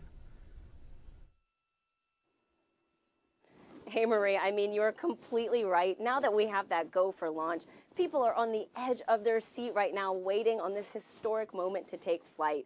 As you can see, photos are still coming in of just everyone around the country showing their excitement for this launch. And it's really been a touching thing to see how everyone's kept this excitement going from Wednesday's first attempt. So we just took a look at numbers, and we are now over 3 million people tuning in for this historic launch. And so for me personally, I just want to wish Bob and Doug the best of luck. This will be my own first time watching humans lift off to space from the United States, and it's just going to be a super emotional moment. For that, Marie, back to you at Kennedy for these last minutes before launch. All right, thanks, Tahira. And Leland, we got 23 minutes and some change to go. What do you think Bob and Doug are feeling right now? I think, they're very calm, cool, and collected as test pilots, but I think they're thinking about what are the steps that I have to take if a malfunction or something happens. And so the nominal stuff is all kind of automated, but if something happens where they have to intervene with those touch screens, that's what they're thinking. Mm-hmm. And we're just inside 23 minutes now. So on Wednesday, we were 5 minutes further in the countdown when we heard that call to scrub, and the weather was still very touch and go at this point on Wednesday. But today, it at least for right now, I don't want to jinx it. I'm afraid to even say it out loud, but it looks better today. Yeah, and it feels like I'm feeling it a lot more than I did on Wednesday. Right. And speaking of Bob and Doug and them being really calm and cool and collected, haven't had the opportunity to be in meetings with them and to watch them train. I have to say, and to all of my friends who work with them every single day, the feedback is always just what great people they are, and just how not just bright and sharp they are, but just good people. Right. And around the office, we often refer to them as the dads. Yeah. The dads? They're the dads. They're dads. They are dads. Okay. And we've met their families. And when you see people on that very personal level, it starts to mean so much. They are a part of our team. They're not a customer. They're our team. They're not a payload. They're our team. They're our family. And so we're just so excited to see the dads up there today. Yeah. Go dads. Yeah. All right, we're going to go send it over to Gary for an update from Houston. Gary?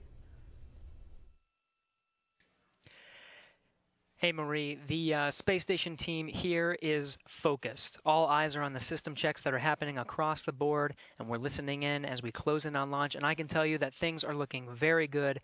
Chris Cassidy will be watching from the International Space Station, right now flying over the Pacific Ocean. It's heading to cross right over the launch pad. We might even get some good views from the station. Hope to be capturing those.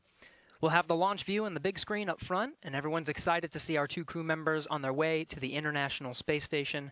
But before we get to it, I just want to pass on good luck from the entire flight operations community here in Houston. It's always exciting to be doing something wholly new and history-making with station operations, and we can't wait to see our team members Bob and Doug in low Earth orbit and heading to the International Space Station. That's it from us here in Mission Control Houston. I'll send it back over to the team in Hawthorne for the latest happening there. John. T-minus 20 minutes, 30 seconds. We're Strong continuing to count down.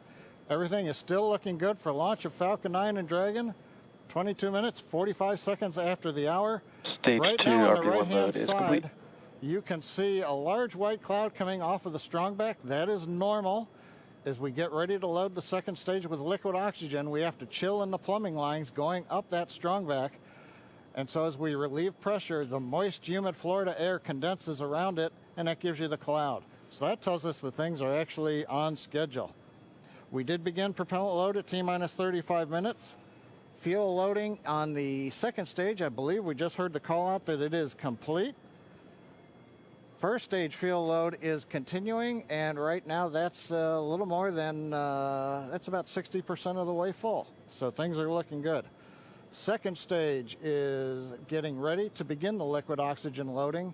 After they finish chilling in the lines that you see on the monitor, they'll begin the load at T-minus 16 minutes and 30 seconds. The range right now is go, ready to support. Weather continues to be go. As we inch our way closer, we're keeping our fingers crossed. We're waiting to hear if anybody calls out an issue, but for the moment, as you can see on the screen, it looks good. Now, on the Dragon side, the Dragon mission director and the team there are reporting no issues. They've done their communications checkouts. The crew access arm, as you can see, is retracted away from the spacecraft. The crew is strapped in and they are ready to go.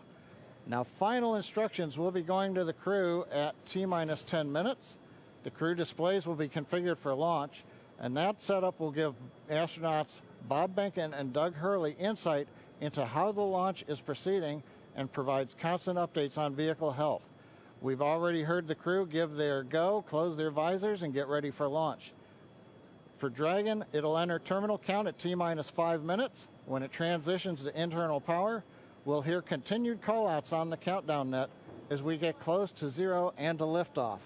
But right now, at T-minus 18 minutes, 15 seconds, everything continues to be go for an on-time launch. So, Dan, Jesse, things are looking pretty good. How are they doing over at your stand? Things are great from about 15 feet away from you, John I, and honestly, things are looking pretty great down at the pad there. We're seeing a lot more blue in the sky. Green is the color we want when we're talking about weather, and that's where we're sitting right now. So we're continuing to count down. We are under 18 minutes away from liftoff. Again, it's an instantaneous liftoff it's going to be 12:22 and 45 seconds here on the West Coast, 3:22 and 45 seconds over on the East Coast there in Florida.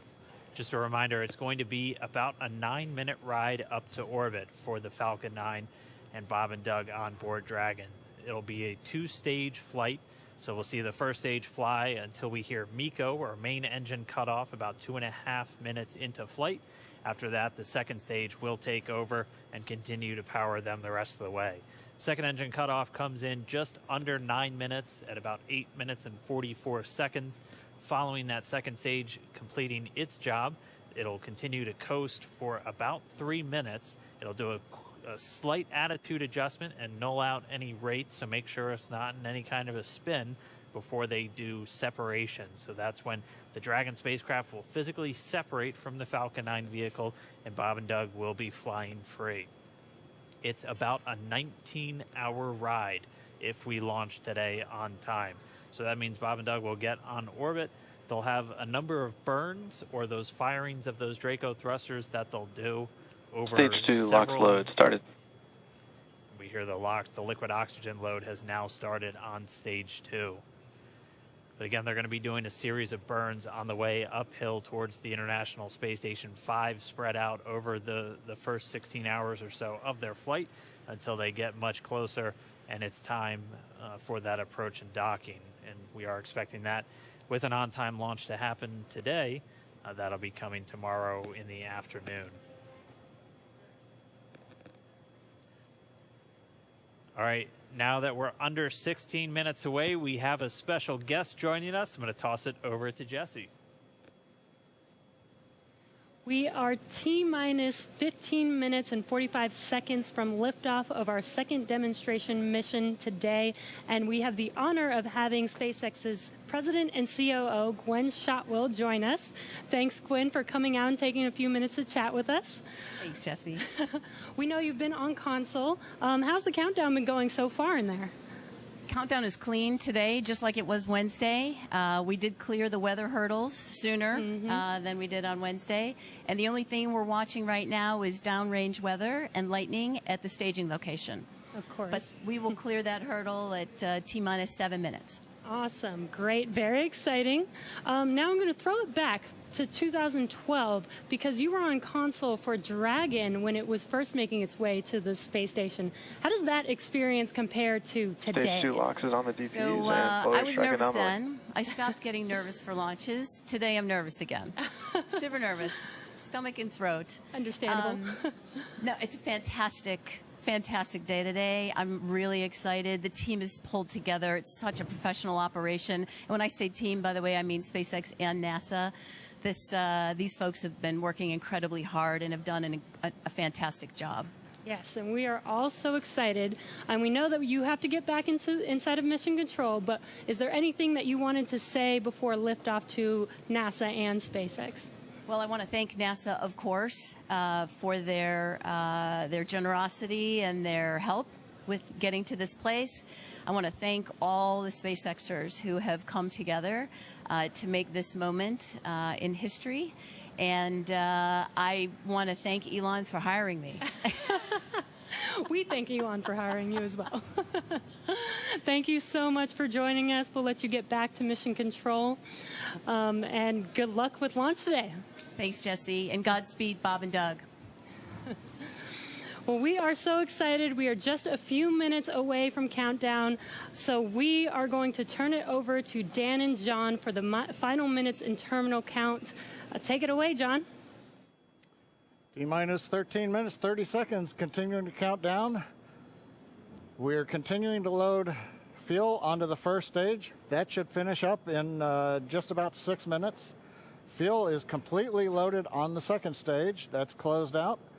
And we are continuing to load liquid oxygen on both the first and second stage. The liquid oxygen load beginning on the second stage just about 3.5 minutes ago. We are also loading cryogenic helium into the storage vessels on the first and second stage, getting in the last little bits of helium when we keep it cryogenic, cold and liquefied. That gets us, just like we do with liquid oxygen, the maximum amount into the storage volume so that we can get the most performance out of the vehicle. Right now, we are in a fairly quiet state on the vehicle. Ground pumps continuing to put the propellant in to first and second stages. Next significant issue, callouts that we're going to hear will probably be inside the T-minus 10 minutes when they talk to the crew. We'll listen for that. But at the moment, everything continuing to look good at T-minus 12 minutes and 20 seconds.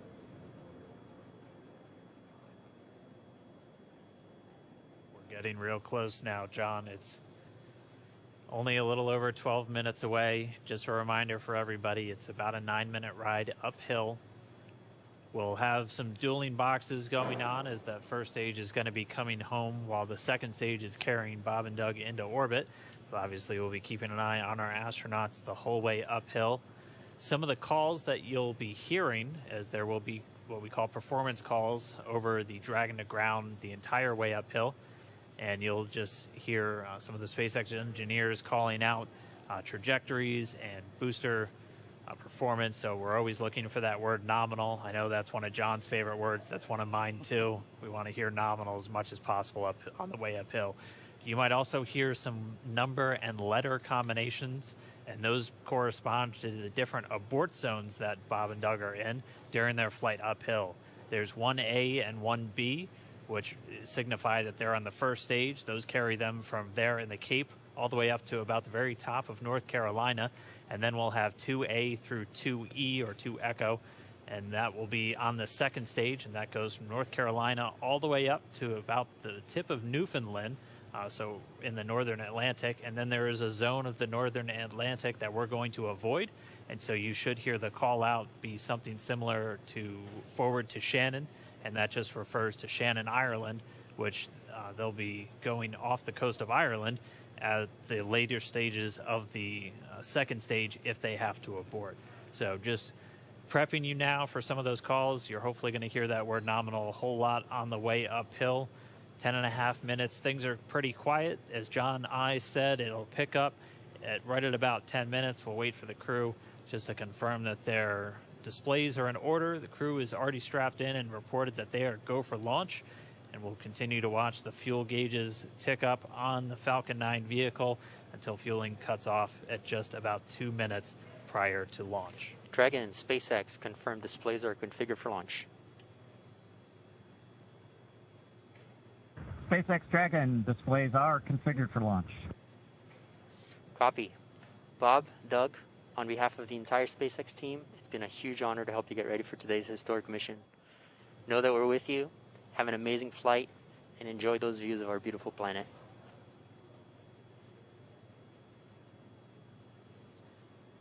Thanks, Jay. It is absolutely our honor to be part of this huge effort to get the United States back in the launch business. We'll talk to you for more, but thank you. Copy all. Thanks for those words. The SpaceX core, so again, that voice that's going to be talking to Bob and Doug throughout their mission from right here in Hawthorne, just offering a few quick words. The crew did confirm their crew displays are configured for launch. We are coming up on 9 minutes and counting. We've gotten through T-minus 10 minute with the crew discussions. Activity is now going to switch over to Falcon 9. Our next major event comes at T-minus 7 minutes. We begin what we call engine chill. Pre-valves will open. Those currently separate propellants on the first stage from getting down to the Merlin engines. We'll open the pre-valves. That allowed fuel liquid oxygen to flow to the top of the pumps. And more importantly, when we open the valves, that allow us to begin chilling the 9 Merlin 1D turbopumps on the first stage engine.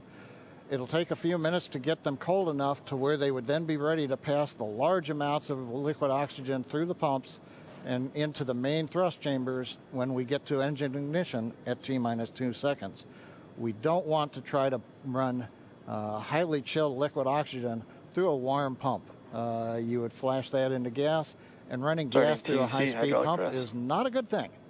So right now, we are waiting for T-minus 7 minutes. That'll start the engine chill. Shortly after that, we will also get the fuel shutdown.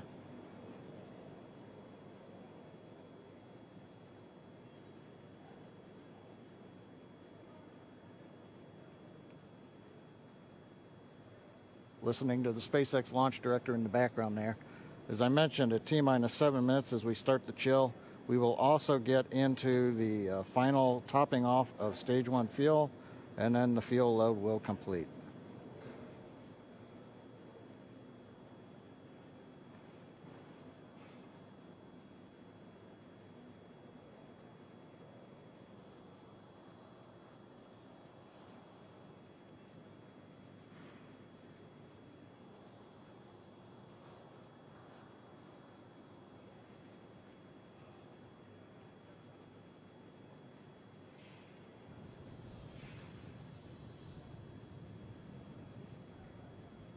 Stage 1 and Stage 2 engine chill has started.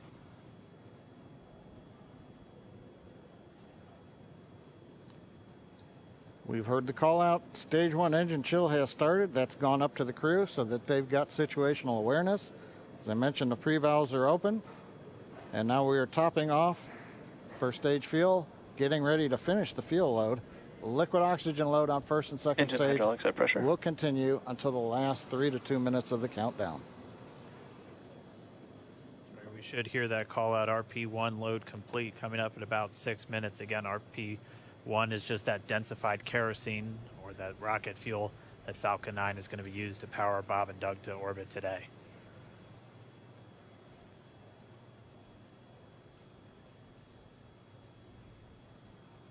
And Stage 1 fuel is closed out.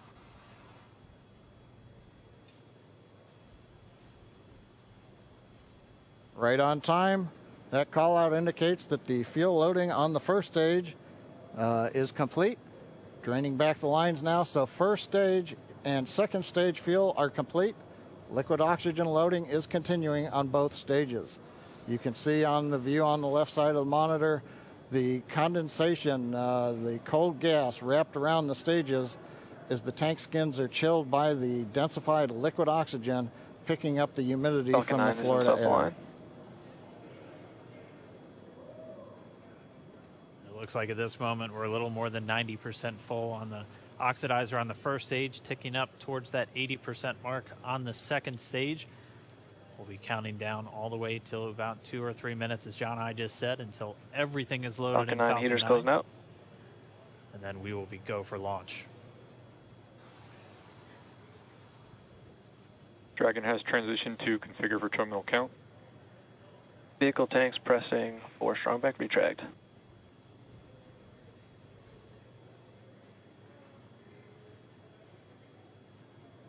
We're pressurizing the Falcon 9 tanks. We're going to open the clamp arm around the second stage and begin to retract the strong back. We'll move back about 2 degrees. That'll get us to the liftoff position. At liftoff, the strong back will then recline about 45 degrees away. Started. Stage 2, RP1 bleed. Launch director called out the strong back retract has started. On the left, you'll see it go back just a couple of degrees. Stage 1, RP1 bleed.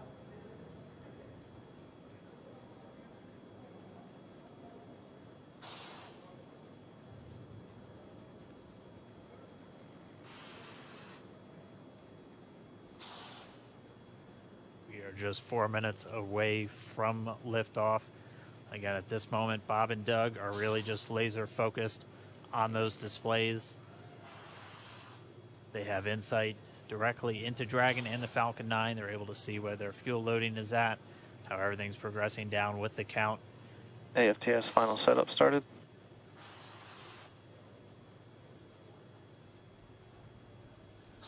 Three and a half minutes from launch. And the strong back is now reclining away from the Falcon 9.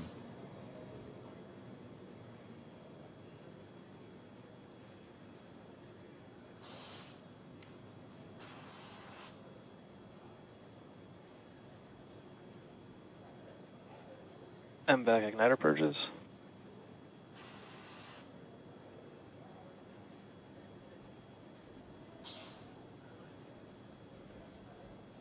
Hogo bleed. Dragon has transitioned to terminal count and is on internal power. Stage 1, LOX load closed out. Okay, we're at T-minus 2 minutes, 42 seconds. Stage 1 LOX load is closed out. Stage 2 will continue to load for about another half a minute or so.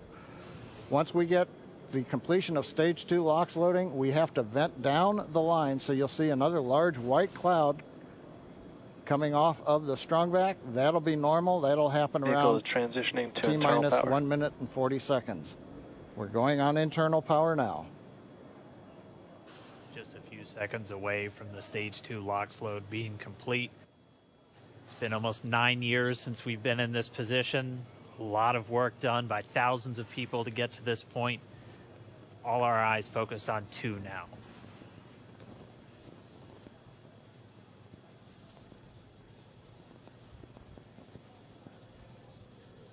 Stage 2 LOX load is closed out. Propellant fills are complete.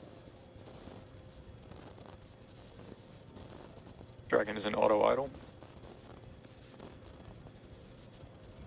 Stage 2 LOX load complete. All fuel, all oxidizer on Falcon 9. 1 minute, 34 seconds to go till launch. Ground gas closeouts is starting.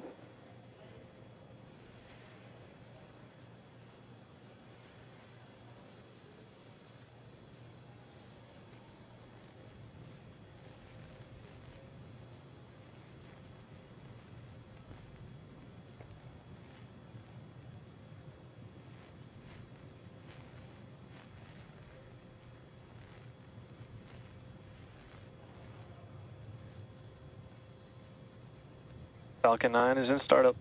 Dragon is in countdown. FTS is armed for launch.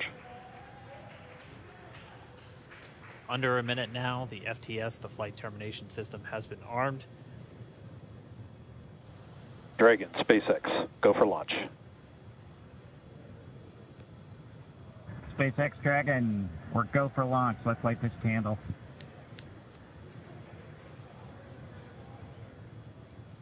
T-minus 30 seconds.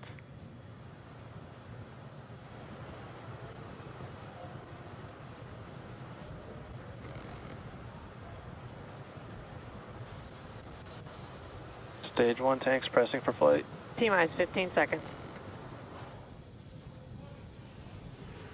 10, 9, 8, 7, 6, 5, 4, 3, 2, 1, 0.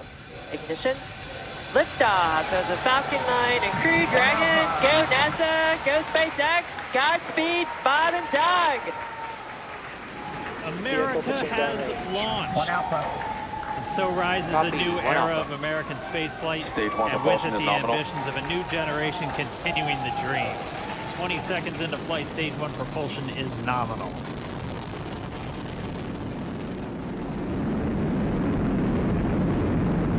T plus 30 seconds into this historic mission. Flying crew on board Dragon and Falcon 9, and look at them go. Falcon power telemetry nominal. M1D throttle down. We're throttling down to get ready for the period of maximum dynamic pressure. We're in the throttle bucket. Reports say all systems are go. Vehicle is supersonic.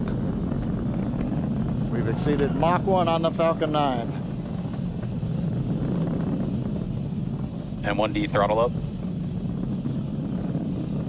We're throttling back up to full power as we're through max Q. Copy, 1 Bravo.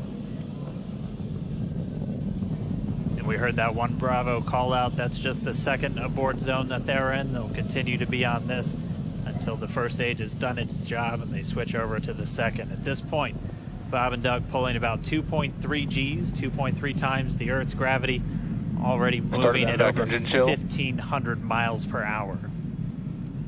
We've heard the call out for MVAC engine chill. That's getting the MVAC engine ready to light. That'll come at about 2:44 into flight. Right now, everything continuing to look good. Next major event coming up is going to be the triple. We'll have main engine cutoff of the 9 first stage engines, stage separation, and then ignition of the second stage engine to continue to carry astronauts into orbit. Coming up in about 20 seconds. M1D throttle down.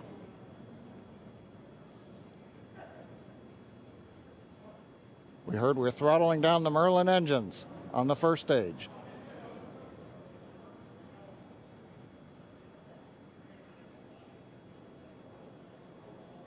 And we have Miko. Miko. 2 Alpha. Falcon stage separation confirmed. Copy, 2 Alpha. MVAC ignition.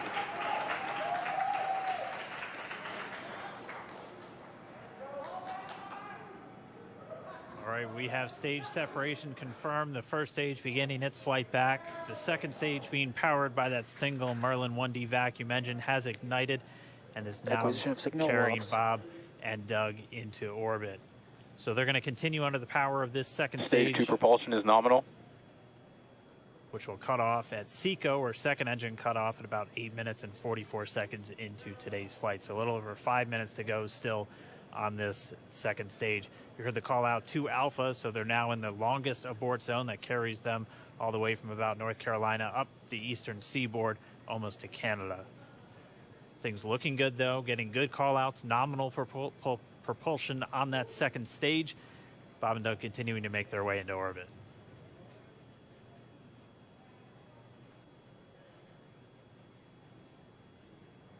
Dragon SpaceX nominal trajectory. Acquisition of signal in Bermuda. SpaceX Dragon nominal trajectory. All right, here in nominal trajectory, so Dragon pointed in the right direction, continuing to make their flight uphill. Heard acquisition of signal Bermuda. That's one of the other ground stations that they're using to get telemetry and data back from this spacecraft. Stage 2 propulsion is still nominal.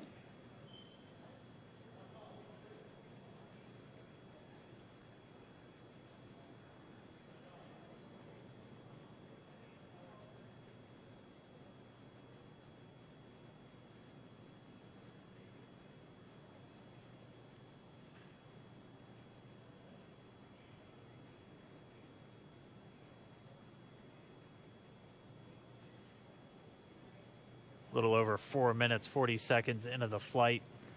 Bob and Doug flying at more than 5,600 miles Dragon per hour. SpaceX nominal trajectory. Already almost 200 miles downrange from the Kennedy Space Center. Nominal trajectory continuing.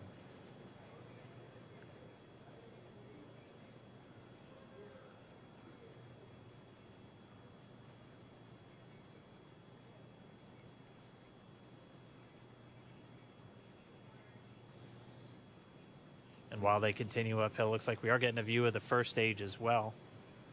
Yep, on your right screen, you can see that first stage with the grid fins deployed. It's making its way back to attempt to land on our drone ship, Of Course, I Still Love You today.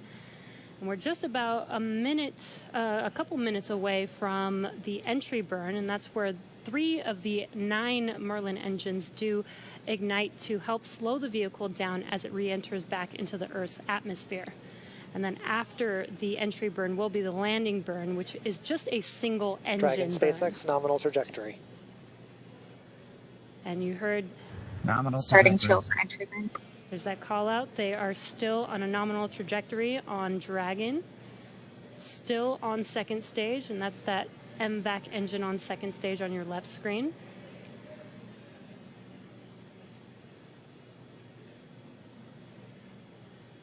Again, on your right screen is that first stage booster coming back towards our drone ship, Of Course, I Still Love You. We're about a minute away from entry burn.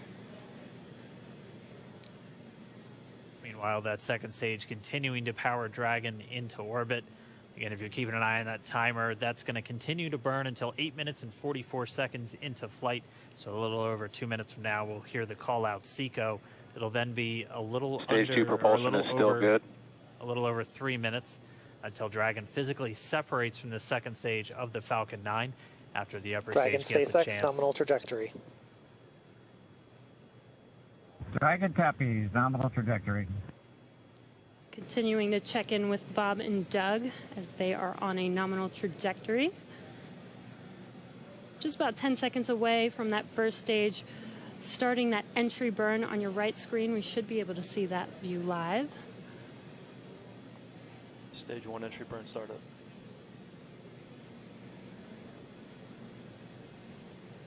And there is that entry burn beginning. This burn lasts about 36 seconds long. Stage 2 FTS is saved.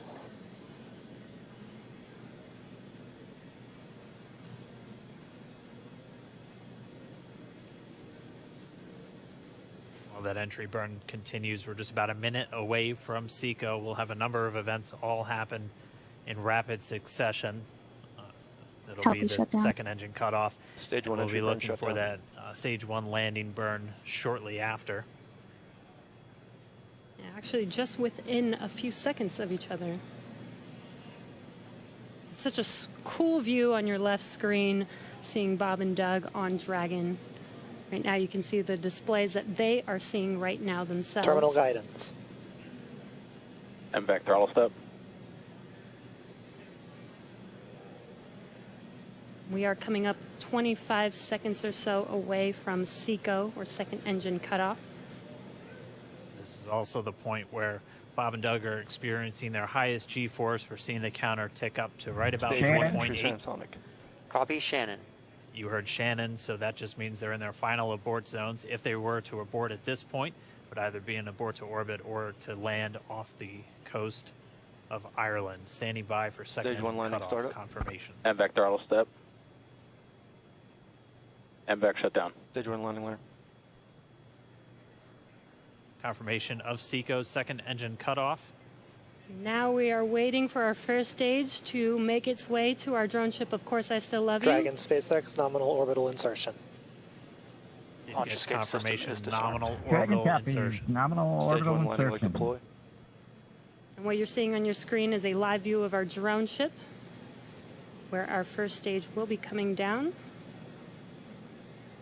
Looks like we lost that live view, but we'll wait for confirmation of that landing shortly here. Falcon 9 first stage is successfully landed. And there you can see on your screen, Falcon 9 has landed.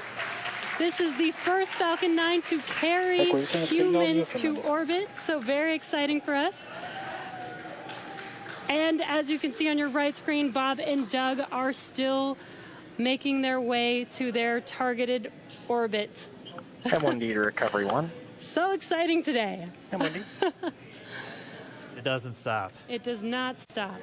All right, we did hear again that call out, good orbital insertion, so that means Falcon 9 and Dragon right now exactly where they're supposed to be.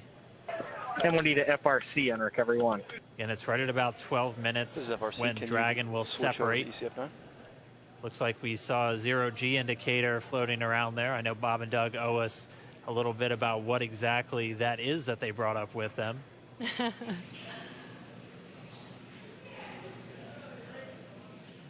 And before separation, before Dragon initiates separation from the second stage, they do make sure to make, they do ensure that the vehicle is not spinning and it is in good condition before we separate. That's right. The upper stage does small attitude maneuver using some cold gas thrusters built into the rocket body itself. Exactly. So we do expect that separation to occur in about a minute from now, but they do wait until they have full confirmation that it is ready to separate. Such cool views. I cannot get over this view that we are seeing right now. Bob and Doug on the right screen inside of Crew Dragon out in space. Yeah, already 200 kilometers over planet Earth, or a little over 124 miles, traveling in excess of 2,700 meters. 27,000 meters per second, or about 16,000 miles per hour.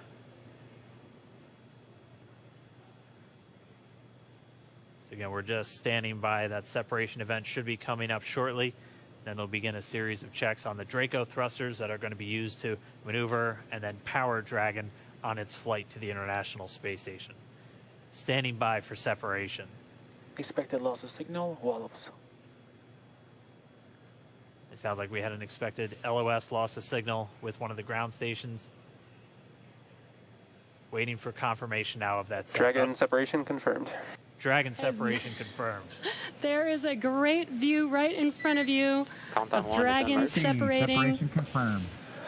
And there's that call out.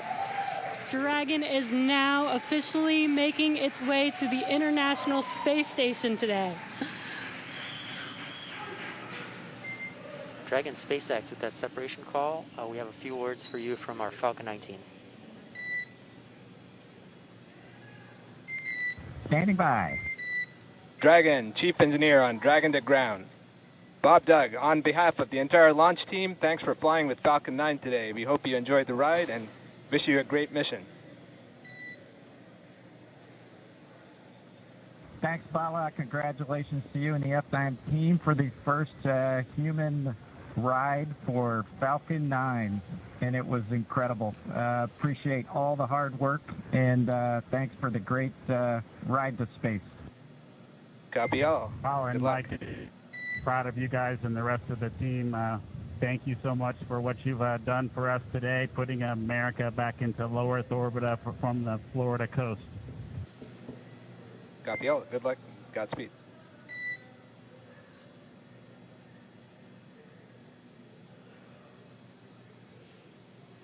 All right, so Bob and Doug are in And Dragon space. SpaceX, we confirm nominal ECLS activation and service section Draco checkouts.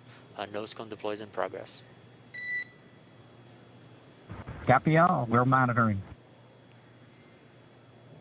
The Corps here in Hawthorne giving the crew a heads up that we have confirmation the nose cone is deploying. So again, that nose cone is going to open up a little bit more than 90 degrees, goes up to about, I think, 105 degrees, and that's going to expose the actual docking ring and the hatch that they're going to be going through once they attach to the International Space Station, and also 4 of those Draco thrusters, we call them the forward bulkhead thrusters, that are going to be used for these major phase burns or firings of those thrusters to actually raise their orbit gradually over the coming hours. Also heard good activation of the ECLS, that's the Environmental Control and Life Support System. That's everything controlling their atmosphere, just keeping Dragon a nice, safe, habitable environment where they're going to be living for the next 19 hours until they arrive at the space station. Right, exactly. And Falcon 9's job may be done for today, but the mission is not over. Crew Dragon's job is not done. As you can see, Bob and Doug are still inside Crew Dragon, making their way. It will be a 19-hour trip to the International Space Station before they dock tomorrow morning. And such cool views. I love that we can get these live views here and see and watch what they're doing now that they are in orbit. Yeah, it's incredible to just be looking over their shoulder, to be along for the ride. And we're going to be with them, and we're going to be with all of you the entire way for their journey to the space station. We're going to be covering live throughout. Bob and Doug will obviously have a sleep period where they'll get about 8 hours of sleep a little bit later today before they wake up for all of their final approach. One of the major things we are looking forward to in the next couple of hours is going to be their first turn at the controls. So they're actually going to be using those touchscreen displays to take control and manually pilot Dragon.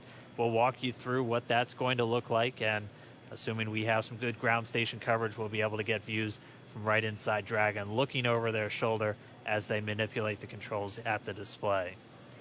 But I mean, we had a smooth ride uphill, both stages of the Falcon 9 doing their job, placing Bob and Doug into orbit. I mean, this is a day, this is a historical day. This is us kicking off that new era of spaceflight that we've all been talking about and longing for since the Space Shuttle program came to an end in 2011. Yes. And the weather cooperated. Yes, second time's a charm. Right. All right, so day for the history books. As you can see, we have lost some live signal there, but the mission still continues, and we're going to send it over to KSC to continue broadcasting live with you. Loss of signal, Newfoundland. Yeah, Jesse and Dan, we are just in awe over here. When I woke up this morning and looked at the weather forecast, I was like, man, we're going to be back here on Sunday, but we did it. The room cleared out. Everybody was outside watching, and inside the lights were shaking, the cameras were shaking. Lauren came back in with tears in her eyes. This is really amazing. I can't believe it. I saw it with my own eyes. This is, I'm a little bit speechless. Just so grateful that we got them up there, and there's a lot more to go. But I'm so happy they're safe right now. I'm just so happy. Yeah. Leland, you were talking about it. It's amazing what we can do when we work together. Yes, American astronauts on an American rocket from American soil, showing you what Americans can do when we come together as a team and blast Doug and Bob off to the cosmos. This is what it's all about, and their families and everyone is working together to take them up to space safely. So I don't know what to say. That rocket fuel is still in my veins, and I want to go get on the rocket. I know. Well, it's too late now. Maybe the next one. I know. But we want to go over to Daryl at OSB2. He's there with the administrator, who hopefully has more words than we do, because we're still kind of speechless. Daryl? Pretty incredible here, Marie, at the Operations Support Building, where a chorus of applause has been happening from the beginning of launch and throughout the various stages. Some very special guests were here to watch it. That includes President Donald Trump, Vice President Mike Pence, and NASA Administrator Jim Bridenstine, who joins me now. And you were with the President and the Vice President. America's back, launching human astronauts again. Tell me how you feel about that, and tell me about the President watching the launch and what happened there. So this has been a long time coming. It's been 9 years since we've launched American astronauts on American rockets from American soil, and now it's done. We have done it. It's been way too long. I want to give a lot of credit to Charlie Bolden. He was my predecessor as the NASA administrator. He fought hard for this program at a time when it didn't get any support in Congress. We now have an administration that is fully supportive of our spaceflight initiatives, not just on the exploration, discovery, going to the moon, onto Mars, but also from a Space Force perspective. Our budgets are going up, things are strong, And today was just just an amazing day. You know, one of the things the president did right out of the gate when he became president is he created what's called the National Space Council. And he put the vice president as chairman of the National Space Council. And on that National Space Council, you've got the Secretary of Defense and the Secretary of State and the Secretary of Commerce, the Secretary of Transportation, the Secretary of Education, the chairman of the Joint Chiefs, all of these different amazing individuals that deal with space day in and day out. A lot of people don't realize how many parts of the federal government deal with space. And the vice president invited those members of the National Space Council here as well. So we just had, and then we had members of Congress, bipartisan members of Congress, Republicans and Democrats, who have been involved in supporting this program, you know, for a long time now. So I'll just tell you, I'm breathing a sigh of relief. But I will also tell you, I am not going to celebrate until Bob and Doug are home safely. Tomorrow, they're going to dock to the International Space Station. Tonight, I'm heading to Houston to be at the Johnson Space Center when that happens. So it's a bit of a relief. The nose cone is now open.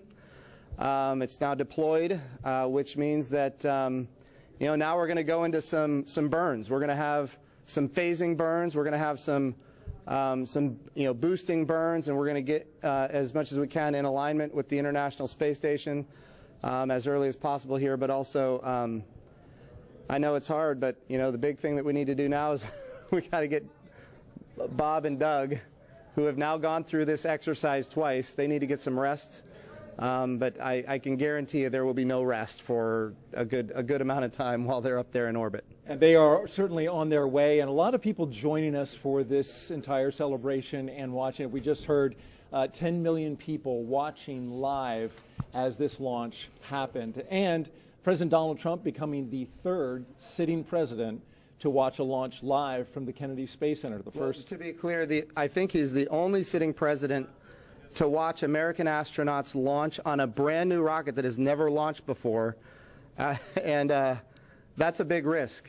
You know, he also said we're going to go to the moon by 2024. That means he's putting himself at risk to say, look, I'm going to be accountable, potentially, I'm going to be accountable to the initiatives that I put forward. And I think we have not had that kind of leadership for space in a very, very long time, and we're so grateful for it. What was it like watching the launch with the president? How did he react? Oh, I'll tell you, it's obviously something that is near and dear to him. He said it a year and a half ago. He put it in the State of the Union speech. He said, we're going to launch American astronauts on American rockets from American soil. And of course, I was like, in my head, I'm thinking, we better get after this.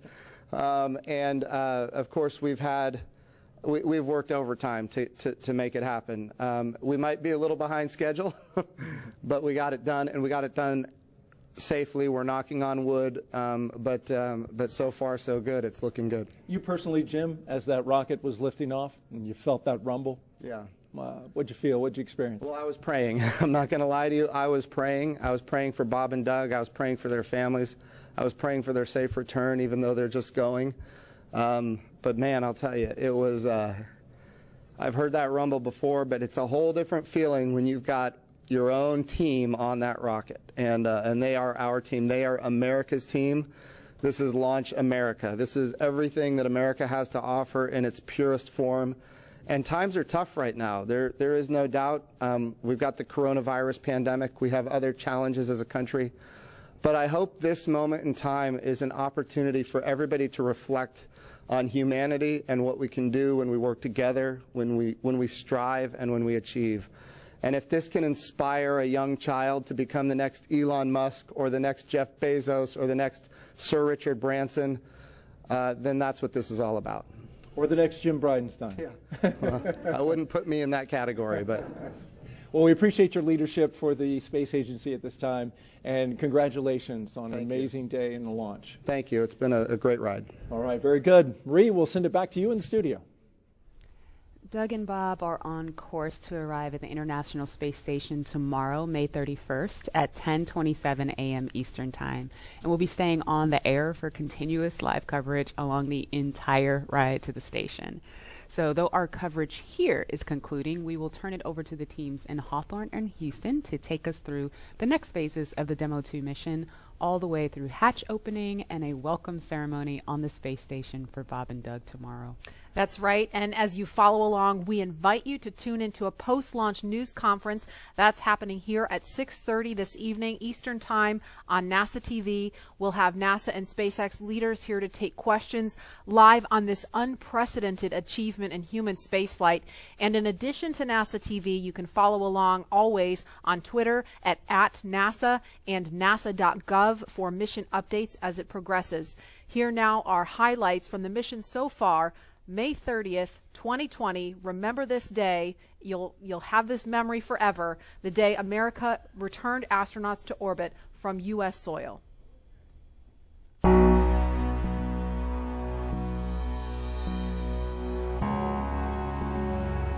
Wow, we're making history again. Let's go.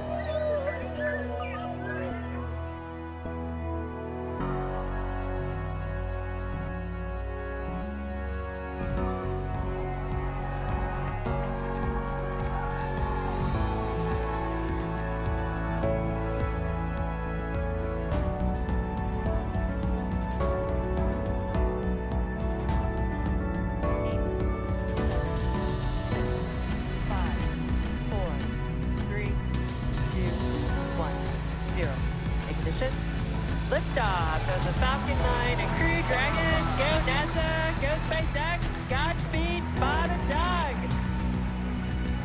America has launched.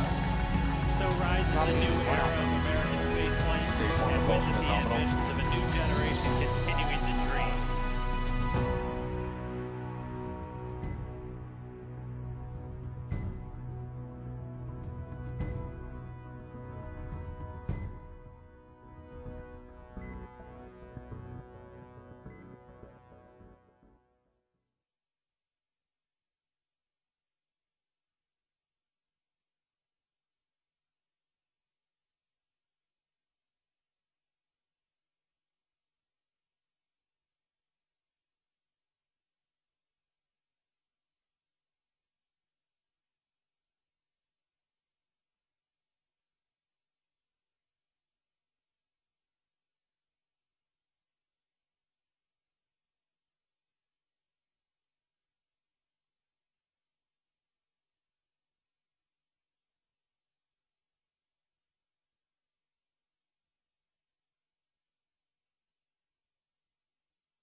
Draco thrusters on Dragon will fire for the approach initiation burn when Dragon is about 2.5 kilometers below station and just about 7 kilometers behind it.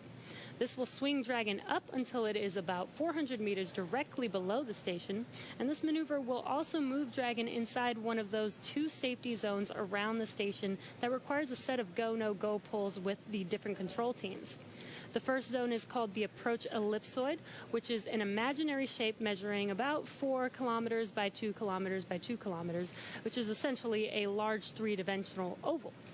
Before Dragon is given permission to move inside the ellipsoid, referred to by the teams as the AE, it is configured to be on what is known as a 24-hour safe trajectory.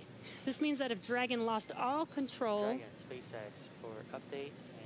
If Dragon lost all control to its thrusters, it would be at least 24 hours before its Go ahead, Jay. trajectory would move inside the approach ellipsoid. Okay, for suit docking, we're still waiting for cabin to be below 25C and trending down. It looks like it's on the way there, but not quite. And the second item is during the burn, we may have intermittent comm and due to pointing, and this is expected.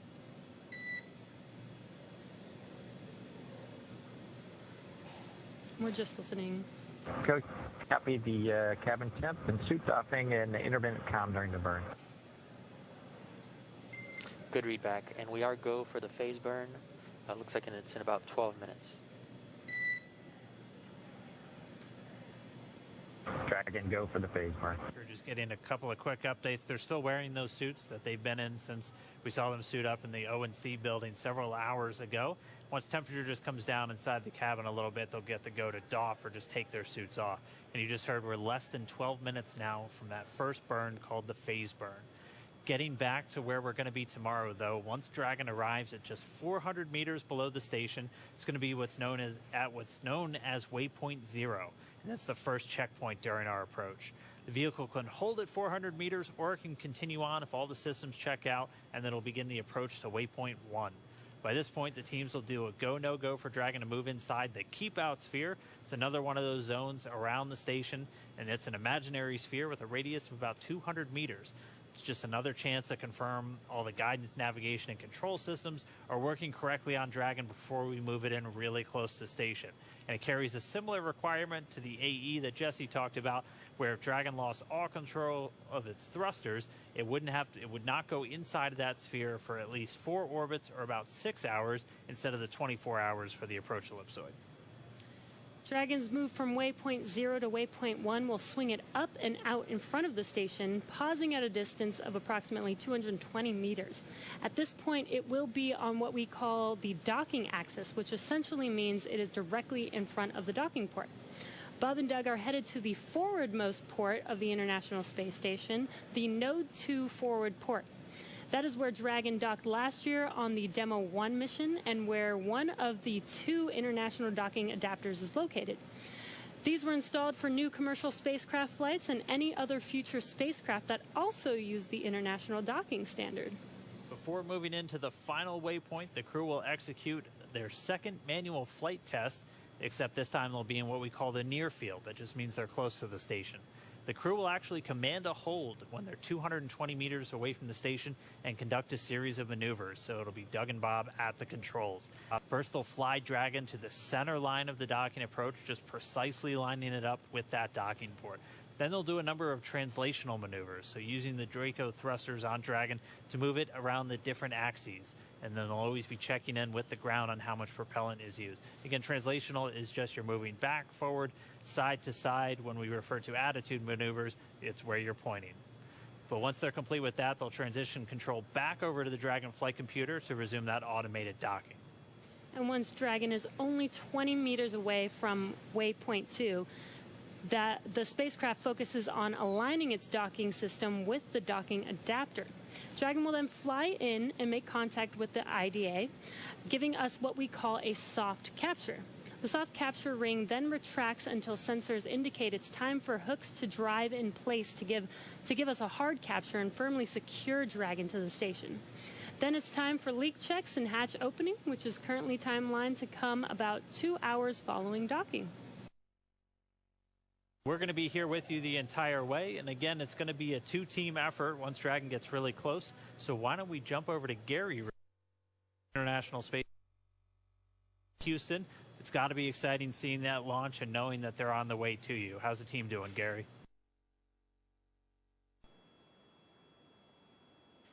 Dan, there is allotment from the room.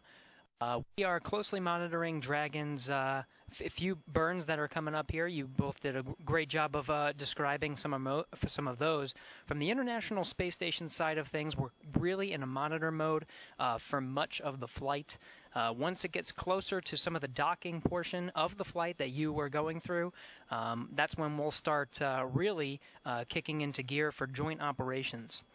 Just when the Dragon is just about 80 kilometers away, we'll start doing our checkouts of a system called C2V2. That's the communication system. Dragon, through the most of its flight, will be talking or communicating with the TDRS satellites, geosynchronous satellites around the Earth. Right about the 80-kilometer part, we'll be turning on the C2V2. That is the common communication for visiting vehicles and establishes a link between the International Space Station and Dragon. It'll be turned on for some S-band connections and testing some of the radio signals as Dragon makes its approach. Really, though, we'll be monitoring the approach through some of those final burns. Once it's in front of the International Space Station, the space station has a few things that it needs to do from the attitude control side of things to really prepare the station for docking, switching some of the thrusters over to the Russian side and really relying on those control moment gyros and the angular momentum there to keep the International Space Station nice and steady.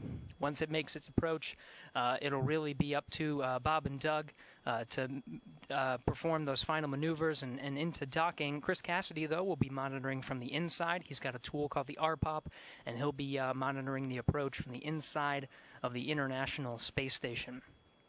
Chris Cassidy, through the past couple days, has been preparing the International Space Station for Bob and Doug, getting some of the beds that they'll be sleeping in on the International Space Station ready, really preparing some of the tools that he'll use for the monitoring, and then when Doug and Bob are nice and close to the International Space Station, opening up the hatch and getting some air right between the hatch where Bob and Doug will enter the International Space Station. Everything's still looking good from the space station side of things. We should be exiting a loss of communication now and going back and getting some views from stations. Still having great views from Bob and Doug incrementally. We'll be following right along through the duration of this flight until it docks just 19 hours from now. That's it from us in here in Mission Control Houston. Dan, I'll send it back to you over in Hawthorne. All right. Thank you, Gary. Now joining me here in Hawthorne, though, we'll get her a second to get mic'd up and everything, but SpaceX's Kate Tice, who was with us for Demo 1, we got to do the splashdown together. Yeah. Now we're going to do kind of that initial flight on orbit with Bob and Doug. So, Kate, thanks for jumping in. Yeah, absolutely. Hi, everyone. I'm Kate Tice. I'm a senior engineer here at SpaceX. Really excited to be joining you for the Demo 2 webcast here with Dan, like you said, in front of mission headquarters here in Hawthorne. So, like he was saying before, Dragon is going to be performing a couple of different things going on in the next few hours. We're going to have 5 major burns, but at the moment, we are coming up to the first burn, which is the phase burn. And that's going to be, again, the first firing of those thrusters, those Draco thrusters. It'll be using both the forward bulkhead, so the ones that were uncovered by that nose cone, and also the ones around the service section or around kind of the bottom portion. And we've been looking at our timeline, and it's expected to last about 492 seconds is what they have it in there. So it's going to be a fairly long firing. And again, these are done just to gradually raise up the orbit. So essentially what we're doing is we're waiting until we're at the highest point of our orbit over the Earth. We're firing the thrusters, and that raises up the lowest point of our orbit. And then we just circle everything out with what we call a co-elliptic burn once we get back to that other side of the orbit. So they're going to just gradually do that over the coming hours until they're at the International Space Station. And then it's time for docking. Yeah. So, like Dan said, we have a total of 12 Draco thrusters on board of Dragon. In addition to the 4 bulkhead Draco thrusters, which we'll be using upcoming, there are 12 more Dracos in the service section, which is the area along the lower part of the Dragon capsule. These will be used in every burn and are primarily there to help maintain Dragon's attitude, which is especially important when doing the finely tuned approach into docking. Now, they can also be used for smaller translational maneuvers, but right now we're approaching the phase burn, and that should be about 3 minutes. Yep, so we're just going to continue to stand by, wait for that phase burn. That'll be the first major on-orbit event since they've done all of their checkouts and the nose cone is open.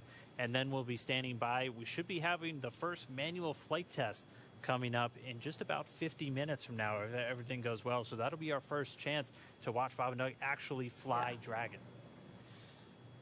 And so, I mean, that's going to be really cool. Again, it's designed to fly itself the entire time, but it's the crew has the ability to step in should they need it. And they'll actually be stepping in and taking control. So they'll be flying a brand new spacecraft for the very first time. Yeah, something that I like to remind my friends and family, as we've been leading up to this launch for the last several days, this is a demonstration mission. And so like that far-field manual flight test that we'll have coming up a little bit later, Bob and Doug, they're test pilots. This kind of mission is what they live for. If I remember correctly, it was 1981, Shuttle Columbia was the last time that we tested a completely new vehicle. So it's been a long time since anybody has had the opportunity to do a test flight like Bob and Doug are doing today and will be continuing to do for the next 19 hours. So that opportunity for them Dragon SpaceX for suit docking plan. That opportunity for them to take control of the Dragon capsule if, for some reason that they need to, that is one of the test objectives. Yeah, we're right now, cabin environments are stable. Our plan is to give you the go for suit docking after the phase burn. And we are seeing Draco Orbit 2, Draco 4 is a little bit a low temperature out of family. We're not tracking any immediate concerns, but just wanted to make you aware that we are looking into that.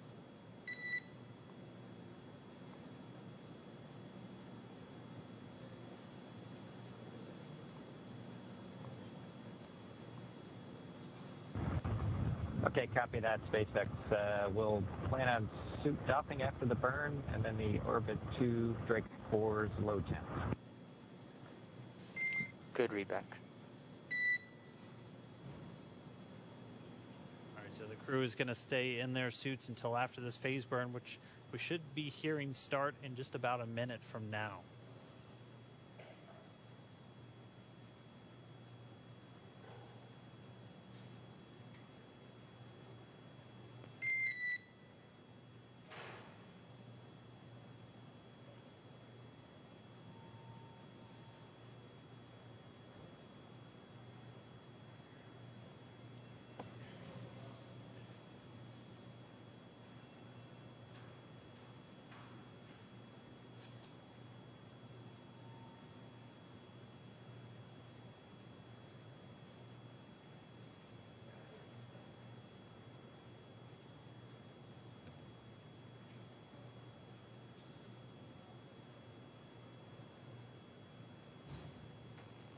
We should be just 10 GNC seconds confirms away good from deorbit this burn. burn.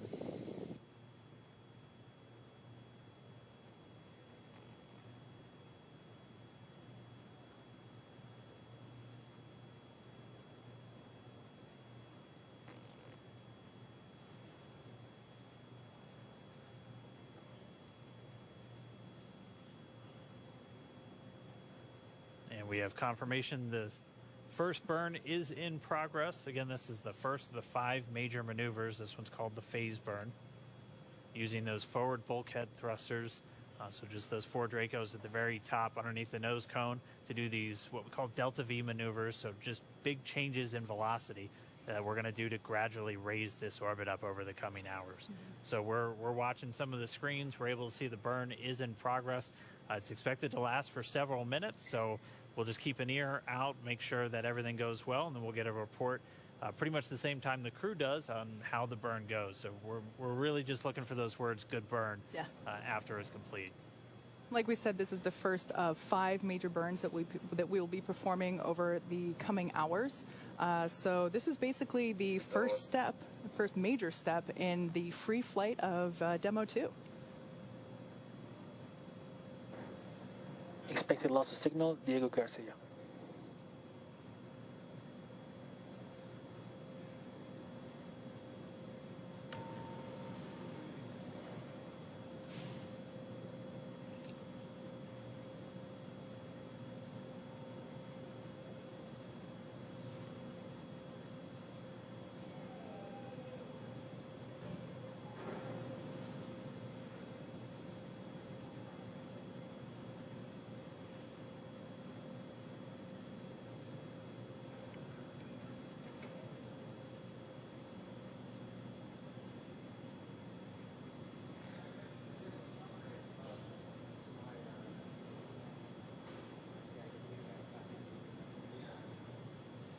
We're about 2 minutes into our phase burn. Everything looking good so far.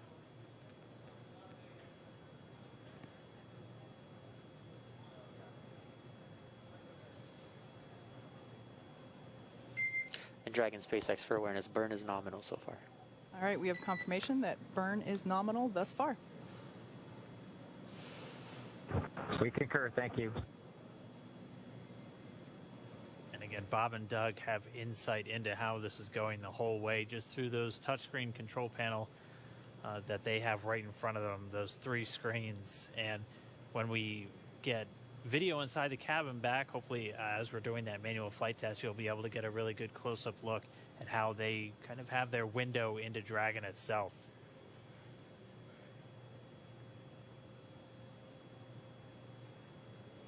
We are coming up on 3 minutes into our first major burn for their on-orbit path to the station.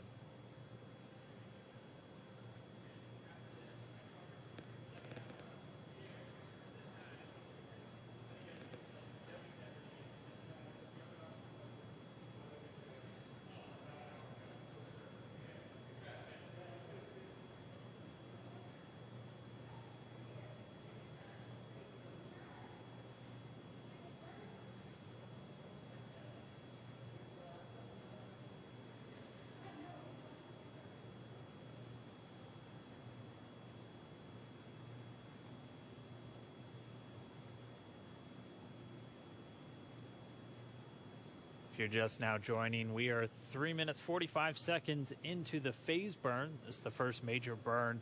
You're getting a look inside of the SpaceX Mission Control Center here in Hawthorne. This is the team that's going to be responsible for looking over Dragon and Bob and Doug on their flight up to the International Space Station. We'll have some intermittent video comm with the Dragon spacecraft itself, only when we're over some ground stations and only when we're doing some of these different maneuvers. But right now, we're just continuing to listen in. That first burn's going well. Every single one of these burns is critical to actually making it to the International Space Station. So it seems like a pretty quiet time right now, but I mean, thrusters are firing on the Dragon spacecraft as we speak. They've been doing so for over 4.5 minutes. So we've got a little under 3 minutes to go, I think. Everything's looking good so far.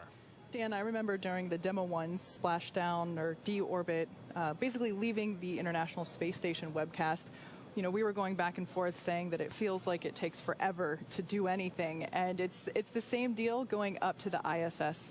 Everything is super controlled, very precise, and very exact in terms of timing and adjustments. So, like Dan said, this is a critical moment, and definitely one of the first exciting events that we have in Dragon, as it now is free flying.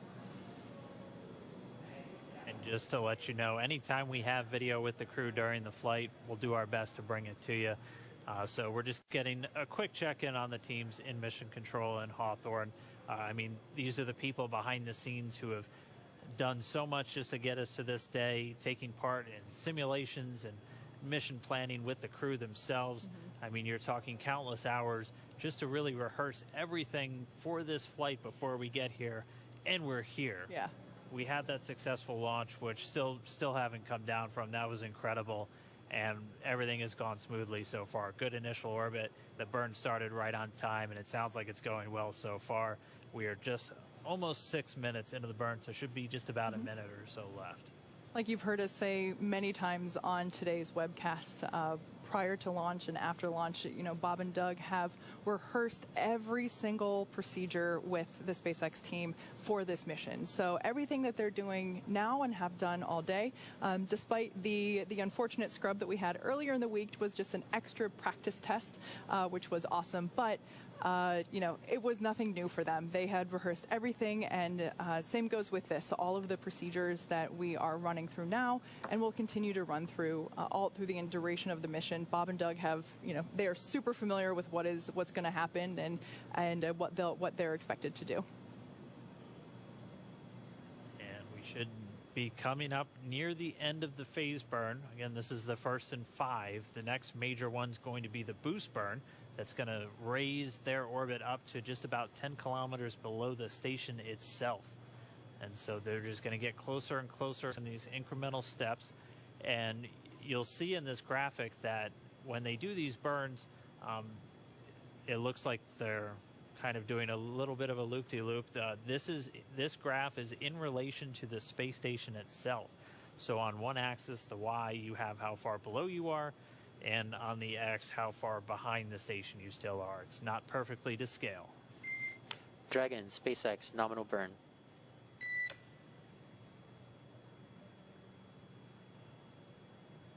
Nominal burn.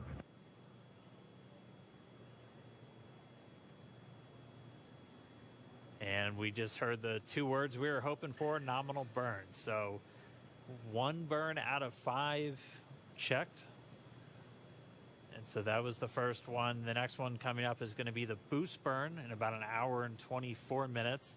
Before they get to that, though, we are going to be looking forward to that manual flight test where they're going to be taking the reins and they're going to be taking control of Dragon itself. Yeah, so in preparation for that moment, I highly encourage you all to check out the simulation that we have on SpaceX.com. It's actually an awesome opportunity for you to test your own skills at steering. Hey, Dragon, SpaceX, we are disabling cameras, and you are go for suit doffing and on-orbit cabin configuration. Note that camera caps, which will be tethered, can be found in location 8, and cameras are currently configured.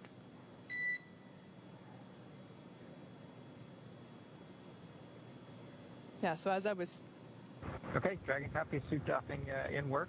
We see that the cameras are off, and we can do on-orbit activation. Copy all.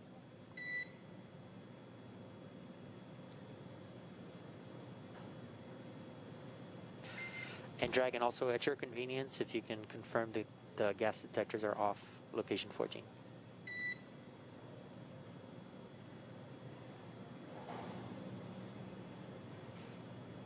Welcome. Okay, so what's going on at this point is Bob and Doug now have the opportunity to take their suits off. This is referred to as doffing, as donning is actually putting the suits on. They'll actually be able to remove those suits at this time, get a little bit more comfortable in the cabin, and they'll be putting those suits back on when they get closer to the International Space Station. And like I was saying before, I highly encourage you all to check out the simulation that we have online where you can test out your skills at steering Dragon and docking it to the International Space Station. That website is iss.sim.spacex.com. And like I said, you can test your own skills at flying Dragon. And Dragon, SpaceX, one additional note, no need to reply, but the next burn will be the boost burn. And that's in about 1 hour and 23 minutes per your timeline. All right. Thank you. Yeah, definitely give the Crew Dragon docking demonstration a try. It's a lot of fun. It gives you a pretty good appreciation of just how difficult it is to fly and maneuver in space when you're not just thinking about going forward and backward. You have every axis imaginable that you have to worry about. Took me a couple of tries. I know those first couple I got impatient and flew in way too quickly, and then one time started to spin pretty wildly out of control. So it's probably a good thing I'm down here and they're up there, but it's a lot of fun to check out. Yeah, I was also really surprised at how many levels of control there are and how difficult it is to actually get them all to work in sync at the right speeds. Of everyone that I've spoken to that has tried it out first, it's unanimous. Everyone went too fast the first couple tries. I was the same. Although by my third or fourth try, I'm happy to say that my decades of Star Fox 64 training finally paid off. And I did. I managed to dock to the station after practicing a few times. SpaceX Dragon, check. And Dragon, you were a little broken, but I did copy you.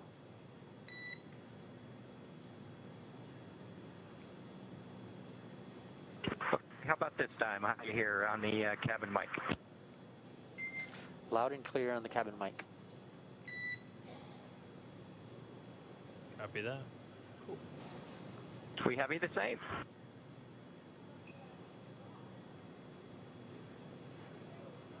Well, with that first burn nominal and out of the way, the next one coming up in a little over an hour and 20 minutes from now, the next thing we're really going to be looking forward to is this manual free flight. So as we've said quite a bit, Crew Dragon is designed to fly fully autonomous, meaning the spacecraft does all of the navigating and burns to the station all on its own.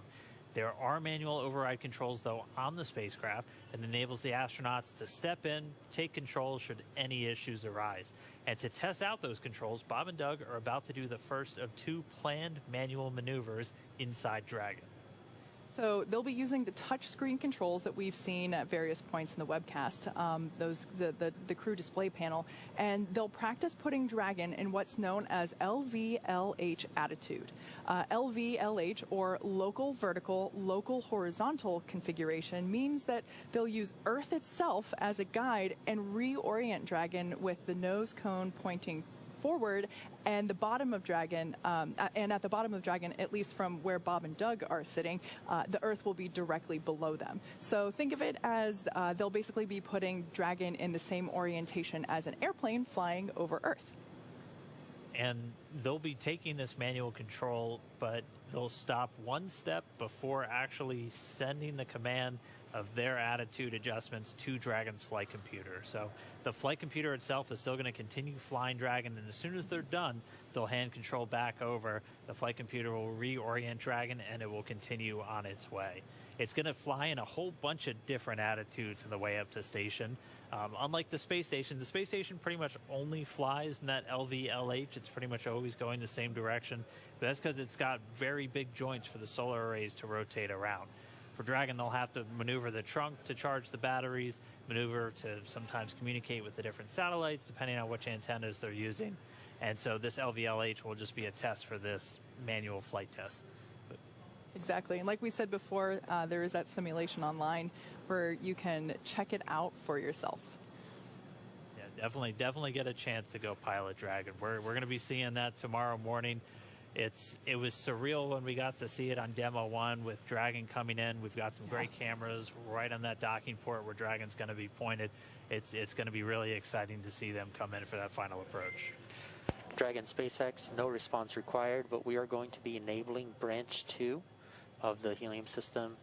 This is expected to be done on orbit to protect for a scrub.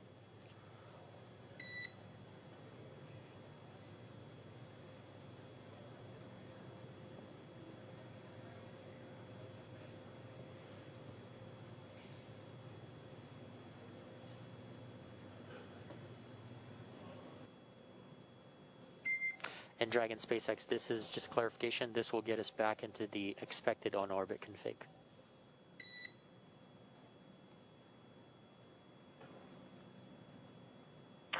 Dragon copies.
Dragon SpaceX prop reconfiguration is complete and expected.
And if you're just now tuning in, you missed the launch, so you might want to head online and make sure you go back and check that out.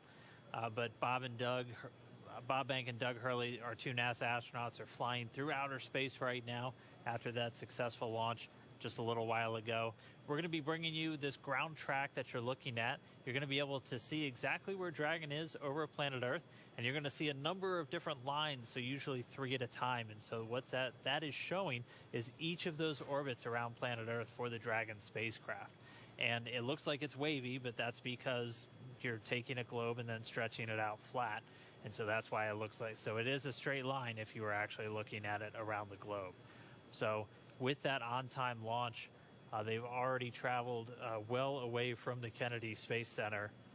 They're already downrange, way in excess of 600 miles. But they're going to continue to fly around the planet Earth. They're going to continue to raise their orbit over the next 19 hours. They were successful in doing so with their first burn, the phase burn. That was done. And SpaceX Dragon for suit doffing. We started a timer for the drying of both suits about 4.5 minutes ago, if you guys want to back us up. Copy. Timer started for suit drying 4.5 minutes ago. We'll back you up. And that was the Demo 2 Commander Doug Hurley talking to the core behind us right here in Mission Control Hawthorne. The crew has doffed or gotten out of their spacesuits that they've been in for several hours now, and they kind of hang it up, almost like hanging up your clothes just to dry, and they're going to continue to they have a timer just to know when they're fine to just pack them away. They're not going to have to put those suits on again until tomorrow when it's time to dock with the space station. Quick, I want to comment there on the view on the right-hand side of your screen. That is, if Bob and Doug were looking out the window, that's basically what they'd be seeing right now. That's a live shot from Dragon, and with planet Earth rotating below it. Yeah, they're going to continue to make their way up over the next couple of hours. We have a number of items coming up for them, though. We are still counting down to that manual flight test. That should be coming up within the next half hour, and that's going to be Bob and Doug actually taking control of the Dragon spacecraft for the very first time. So that's going to be really exciting. Hopefully we'll get some video inside of the cabin. We'll have video inside the cabin anytime that the crew is ready for us to come on board, and anytime we have connection through ground stations, through SpaceX's worldwide network of ground stations to communicate with the spacecraft. Yeah, and just real quick, I want to correct myself now that I can see the image a little better. That's actually a live shot from the International Space Station. I thought it looked like a radiator. Yeah, for a second I thought it was the Dragon trunk there. But nope, that is the ISS. So that's where Bob and Doug are heading. And like we have been saying so far, this is just the beginning of what is a 19-hour journey for them. So they've got a lot of stuff coming up. Like we've been saying, there are 5 main burns. We've completed the first of those 5 main burns. And they will be going to sleep in a while. Well, they'll eat first, and then they'll get to sleep. And that sleep portion of the mission is actually really important because we need them to be really well rested and comfortable whenever they start doing the approach phases to the International Space Station. So they get scheduled 8 hours, if I remember correctly. Yep. And I mean, you can see whenever we had the views inside of Dragon earlier, you can see that SpaceX Dragon 4.300 is complete. Copy. 4.300 complete. Again, that's Bob and Doug just getting the cabin configured. They're out of their suits, getting a little bit more comfortable, and then hopefully we'll be getting to that manual flight test in just a little while. Yeah, they'll have about 8 hours of sleep scheduled. I don't know how you can go to sleep on a day like today, but I also don't know how they were as calm and collected as they were. So, again, you're dealing with some special people when you're flying somebody into space. For sure. And as we saw from our views inside the cabin earlier, they will be sitting in a sitting position while they're sleeping, whereas on the International Space Station, they have a flat bed, if you will, that they get strapped in. So the sleeping situation that they have for their ride on Dragon is definitely a little different than what they'll have on their longer stay on the International Space Station.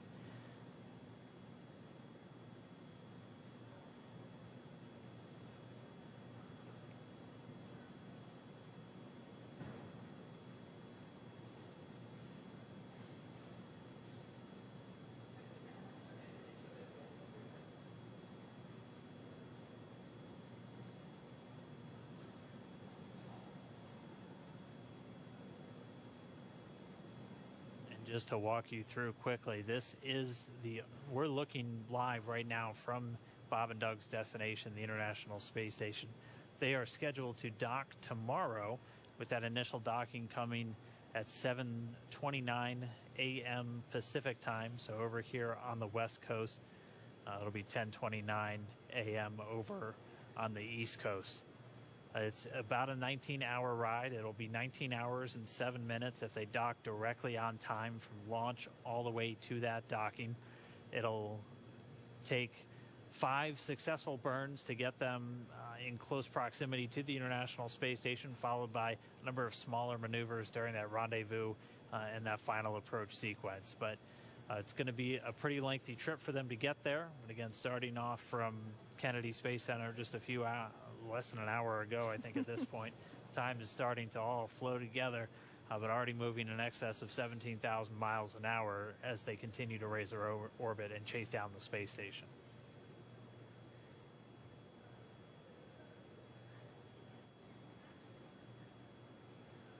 And once they get there, they're going to be joining the Expedition 63 crew already in progress. There's NASA astronaut Chris Cassidy's the current commander. He's on the right there of that photo. And then he was joined right now by 2 Russian cosmonauts, Anatoly Ivanishin and Ivan Wagner. They've been on board since they launched from the Baikonur Cosmodrome just several weeks ago. Right now, only a 3-person crew on board. That's one of the major reasons we wanted to get this commercial crew capability online, because we're no longer flying 4 Soyuz spacecraft a year. We're only doing 2 a year. And so we need these commercial spacecraft, Dragon now in orbit, and eventually the Boeing Starliner to begin carrying larger crews up to orbit. So they're going to be joining them. Chris Cassidy, the current commander of the space station, is going to welcome Doug and Bob on board. They'll be residing inside what we call the USOS segment. It's kind of the half of the station. Dragon SpaceX for suit drawing, low priority.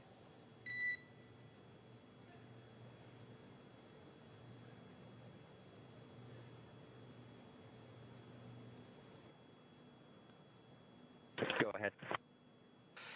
Yeah, we just wanted confirmation that you are drawing suit 1 or suit 2 and seat 1, just because we're not seeing telemetry from umbilical.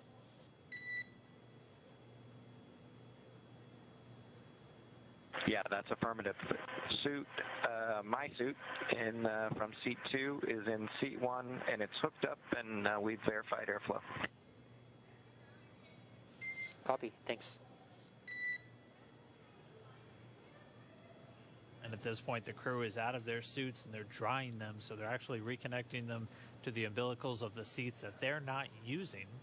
You heard them refer to seats 2 and 1. If you were looking inside the Dragon capsule, it goes seats 1 through 4 from right to left, so it's a little backwards. Doug Hurley is in seat number 2, that's the commander's seat. Bob Behnken, seat 3, that's the pilot's seat for this flight. And obviously, nobody in seats 1 and 4 on this way uphill, but they are getting their suits connected to the umbilicals, which can provide communications when the astronauts are actually in the suit, but you can actually flow air into the suit through that umbilical, and they're just using that to dry it out now that the crew's not wearing them and they're comfortable on orbit. Yeah, I can imagine that despite that airflow going through the suits throughout the entire time of leading up to launch and launch itself, I can imagine it's still, you know, with the adrenaline and their hearts pumping, I imagine it might have gotten a little sweaty in there anyway. Yeah, doing a little bit kind of like hanging your laundry in space almost, but they're going to be out of these suits for the next several hours. They'll be able to get a little bit more comfortable in the Dragon capsule. They will be wearing them again when it's time to dock, though. We typically have astronauts suit up anytime they're in a dynamic operation, so that's obviously a launch, anytime you're docking or undocking from the spacecraft, and then definitely on that re-entry and landing. Yeah, so as you've heard us say before about these suits, they are custom made for Bob and Doug, so there's really no chance that they might be able to put the other ones on, like their name is stitched on it for obvious reasons, but these suits are highly intelligent and highly functional, so even though they naturally will be more comfortable out of the suit, they have said that the suits themselves are pretty nice to sit in, and you know, as you can see from today's events and the launch attempt that we had before, they do spend quite a bit of time in those suits. So yeah, they are custom made for each individual astronaut, made here on site in Hawthorne, California, and same building that we build the rocket and same building that we build the spacecraft. So pretty cool to see of that piece of hardware itself now in action finally in Dragon. Yeah, and I mean, we've talked about how the suit is almost like a mini spacecraft itself, and we always say that when we talk about when crew members go out for spacewalks, because that suit is kind of self-contained to have all of the breathing air, things like that, just in case they need it. Specifically for these flight suits on Dragon, they're going to be most needed if you have a depressurization, so just a loss of cabin pressure inside of Dragon. They're able to be in their suits. They can get pressurized nitrox or even pure oxygen if they are depressurized, and their suit will be at a lower pressure, because if you put the suit up all the way to 14 psi, it'd be kind of what we look at when you talk about wearing the large EMU, the great big white suit that we wear for spacewalks. Pressurizing that all the way up to atmospheric pressure would be you in a giant balloon where you probably wouldn't be able to move your arms very easily. So when you're in a suit and it's pressurized, you're typically at a much lower PSI. I'm not sure what the SpaceX suits are at, but our EMUs are at about 4, and then you have to up the oxygen content in what you're breathing just to make sure you're still getting enough. So they'll be able to flow pure oxygen into those suits if required. Yeah, so just as a quick update, in case if you are just joining us, we have obviously lifted off. Bob and Doug are now on their way to the International Space Station, probably about an hour and a half into what will be a 19-hour journey in chasing down the space station. And we are approaching what is known as the Far Field Manual Flight Test. And this is basically the opportunity that they'll have to take back control of the Dragon capsule and just perform the ability to pilot it manually. Dragon is a fully autonomous spacecraft, meaning that it drives itself. It is highly intelligent. The flight computer makes all the calls using all the inputs from the sensors and the data that it receives. And so realistically, this is meant to be a fairly hands-off flight to the International Space Station. But in the event that for some reason Bob and Doug need to, or whichever astronaut is on board Crew Dragon might need to take manual control, the Far Field Manual Flight Test, which we have coming up in just a few minutes actually, is what we will be doing to basically complete the test objective for this mission, saying, yeah, that is absolutely possible to do. Yeah, it's right there in the name. It's a demonstration mission 2, which on demonstration mission 1, we didn't have crew members, but did a lot of tests of Dragon's maneuverability, even testing an abort when we were on that final approach and docking. And so Bob and Doug are really just on board to really put it through the ringer, to put all the systems through and check them out that would require a crew being on board, because this will be that final test before NASA looks to certify SpaceX to begin those regular crewed flights to the space station. So we're talking about those 6-month to year-long missions with crew members living and working in space. And we're looking at doing that later this year, as soon as we're wrapped up with Demo 2, as soon as a month after Bob and Doug return. We'll be looking for that next crew to go up, 3 NASA astronauts and 1 from our partner agency, JAXA, the Japanese Aerospace Exploration Agency. So things aren't slowing down. We're just at the very start of this mission. It's hard to think that we're already thinking forward to the next one this quickly, but that's just the nature of the business right now. Things Absolutely. Are definitely picking up in space. Yeah, as SpaceX engineer myself, part of my job is to help NASA come in and certify the hardware that we're building. So I have been inside of the capsule that's now in space. I've been inside the capsule that, as Jessica Jensen mentioned earlier in the webcast, earlier this week was just in the Dragon clean room, which is down the hallway from us here, which is now in a different building for it to complete high pressure testing.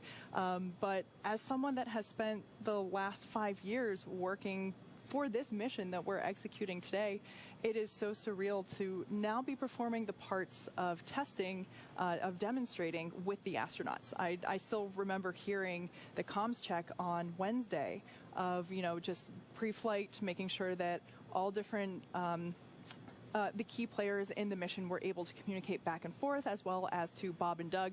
And I just got chills whenever I heard that tone of them communicating back and forth to mission control. Yeah, well, it was great to see them get off the ground today, and hopefully we see them in just about 10 minutes or so doing this flight test. So we're going to continue to follow along. Again, we're here for the duration. Dragon, SpaceX for timeline. Hopefully we get a call on how quickly we get that test right here.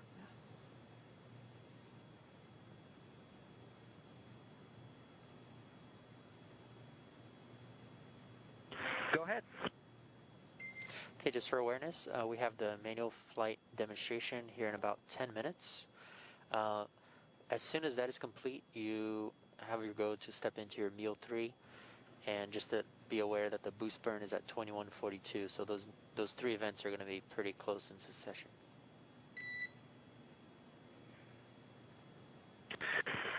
Thanks for the update. Yeah, we were looking at that. I think we're just about changed, so we'll give you a go to come back on board here in about maybe 5 minutes or so. Copy that. We'll be standing by. And also at your discretion, you can also de-stow the floater camera. And this is just prior to 2238.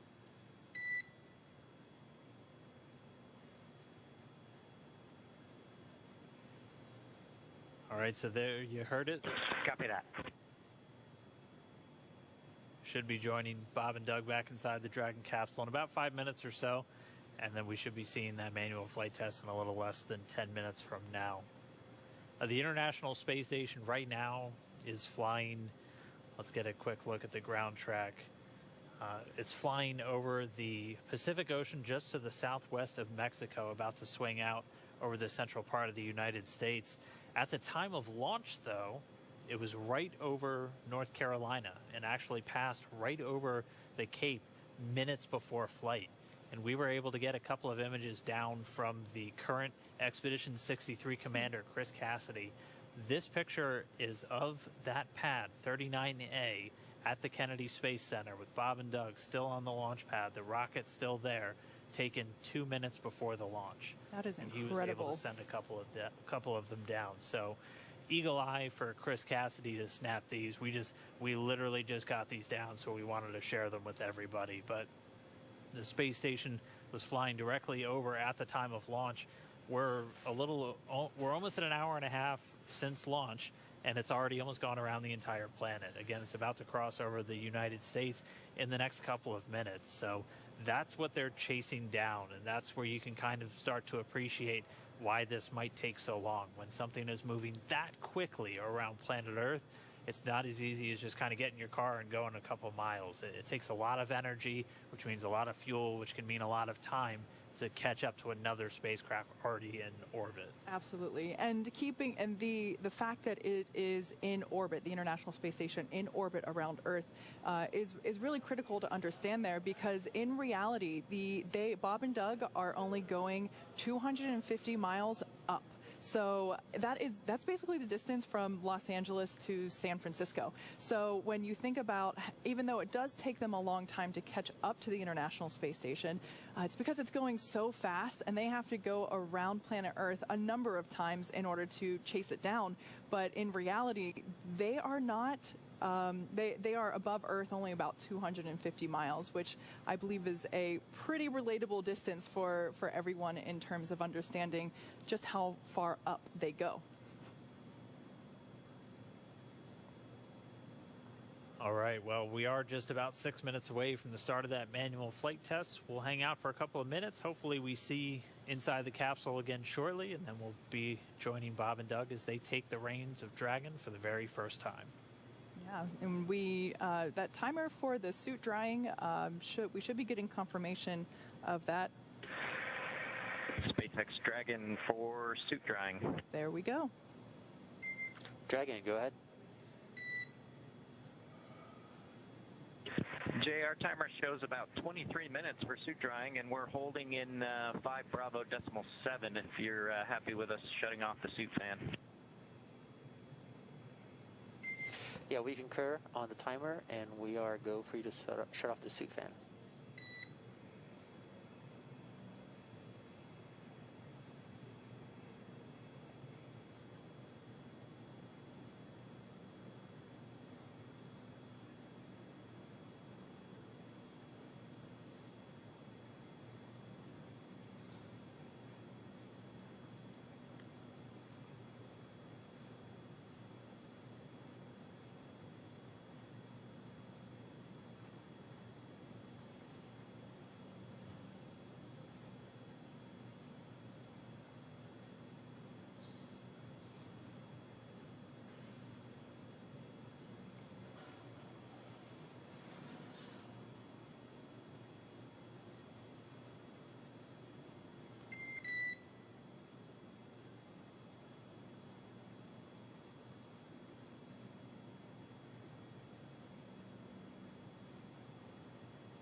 Should be just about 5 minutes or so from that manual flight test. Again, we're just standing by and hopefully getting those views back inside Dragon with Bob and Doug shortly.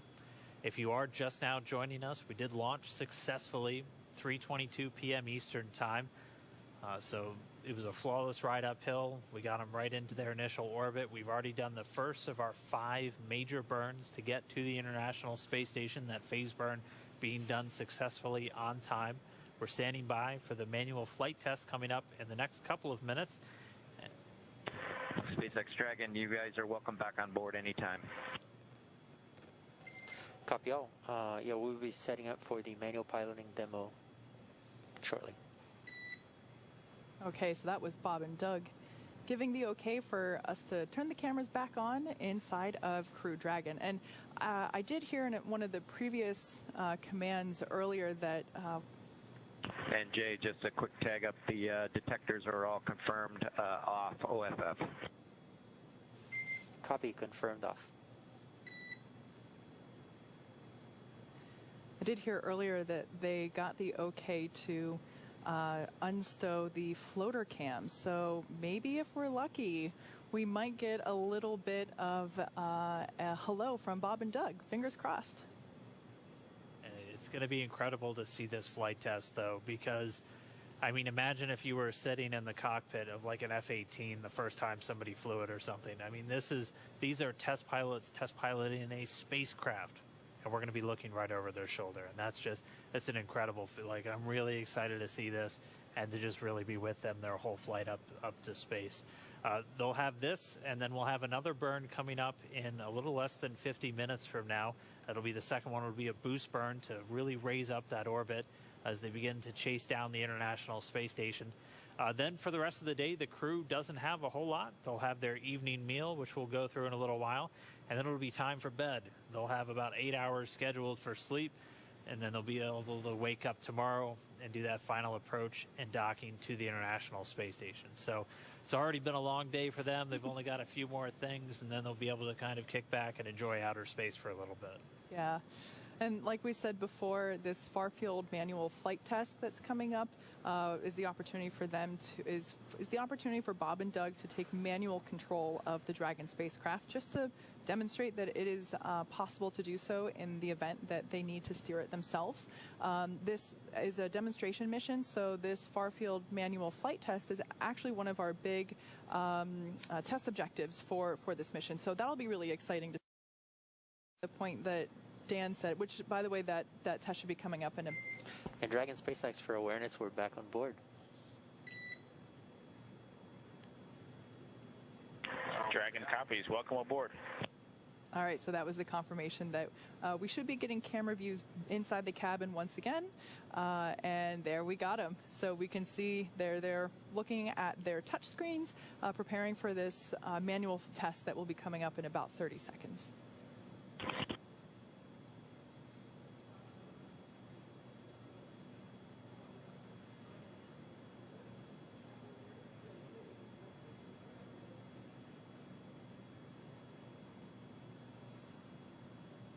What a sight. I love that we can see right over their shoulders. We can see the screens.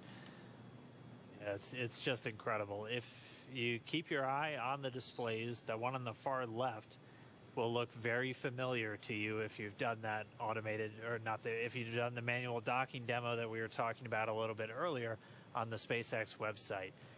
Doug Hurley's going to be at the physical controls, so he's going to be the one flying today. Dragon SpaceX, if you are ready, we're going to command far field pointing. Here we go.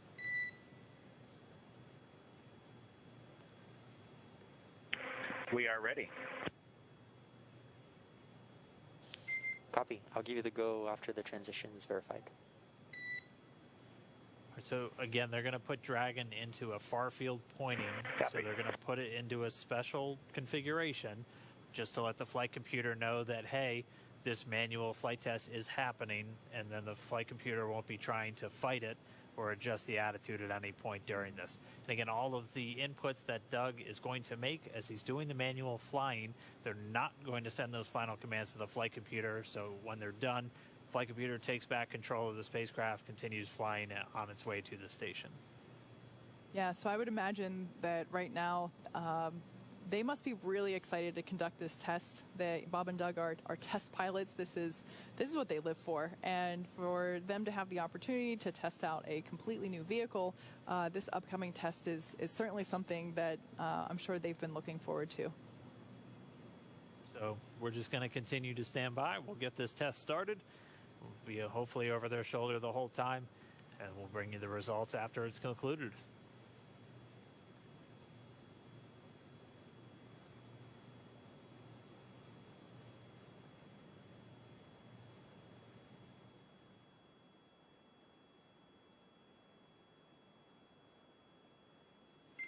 Okay, Dragon SpaceX, we'll see you in far field pointing. You are go to perform manual piloting test per 4.042, far field manual piloting. The test must be completed by 21:26.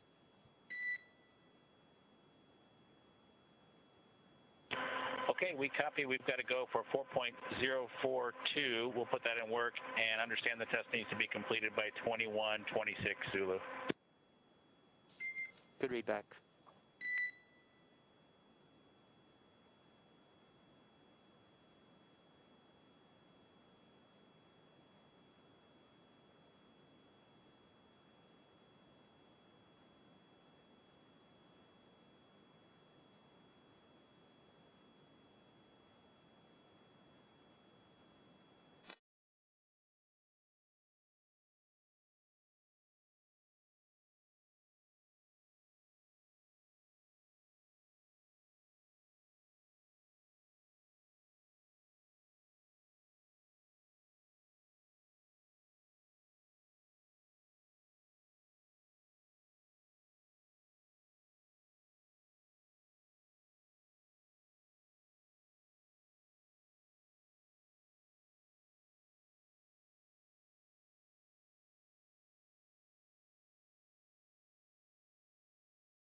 This is Mission Control Houston. For those of you watching, Bob and Doug are inside the Crew Dragon vehicle performing the manual flight test. You can maybe see a little bit on the front screens here from the inside cabin.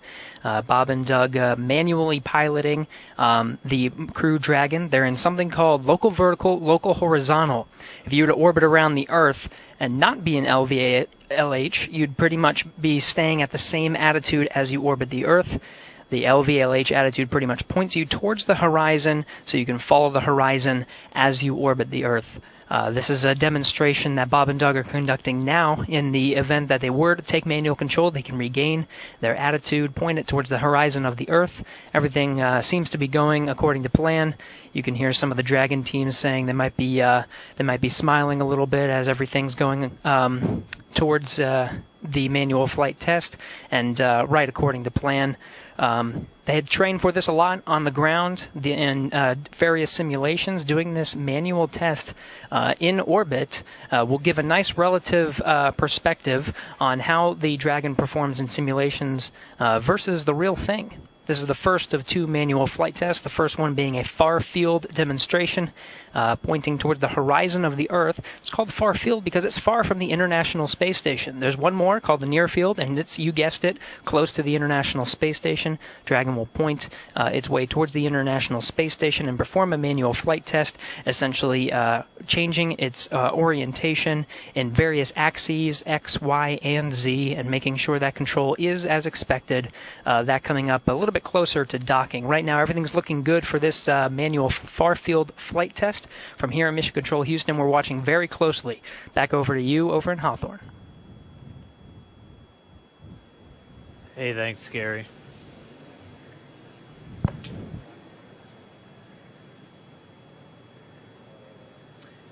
Hey, thanks, Gary. Yeah, they are still going through that manual flight test. Again, this is their very first time to be at the controls of Dragon. They're putting it into that LVLH, so they're literally just using the Earth as kind of their guide point to realign Dragon. So they're essentially flying over it like an airplane when they're in this configuration. The nose cone of Dragon pointed forward into their velocity vector, so the direction that they're going. And then the bottom of the spacecraft, or essentially where Bob and Doug's feet are when they're in their seats, is pointing back down towards the Earth. So they're just sending commands to the thrusters, primarily those service section thrusters. There's 12 of them around the lower part of the Dragon spacecraft that are used for what we call attitude control, which is what they're testing out right now. And they're just going to continue to do this, and this is really their last major task for the day. And it has been a day for sure. After they perform this test, they will have the opportunity to have their evening meal. We'll talk more about that in a little bit, but it's safe to say that if I were an astronaut, I would definitely have an appetite right now, and I would most certainly be looking forward to having my dinner. Yeah, our video views on board Dragon will be a little broken up over the flight there. We'll obviously get a lot of great views of the spacecraft on its final approach to the International Space Station tomorrow morning, which we are going to be looking forward to. Again, it's about a 19-hour trip from launch till docking. We'll be looking forward to that docking tomorrow morning.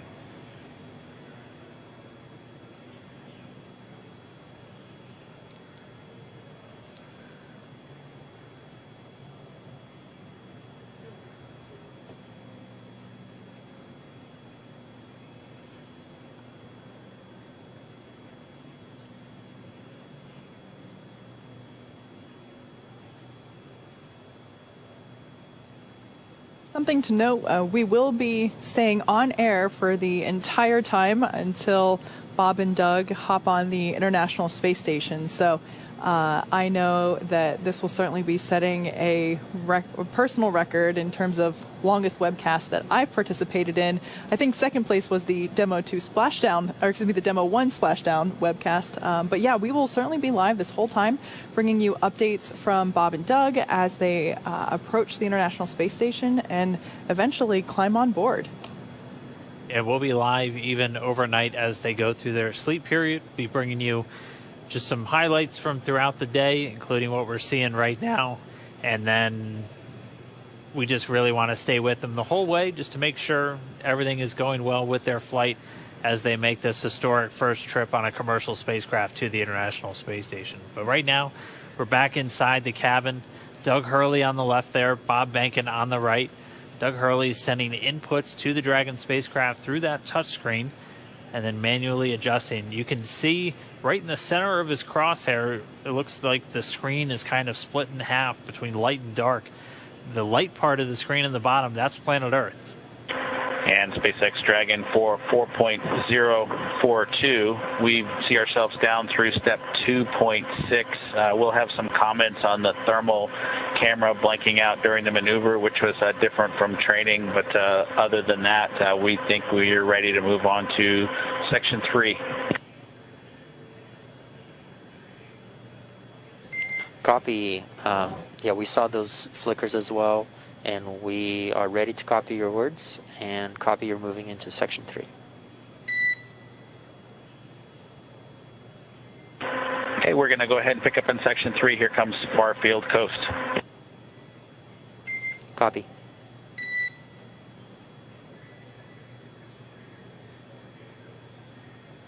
To help you get ready for today's historic. Liftoff.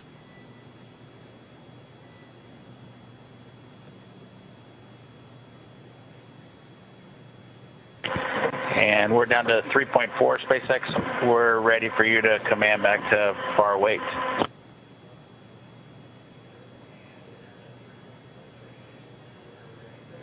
Copy.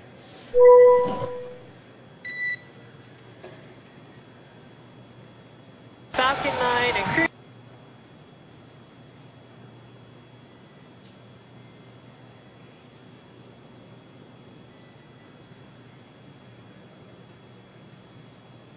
And Dragon SpaceX for Falcon display. 9 and Crew Dragon. Go ahead. Yeah, this is to mitigate a risk for a benign command being sent.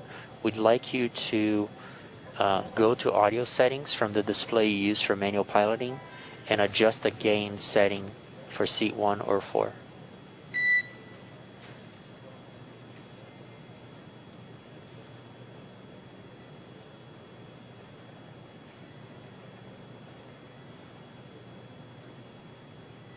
Okay, that's complete, and I did it on seat 1. Copy.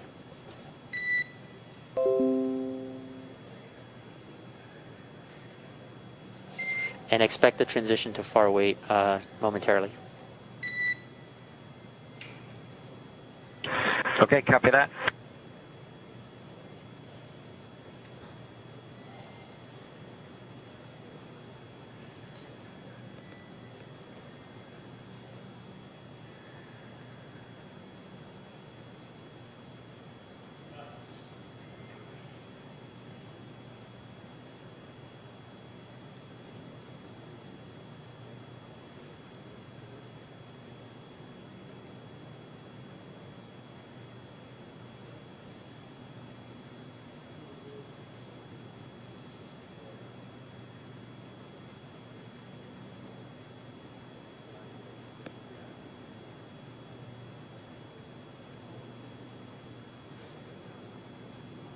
And this is the team coming to you from Hawthorne. It does look like they've just about wrapped up this manual flight test.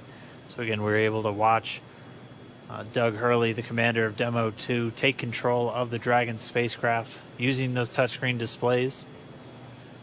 At this point, they're handing control back to Dragon's flight computers, and that'll be the last major task for them other than dinner. Yeah, so as we can see on their screens there, they are completing, and like we mentioned before, we do have a simulation available online if you want to check out what it's like to steer Dragon manually yourself. Just head on over to, I believe it's iss-sim.spacex.com. Yep, that's the one. And at this point, you've seen what the actual Dragon controls look like. So the ones online will look very familiar. Looks like we did just lose that ground station connection, so the video drops out inside the cabin. But that's one major flight test in the book. It's one of our major milestones for this mission. Again, it's a demonstration mission, so we're trying to really put the Dragon spacecraft through the paces. The next thing that's going to be coming up for them is their first meal on board Dragon. Yeah. So just real quick, that view that you see there on your right-hand side, that's coming to us live from the International Space Station, Bob and Doug's ultimate destination for this particular mission. Dragon SpaceX, you are now back in far wait. You're welcome to start your meal at your discretion. We've reconfigured interior cameras to no interior, and enjoy your new spaceship. We are definitely doing that. Yeah, let us do a little housekeeping and get a little bit of dinner, and we'll call you back and bring you on board once we get everything cleaned up. But it's been a spectacular spaceship so far. Congrats to the Dragon teams and obviously everybody there in Hawthorne that's done all this work to get us up here. Thanks, guys. Boost burn is in 30 minutes, and next time you'll hear from us, it will be with Laura.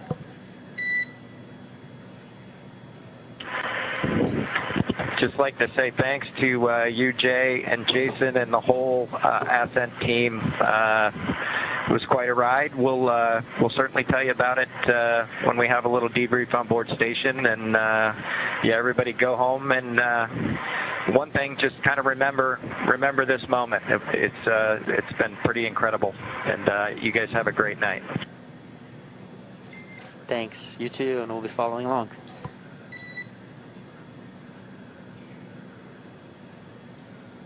So what we heard there, a little bit of back and forth between mission controllers here in Hawthorne, behind me, and Bob and Doug chasing down the International Space Station. We had confirmation that Farfield went well and that the capsule was put back into its autopilot, essentially. So they will now be starting up their evening meal.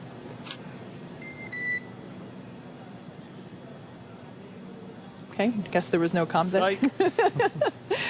So like I said, they're going to start their first meal on board Dragon. They have enough food on Dragon for 12 meals, along with the snacks for the trip up.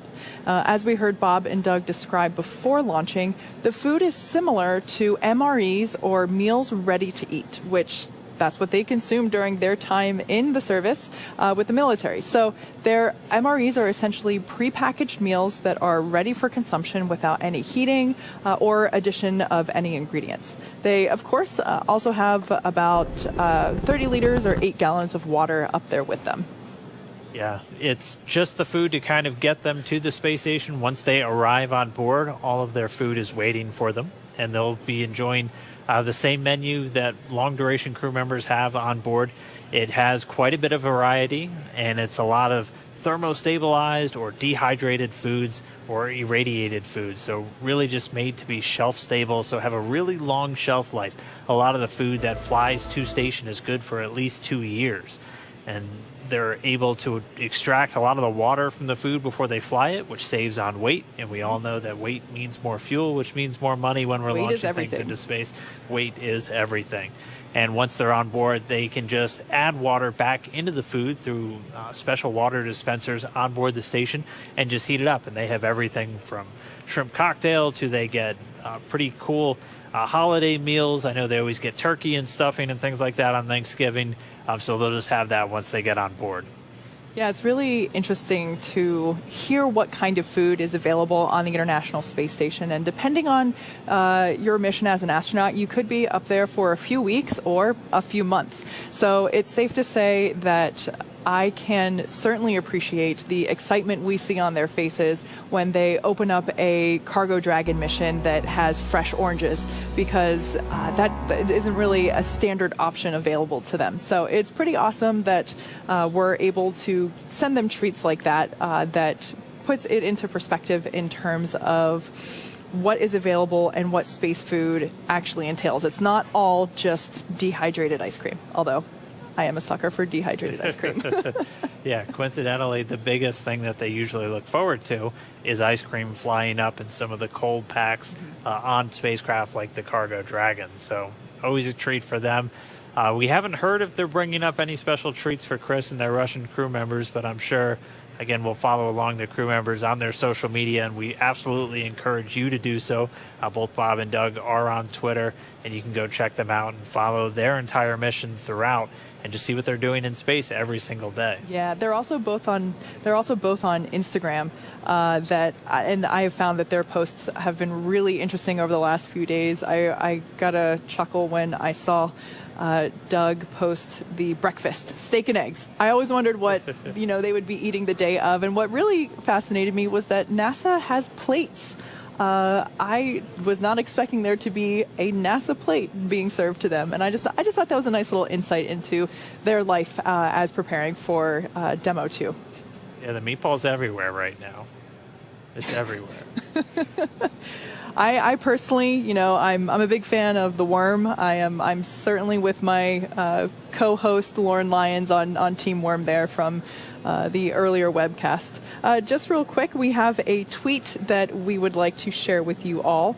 Proud to yield the title of the last commander of an American-launched spacecraft to @AstroDoug, who, with @AstroBehnken, has returned U.S. to space from KSC after 3,252 days. Well done at Commercial Crew and SpaceX. Yeah, and of course, so that tweet comes from Chris Ferguson.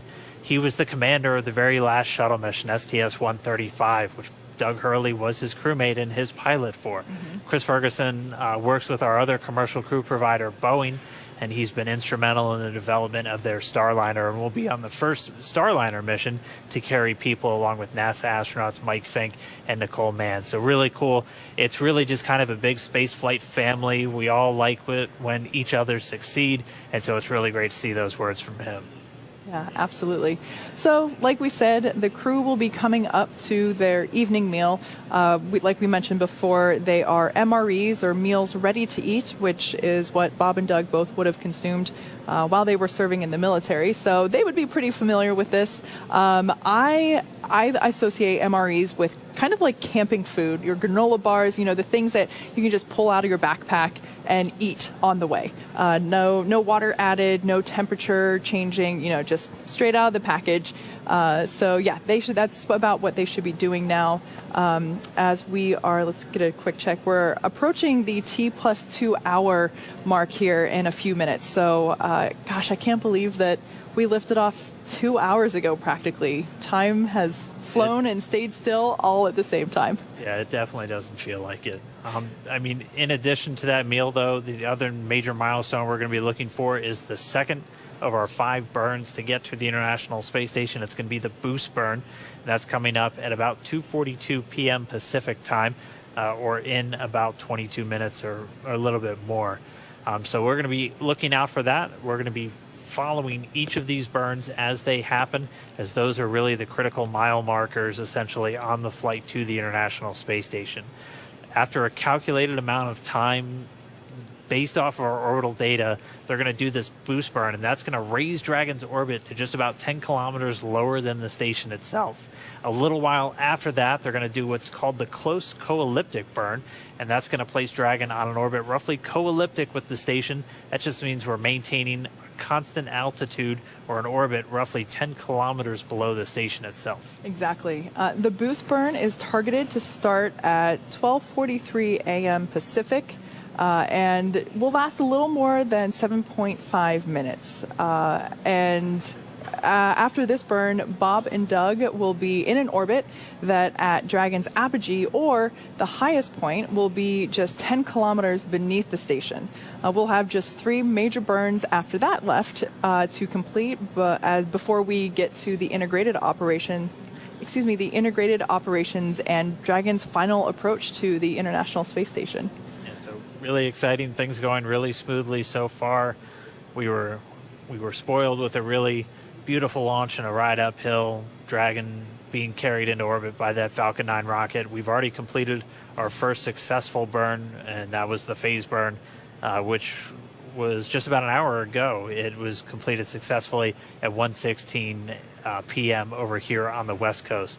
The manual far-field flight test, so Bob and Doug taking control of Dragon, Doug Hurley at the controls, changing Dragon's attitude, or its pointing, to put it in a very specific orientation, done successfully.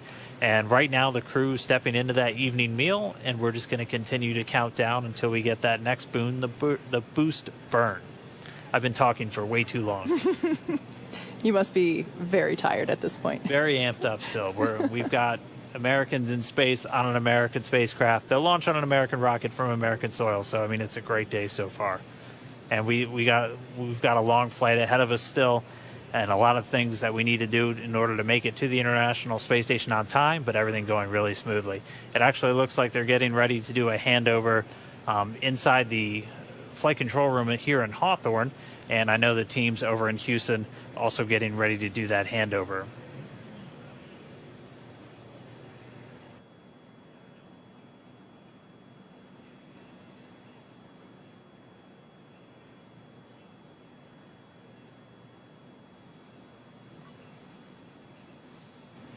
And then on this ground track, we do just want to point out for you how to see where Dragon is.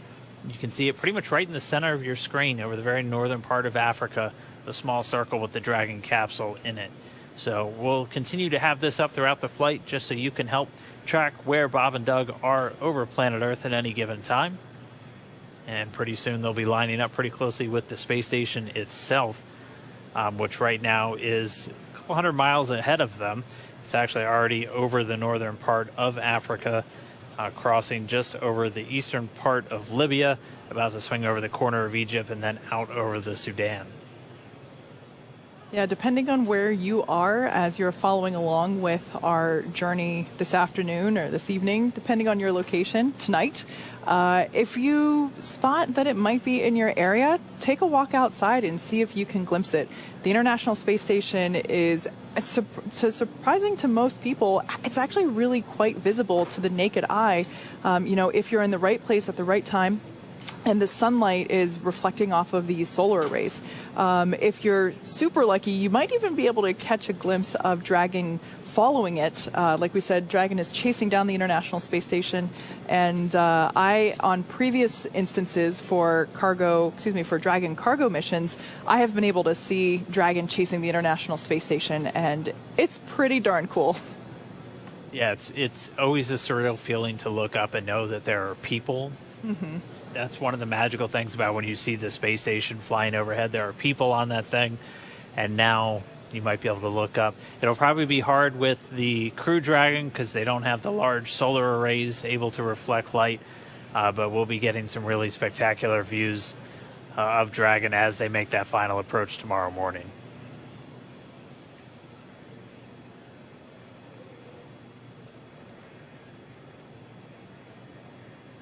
But for right now, things a little bit quiet. We are a little over 17 minutes away from that boost burn. The crew on board, Bob and Doug, moving into their evening meal. And we might have a little bit of chatter between them and the ground over the next couple of hours. They are scheduled to go to sleep, though, wrapping up a pretty long day in a few hours.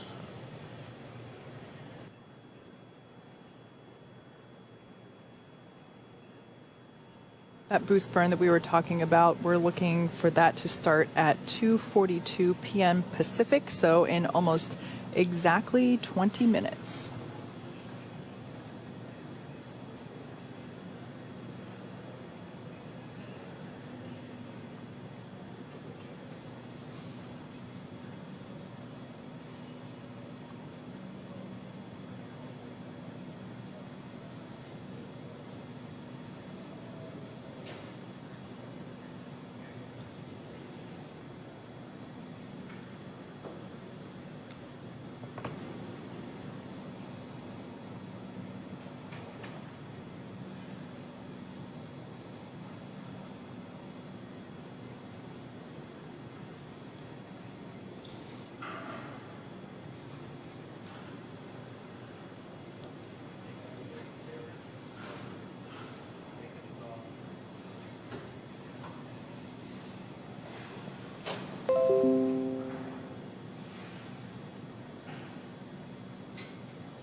This is Mission Control Houston. You're getting a live look at the inside of the International Space Station Flight Control Room.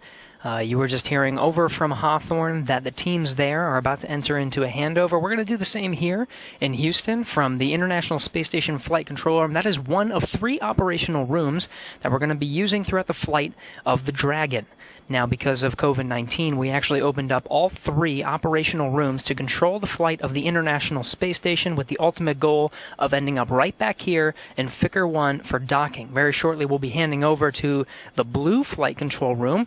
Last time maybe you have seen this room was during the flight of Exploration Flight Test 1, or EFT-1, the first test flight of Orion back in 2014. The teams here will hand over to the blue flight control room, then to the white, and we'll end up back here for the docking of Dragon with the same team you see here, led by Flight Director Zeb Scoville. Zeb Scoville gave some kind words to the teams here of Orbit 2 that oversaw the launch and took part in this historic mission today, and offered some congratulations to the SpaceX teams over in Hawthorne, congratulating them on a job well done and setting a new standard for the future of operational missions. Really looking forward to not only commercial flights, but ultimately this is maybe what the moon looks like. Now, Chris Cassidy aboard the International Space Station is about to enter into his designated sleep period. He's shifting a little bit from Bob and Doug, entering into his sleep a little bit earlier than the 2 crew members aboard Dragon are. But just before entering into this sleep period, he was able to say some kind words to Bob and Doug, even make a joke, and I'm paraphrasing here, that I think they just wanted to delay so they didn't have to do the cleaning duties aboard the space station today. Saturday is usually designated for cleaning the space station. Bob and Doug taking their time getting to orbit, but ultimately getting up there today. Everything going according to plan. So again, flight control teams here in Mission Control Houston about to hand over to the new teams over in the blue flight control room. We're counting down to the boost burn. We'll be following every step of the way, entering into... We'll be entering into joint operations here soon. Laura, before that boost burn, I'll toss it back over to Hawthorne. Outstanding to hear your voice from space. How are you today? I am doing wonderfully. I am so happy to be talking to you guys today. Yeah, it's great. It's great to hear your voice, and we're ready for the boost burn words. Yes, Doug, SpaceX is go for the boost burn, and you can monitor per your displays. Copy, go for the boost burn.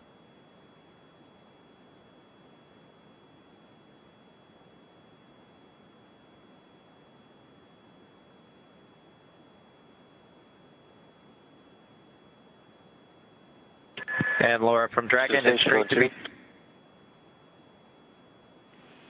We're with you on 2.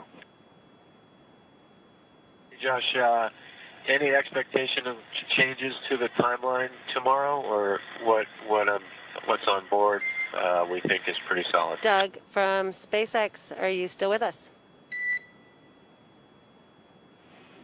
And Chris, as far as we know it, as you see it, I'm we not had aware of a any temporary change. LOS for a teacher's handover. Can we have your words one more time? Yeah, it's just great to be talking to you and Chris and the whole team as we work our way towards our first bedtime in space. Yeah, we are looking forward to that. We'll talk about the rest of the timeline in between the next 2 burns, and we'd also like to tag up quickly on the media event in between those burns when we're complete with this first one.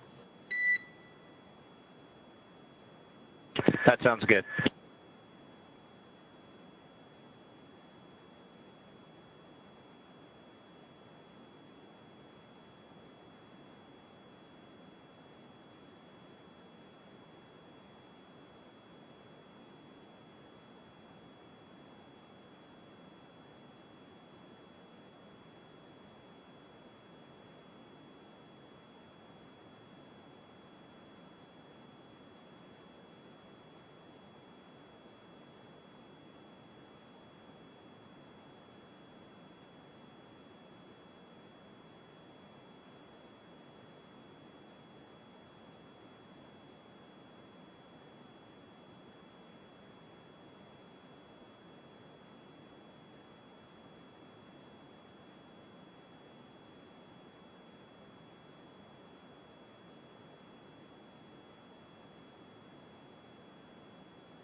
So we are a little over 9 minutes now away from that boost burn. You heard the oncoming core here in Mission Control in Hawthorne talking to the crew, Bob and Doug.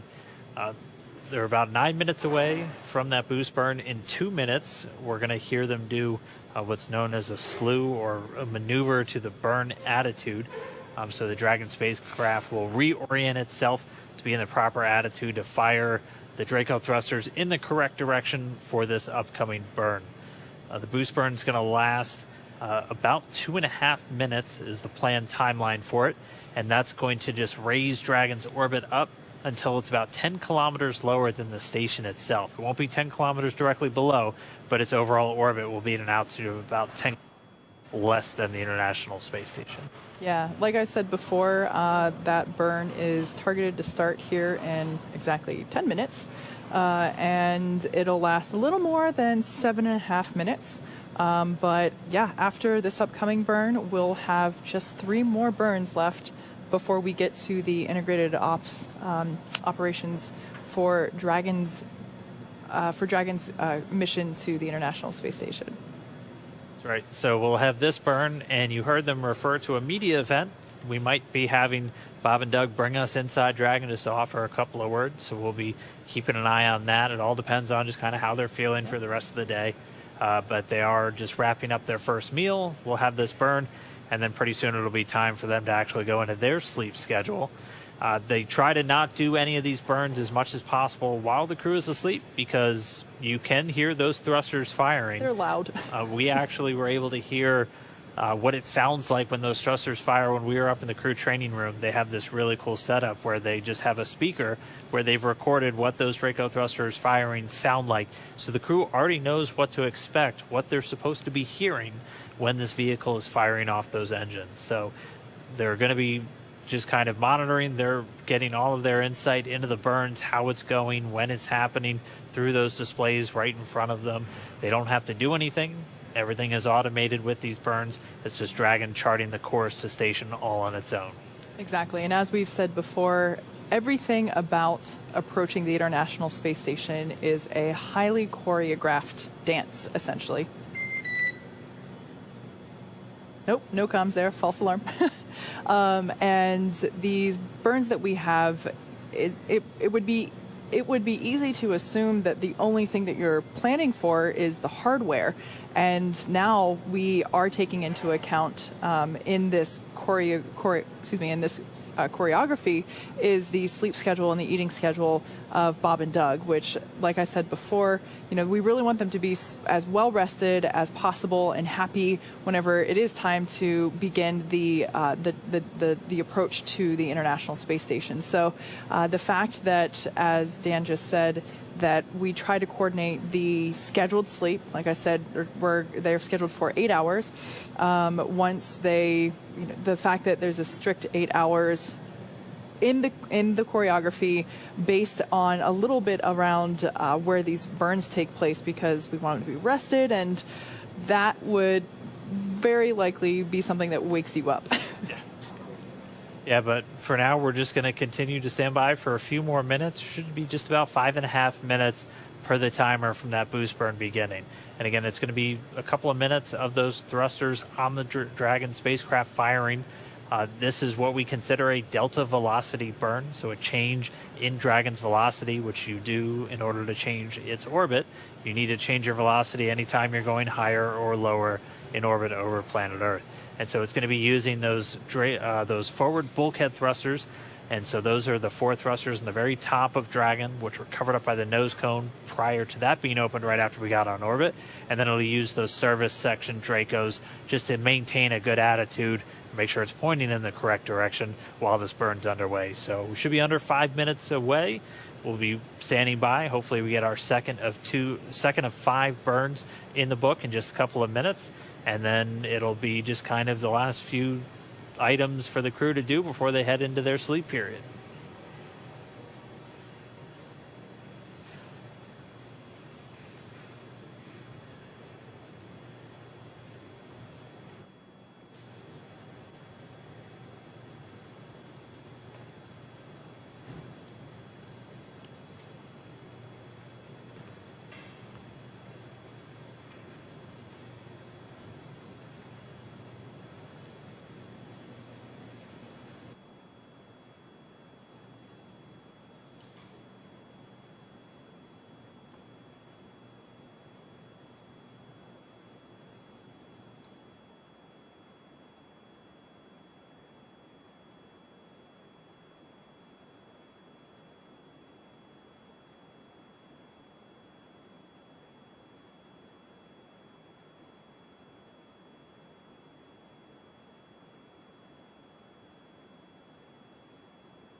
So here at the T plus 2 hour and 19 minute mark, we are about 2 minutes away from, or excuse me, we're approaching, we're coming up to the close burn. And like I said before, that will take place for a few minutes.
Dragon SpaceX for boost burn performance.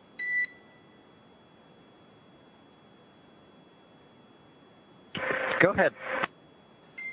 Yeah, Doug, the boost burn is complete and was nominal.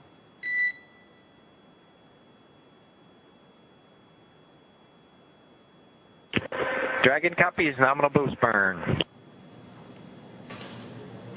And Doug, just a quick question for you. Wanted to know if you guys were ready for us to come back on board.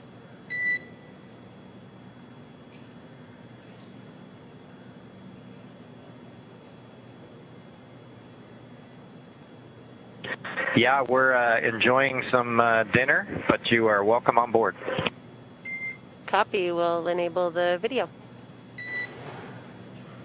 All right, so everything that we had there was all good news, confirmation that the boost burn was nominal. And again, that was intended to raise the orbit to just 10 kilometers lower than the station. So it hasn't caught up to the station just yet. But in terms of the relative orbit, the Dragon capsule should now be roughly 10 kilometers below the International Space Station.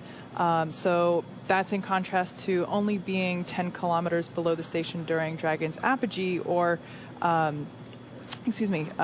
let me back up a little bit. Will be the next major event that we'll have will be the close co-elliptic burn.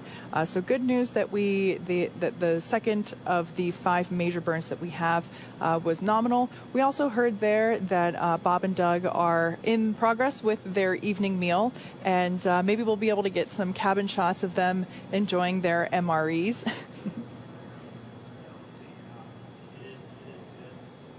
Actually, I don't know if people can hear me right now. My microphone died for a little while there. I'm sorry, everybody. But yeah, so we're two of the burns down, that phase burn and that boost burn complete. The next one coming up, as Kate was saying, that close co-elliptic burn.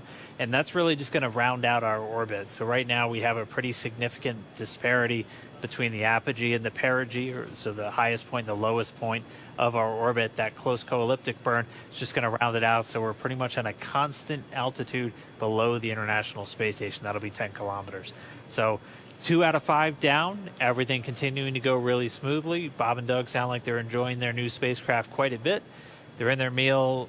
We should hopefully get, we're calling it a media event, but they might be able to bring us on board using one of the floating cameras inside just to say hey to everybody watching. So we hope you do stick around. We'll get some more live looks with Bob and Doug inside, and then it'll be pretty much time for them to go to sleep. So they'll have an 8-hour sleep schedule. We're going to be live with you the entire way.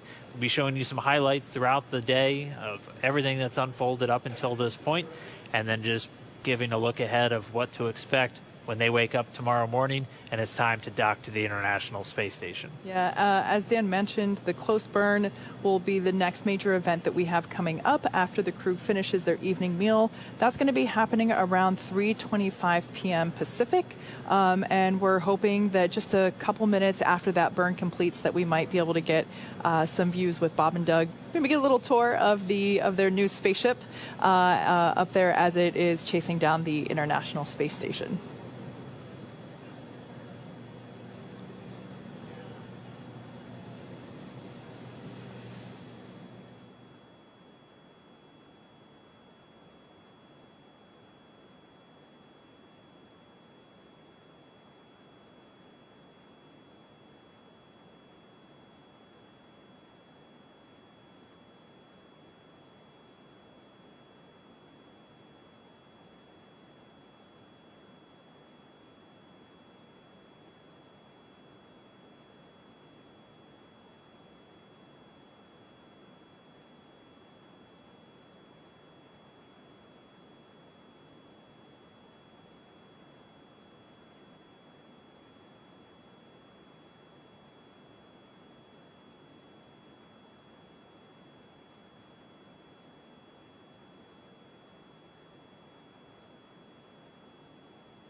Dragon SpaceX for next steps, media event, and the thermal imager flickering.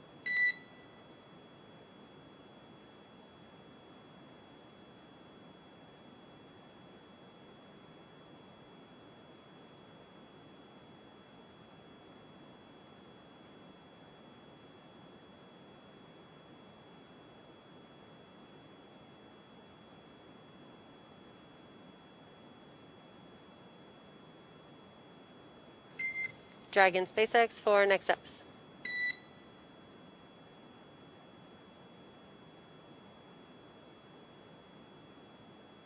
Go ahead. Yeah, I was wondering if you had had a chance to get the floater media camera out in preps for the media event.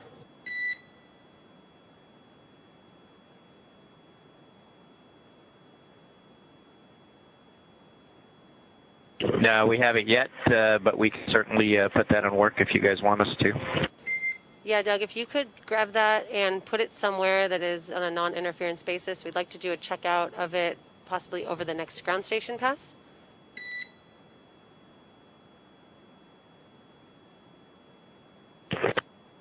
Okay, Bob's going to go grab it right this second. Okay, that sounds great. The next pass is in less than 5 minutes, so that would be perfect.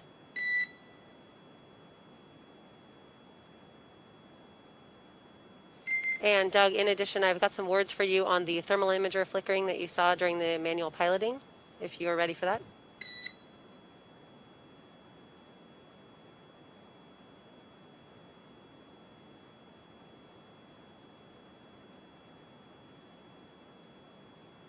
Yeah, go ahead. Yeah, per Nav Andrew, this is a nominal feature of the camera, and the camera is doing a self-correction, and meaning that the camera has not yet reached thermal equilibrium.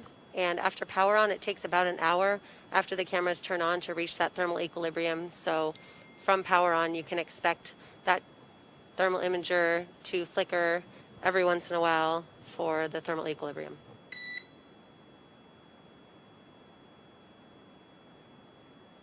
Okay. That all sounds good. And Doug, when you're ready, the media event PDF, I'd like to talk to you about which steps you want to complete on the media event timeline.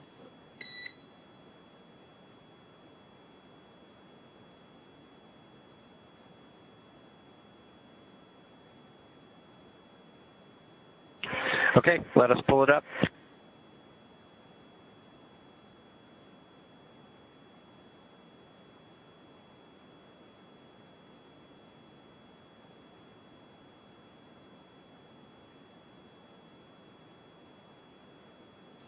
And Doug, just want to make sure this is on a non-interference basis. Okay, Laura, we've got it pulled up. Okay, copy. If you want to delay talking about this, we can delay talking about it if you want to finish your meal.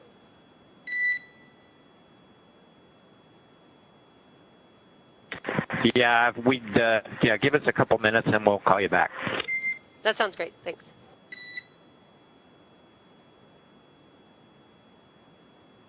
And the camera is out and set up, so if you guys want to do the ground station checkout, should be ready to go. Okay, copy. And for the setup, we're going to be changing some of the lighting configurations, so that is us from the ground.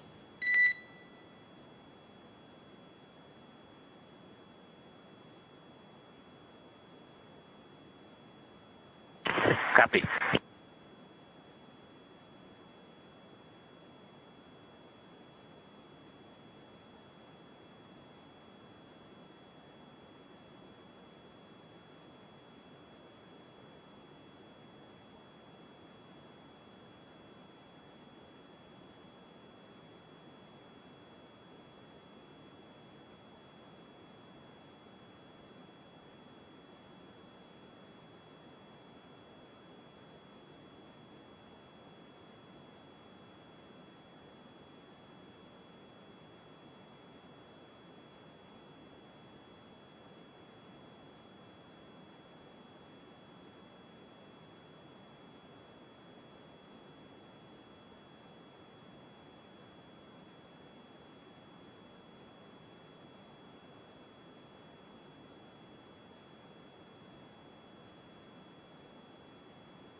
This is Mission Control Houston. You're looking at the inside of the International Space Station Flight Control Room. This is one of 3 that we'll be using throughout the flight of Dragon today. The team's here of Orbit 2, led by Flight Director Zeb Scoville, winding down for the day after overseeing some of the pre-launch and launch activities and some of the initial burns of the flight of Dragon on its way to the International Space Station.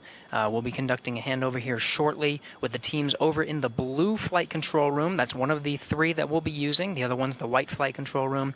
It'll be Flight Director Rebecca Wingfield over there leading the teams on some of the overnight shift while Bob and Doug are asleep. Chris Cassidy aboard the International Space Station, already entering his sleep period, getting a full night's rest before waking up and starting to prep the International Space Station for the arrival of Bob and Doug. A lot of that work already completed from some of the pre-work done, even for the first launch attempt on May 27th, checking out some of the monitoring tools and the communications hardware that needs to be used and checked out prior to the launch of Bob and Doug. A lot of that work done.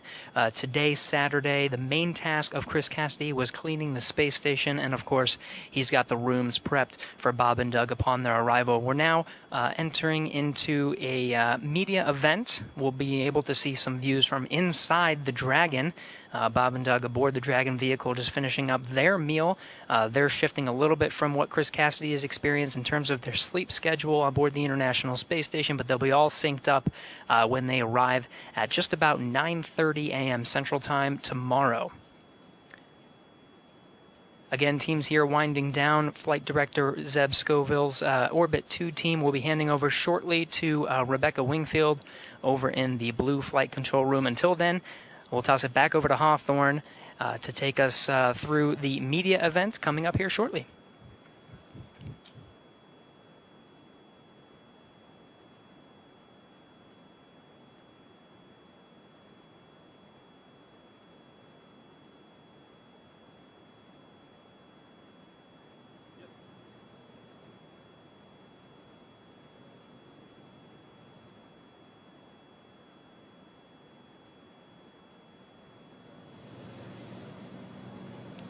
Thanks for that update from Houston, Gary. We're very much looking forward to getting our first glimpse inside of our Crew Dragon capsule from the perspective of Bob and Doug.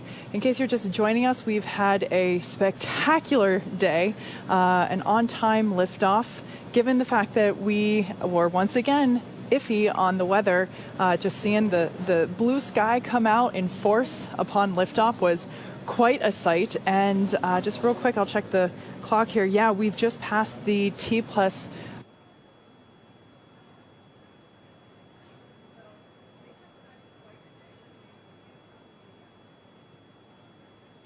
Oh, I think we just lost your audio, Kate. I think your mic pack might have just died. But as she was just saying, and we'll make sure she can keep saying in just a couple of minutes, we had that on-time liftoff, 3:22 p.m. Eastern Time from Pad 39A, the Falcon 9 rocket delivering Bob and Doug to their initial orbit. We haven't been tracking any issues with Dragon since they arrived in outer space. We've already completed 2 of our burns so far, 2 of 5 that are going to be responsible for getting us to the International Space Station. We did that phase burn just a few hours ago, that wrapping up at 1:16 p.m. over here on the West Coast. And then Bob and Doug also did the manual flight test, so at the controls of Dragon for the very first time, and they were able to complete that test objective successfully, putting it into a special orientation known as LVLH, or local vertical, local horizontal, literally just using the Earth itself as a guide to position themselves as they were flying. Also able to do that boost burn successfully. That wrapped up just about 20 minutes ago. There was another 2.5-minute firing of those Draco thrusters, the second of 5 burns to get us to the International Space Station. Right now, though, at this moment, the crew is still on board Dragon, and they're at the latter part of their day. It's been a pretty long day for Bob and Doug so far, but at this moment, they are just wrapping up their meal. It's the first meal by a crew on board Crew Dragon, and we'll see if they let us in on what they were eating when we get inside with them in the cabin in just a little while. The next major milestone coming up is going to be the close co-elliptic burn. And so this is just to a little bit more circularize our orbit. So we're going to be a constant 10 kilometers lower than the International Space Station. That's coming up in just under 21 minutes from now. And then assuming that that burn gets done successfully, we'll be 3 of 5 in the bag and well on our way to the International Space Station. And then we should get a chance to check in with Bob and Doug on board.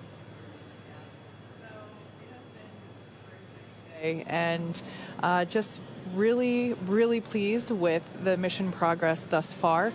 Like we've said before, launch today, that is not where it ended. Obviously, Bob and Doug are en route to the International Space Station, but even once they, hop on board the space station, it's still not done, right? We got to get them back home. So just as a reminder, while it will be a very long initial day of the mission, it certainly is not the conclusion. So just something to keep in mind.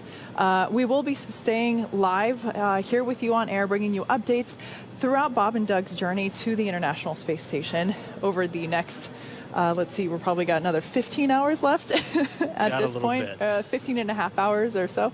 And so, really exciting day. Even still, the energy in the building here at SpaceX headquarters is very much electric, given the success of the day thus far. But Mission Control here is right next to me, to my left. We just had a shift change among the Dragon operators, and we're still going strong.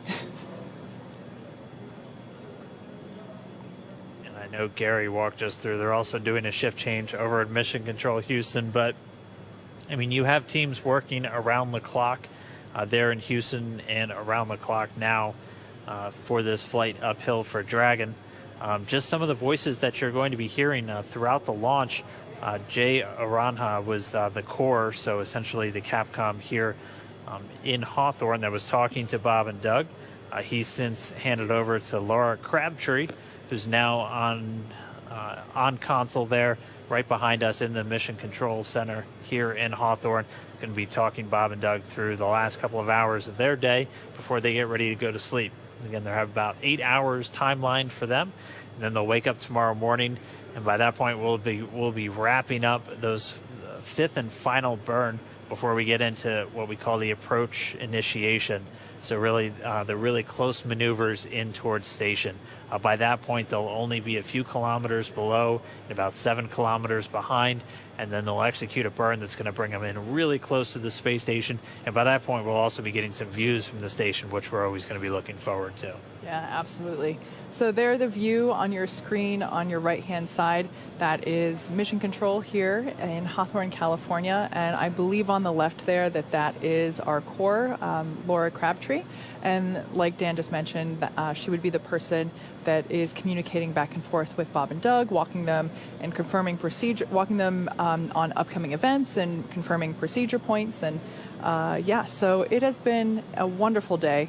And getting back to the next event that we have coming up in exactly 20 minutes or thereabout, exactly almost. About 17 and a half. 17 and a half minutes, we're going to get to the close co-elliptic burn or close burn. And like we've said before, that will place Dragon on an orbit roughly co-elliptic with the space station.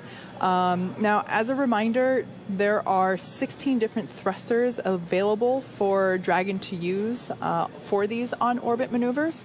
The 4 forward bulkhead Draco thrusters is primarily used for these bigger delta velocity maneuvers, like we would be executing here with the close burn. The 12 service section Dracos are around Dragon's base, and those are used for attitude and low impulse translational control. A mix of these have been used for each of these burns, and we of course have redundancy built into Dragon if we run into issues with any of the thrusters during the mission.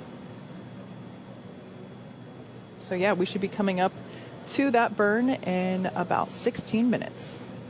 And when we get there, it's going to be a fairly long one. It'll be about a 10-minute firing of those thrusters. So once it starts, we'll just continue to hear. We should get some check-ins from the core to the crew as it's going to update them. And then, of course, at the very end, we're looking out for those words, good burn, that's what we want to hear. And they're continually adjusting the timings of these burns based off of just how much Dragon's velocity changes on the way uphill.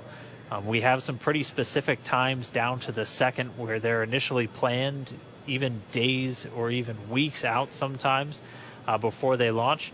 But they're constantly readjusting in real time just how long these burns are going to occur and how long or when they're actually going to happen. And this is just part of the nature of orbital mechanics. We're trying to hit one speeding bullet with another one as Dragon continues to raise its orbit over the next several hours.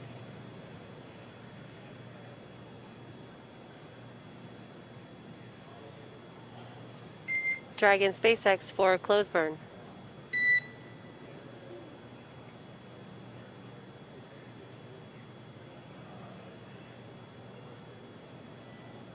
Go ahead.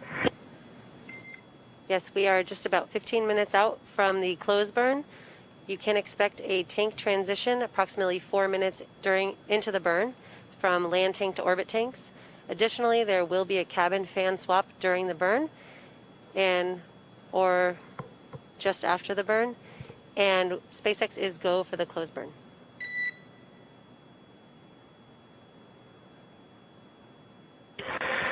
Go for the close burn, and we copy the tank swap and cabin fan.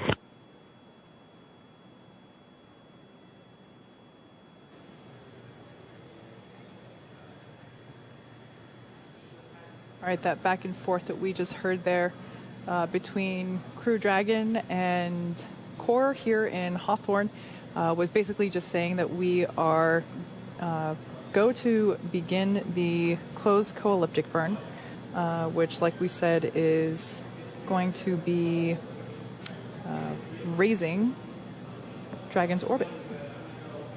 Yeah, coming up in just under 14 minutes. The crew, you'll hear them get a lot of details in these calls, and for this crew in particular, we know that they've asked for every little tidbit about Dragon to be on their displays or radioed up to them.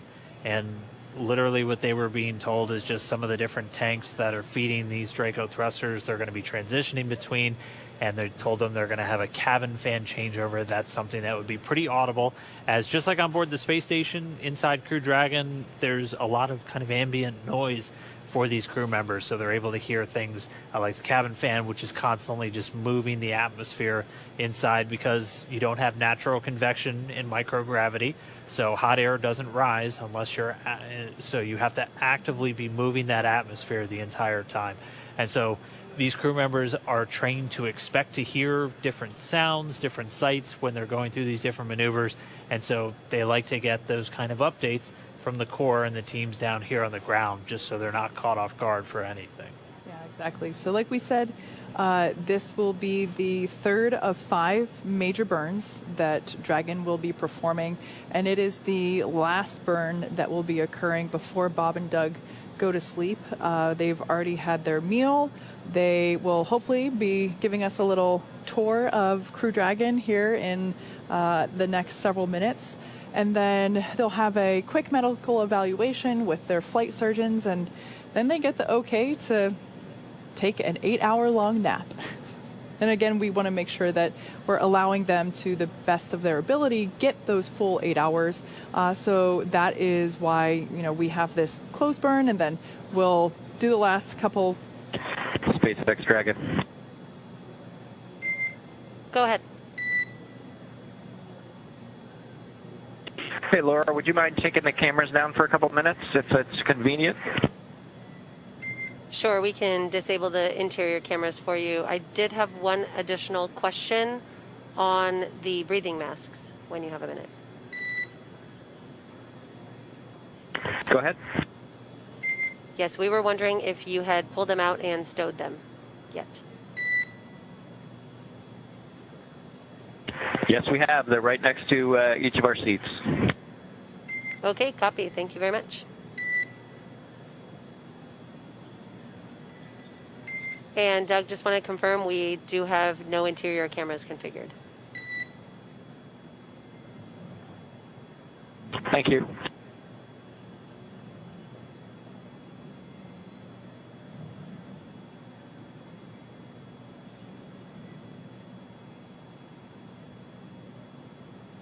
We are just under 11 minutes now from that next burn.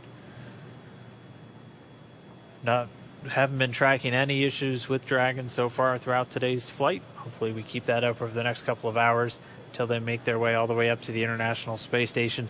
This is going to be, as Kate was saying, the last burn for quite a while. We won't do the fourth of our 5 burns, that transfer burn, for almost another 11 hours from now. So Dragon's going to just kind of stay in this altitude below the International Space Station, about 10 kilometers or so, roughly co-elliptic with it for quite a while, pretty much throughout their entire sleep period.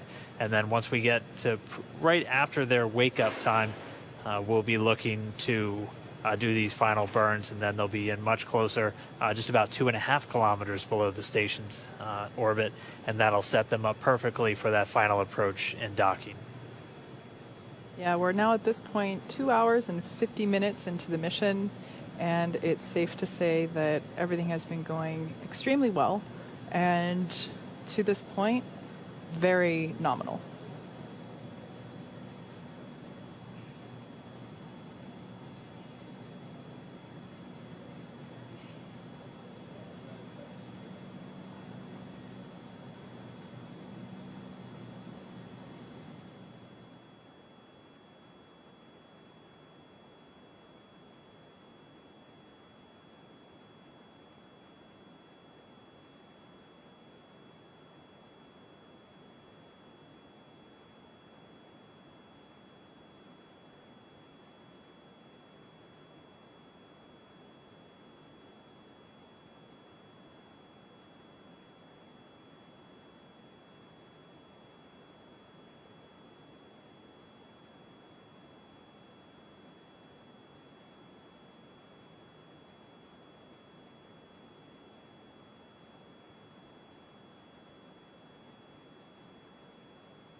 SpaceX Dragon, you're cleared back on board.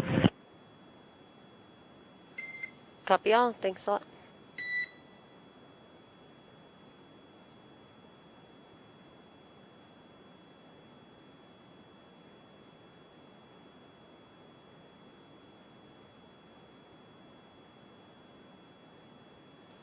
And Dragon SpaceX, when you have a minute, I'd like to sync up with you on the media event.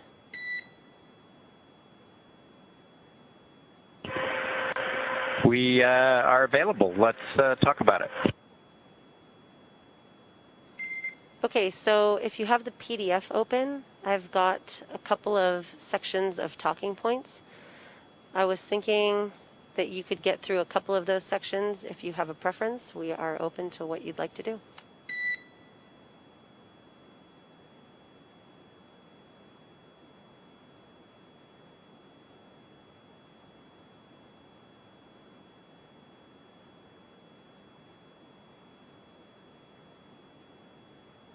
Yeah, I think after the introductions and potentially the displays, I think whatever you guys want to do from there would probably work.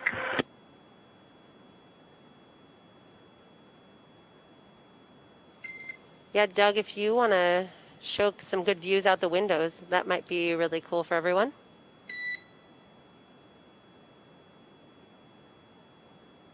We definitely plan to do that if we're still in a day pass. That'll be cool.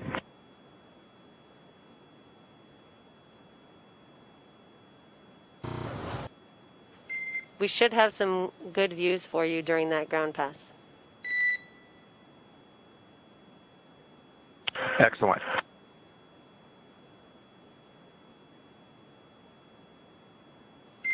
So, Doug, if you guys can get through section A, B, and maybe C, and just as a reminder, about 2 minutes from LOS on the ground station, if there is a break in your voice comms, I'll give you a reminder of that 2 minutes. Okay, copy that. Thank you.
All right, this is the team from Hawthorne. We are just under 2.5 minutes from this next burn. It's the closed co-elliptic burn.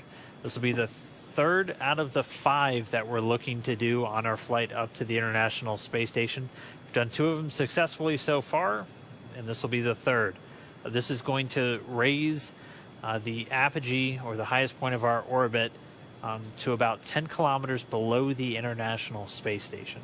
Or actually, we already did that with the boost burn. This is going to circularize our orbit, so we're at a constant 10 kilometers below the International Space Station.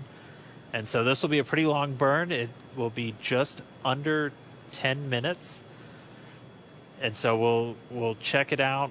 We'll hear when the burn initiates, and we'll get some updates from the teams and the crew on board. Bob Behnken and Doug Hurley should get some calls based on how the burn is going. And then, of course, at the very end, we want to be looking out for those words, nominal burn or good burn.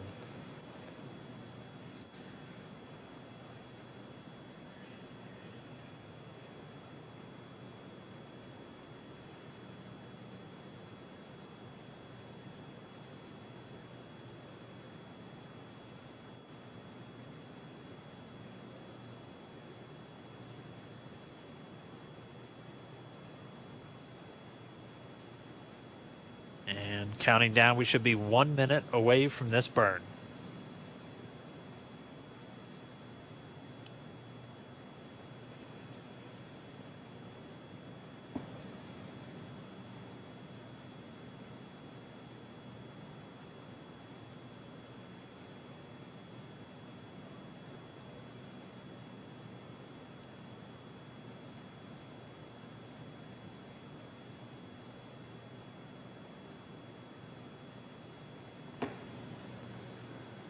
"30 seconds to the burn."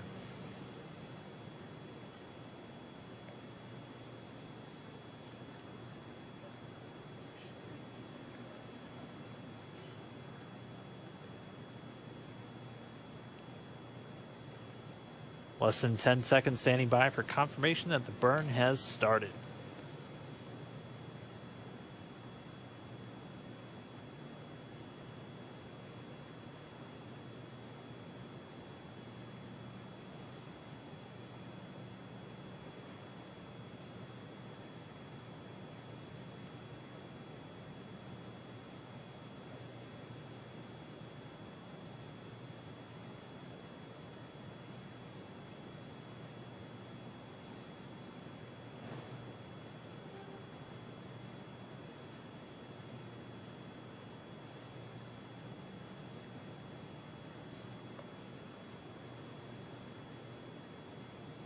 And so we're seeing data this burn has begun. Again, this is the close burn. We are expecting these Draco engines to fire for about 10 minutes, a little less than 10 minutes total. So the burn has begun. We'll continue to get status updates on it throughout. Yeah, so right now, Dragon is firing the 4 forward bulkhead Draco thrusters. And like I mentioned before, we use these primarily to help Dragon in the delta velocity maneuvers that require bigger changes. There are a total of 16 Dracos on Dragon. The other 12, so we got the 4 that are firing right now. The other 12 are located in the service section, and that's the part of Dragon that is around the base. And those are used for attitude and low impulse translational control. And right now we're coming up on 2 minutes since the start of the burn. Again, we're expecting just under 10 minutes. If you're watching on NASA TV or on the NASA public channel, we do have our post-launch news conference coming up in just about 5 minutes. So we'll have a number of personnel from down there at the Kennedy Space Center. We'll have Administrator Bridenstine and the manager of NASA's Commercial Crew Program, Kathy Leaders, and then a representative from our partners at SpaceX, along with Kirk Shireman, the manager of the International Space Station Program, and the NASA Chief Astronaut Pat Forrester. Again, if you're watching the coverage on NASA TV, on the public channel, that'll be coming up in about 4 minutes. For those of you still following us along on the SpaceX channels, our operational coverage is going to continue. We have this burn already started. It's the third of our 5th, and we are coming up, we're just past 2 minutes and 50 seconds into this burn. And if you've stayed with us this long throughout the entire webcast, we thank you. It has certainly been an exciting day, but just another thing for you to look forward to. In about 10 minutes, we're hoping to be able to chat with Bob and Doug and get some views from their point of view inside of Dragon and hear more about how the ascent phase went for them. Yeah, this is the first time we're really going to hear from them. They've been fully in operational mode the entire time, talking with the team down here in Hawthorne, so they're going to bring us on board. We heard a couple of the exchanges, even going to give us a look out the window. We should maybe even be getting a sunset, which will be pretty spectacular. But we're going to get to that after this burn is complete. We're almost at 4 minutes since the burn begun. And again, all told, it'll last just under 10 minutes.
All right, we're a little over 5.5 minutes into this burn. Again, right now we're doing the close co-elliptic burn. So the highest point of Dragon's orbit at this point brings it about 10 kilometers lower than the International Space Station's altitude. Not directly below it at this point. We're still pretty far behind it, but we'll be about 10 kilometers below. This burn is just to raise the lowest part of Dragon's orbit, the perigee, up until we'll be on what's called a co-elliptic orbit. So our orbit is at a lower altitude, but it maintains pretty much the exact same lower altitude as the International Space Station. So we'll be on an elliptical orbit, so not a perfect circle, but we'll be at a steady 10 kilometers lower than the space station itself. And this will be the third of those 5 burns. This will be the last one we do for about 10.5 hours, because after this one, the crew will be getting ready to go to sleep. And then right around when they're waking up, we'll get into the 4th and 5th burns, the transfer burn and the final co-elliptic. And that'll put us well within reach of the International Space Station. And we'll be starting all of that approach, rendezvous, and docking. So everything going well so far. We're 7 minutes into this burn. Should be just a little over 2.5 minutes to go. And we'll be standing by for confirmation of good burn once it's complete. Based on our global tracker, it looks like Bob and Doug are now traversing over Southern California. They just came out of the Pacific Ocean and now over land. So I'm very curious to see what kind of shots we're going to get during our little tour of Crew Dragon. Should have gone outside and waved. It's not too late. It's probably too late. Yeah, they're moving nearly 17,000 miles an hour at this point. Again, pretty much the same speed as the International Space Station. They're starting off a good ways below it and a good ways behind it. But in 19 hours from launch to contact with the station, that's all it's going to take for them to get to their new home for the next several months.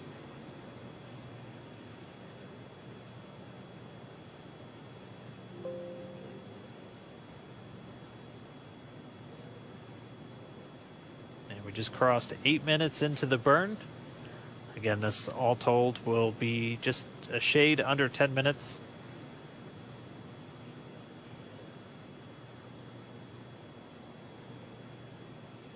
The completion of this burn will be the third of 5 major burns that Crew Dragon will be performing. Again, this is all autonomous. Dragon is self-steering. So after this after this particular burn completes, Bob and Doug will, within the next hour or two, be on their way to La La Land.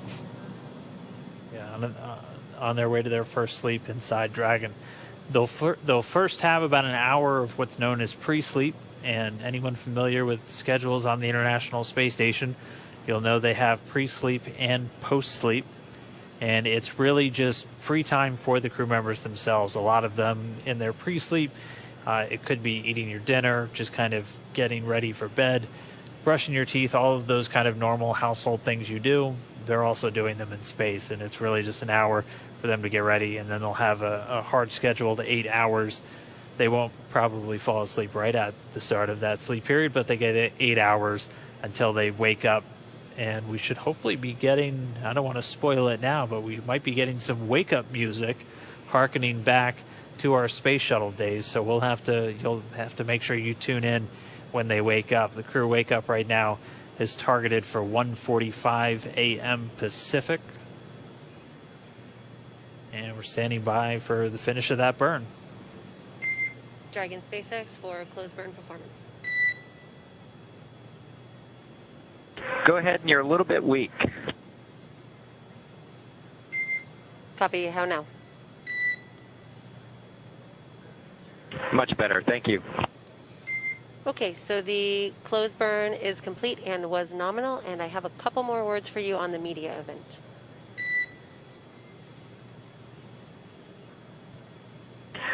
Okay, copy. Nominal burn. Go ahead.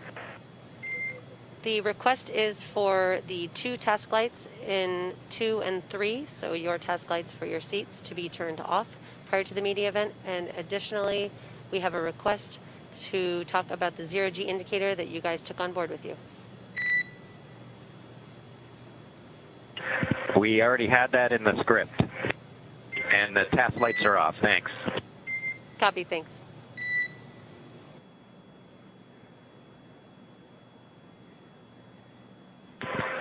And we are ready anytime. If you guys want to do the count, it looks like the ground station will be up in about a little over a minute. Just let us know. Yep, we will give you a call.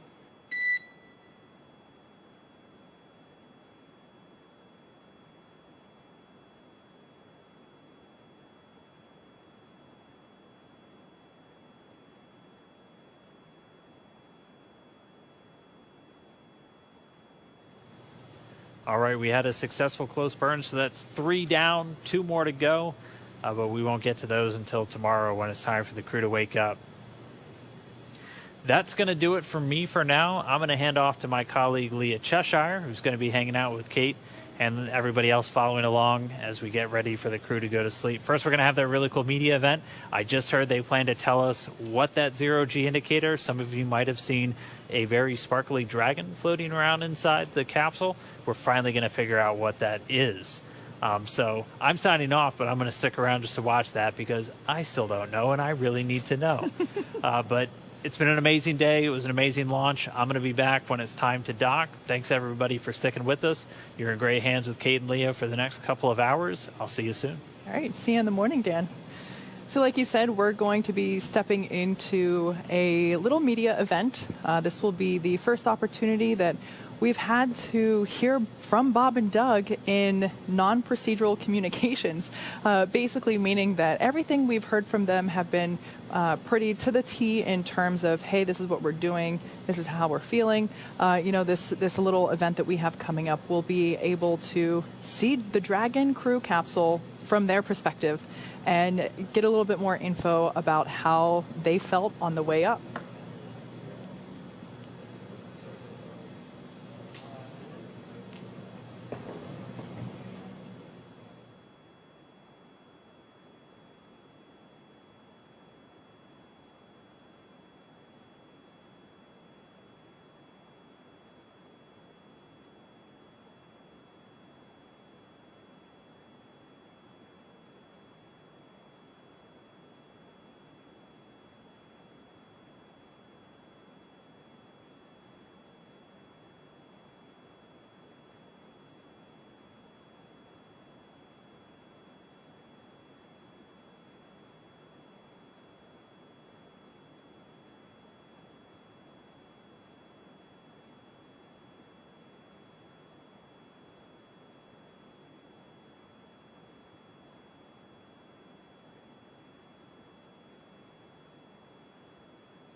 Dragon SpaceX, we are ready for your verbal count.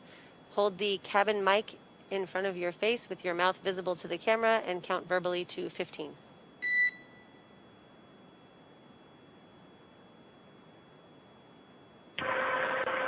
One, 2, 4, 5, 6, 7, 8, 9, 10, 11, 12, 13, 14, 15.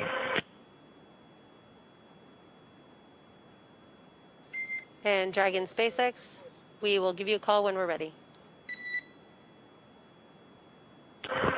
Dragon copies.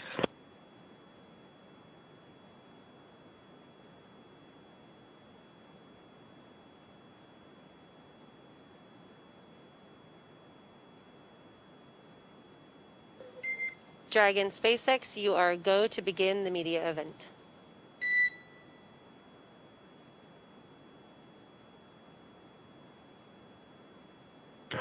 Dragon copies.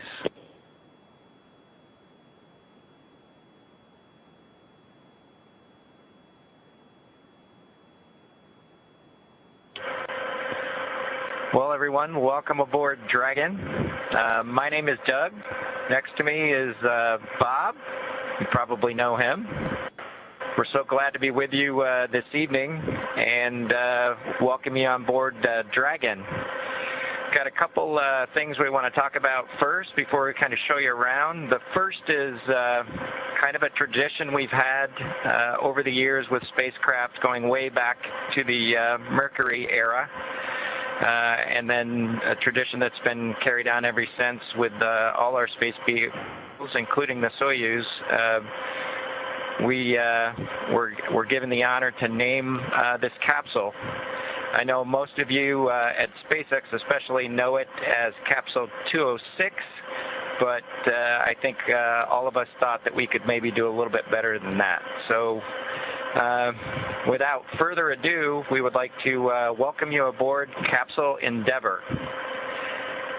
We chose Endeavour for a few reasons. One, because of this incredible endeavor NASA, SpaceX, and the United States has been on since the end of the shuttle program back in 2011. The other reason we named it Endeavour is a little more personal to Bob and I. We both had our first flights on Shuttle Endeavour, and it just meant so much to us to carry on that name. That's what we decided to go with. So we hope you enjoy that name, and once again, welcome on board. Well, good evening, everybody, and welcome aboard Endeavour, the SpaceX vehicle headed to the International Space Station. Today, we accomplished the first flight off the Florida coast in quite some time, and Doug and I were really proud to have an opportunity to be a part of that. We're doing it in a brand new spaceship, a spaceship that's a lot different than its namesake Endeavour, the space shuttle, in that it has touch display screens that allow us to accomplish most of the interfacing requirements that we have. We'll have if Doug pans over and points at the display in front of me, you can see the forward view that we had during the maneuvers that we most recently did. You can look out the window. It looks like the centerline camera doesn't have a lot of content on it now. We're kind of pointed into space so that the windows can see the Earth below us. But we've got the capability to interface with the vehicle, and it's kind of interesting. There's a command. This little button over here is actually what the commands are for our displays. One thing that does get lost is there is a extensive button panel down below as well. So over on this side, we can turn the displays on and off, as well as send some commands for some contingency situations. On the other side, we have the ability to deploy chutes and things like that on entry. So we do have some buttons, but the primary interface is these displays. So nice, new, modern cockpit that we've got for our compared to our namesake, the Space Shuttle Endeavour. I'm going to migrate a little bit away from our seats here, and Doug from his seat is going to continue to try to follow me so you can tell what can be seen from the seat that he sits in. So from his seat, when he is inside in the vehicle, strapped in, this is what his view actually looks like. You can see a window off to the one side. We each have a window that we can view out and see what's going on outside. That was exciting on ascent for us to be able to see the arm rotate away from the pad, and that's when we both, I think, knew that we were going to launch today. So that was super cool. I've got one on my side as well. The hatch that we came in is the hatch that's right behind me. It is a little bit of a tight quarters, but I'm going to try to demonstrate some of the capability that we have now that we're in zero gravity.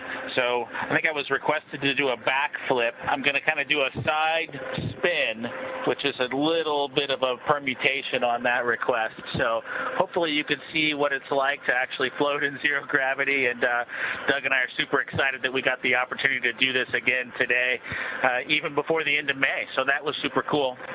We did, it turns out, end up with one stowaway on board our vehicle when we launched today. It was not just Doug and I who accomplished the launch here. We do have an Apatosaurus aboard. We both have two boys who are super interested in dinosaurs.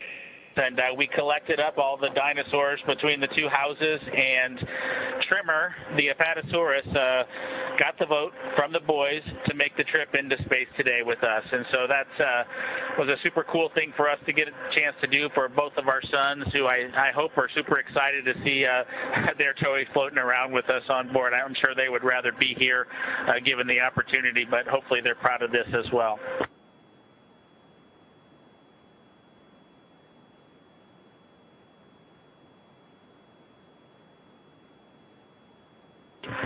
Okay, as we work our way towards one of the windows, unfortunately it's getting a little bit dark, but I don't know if Bob can pan over here. We just passed off of the coast of Newfoundland, and we're headed over to over the Atlantic right now. I don't know if you can get a good picture of that.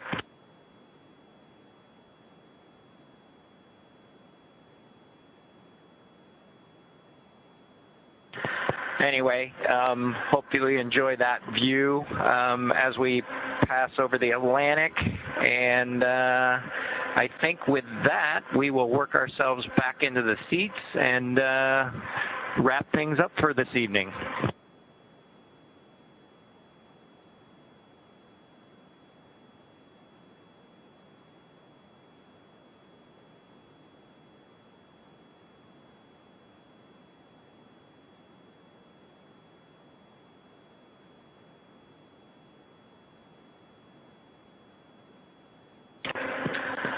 So Doug's there making a nice big smile for the camera.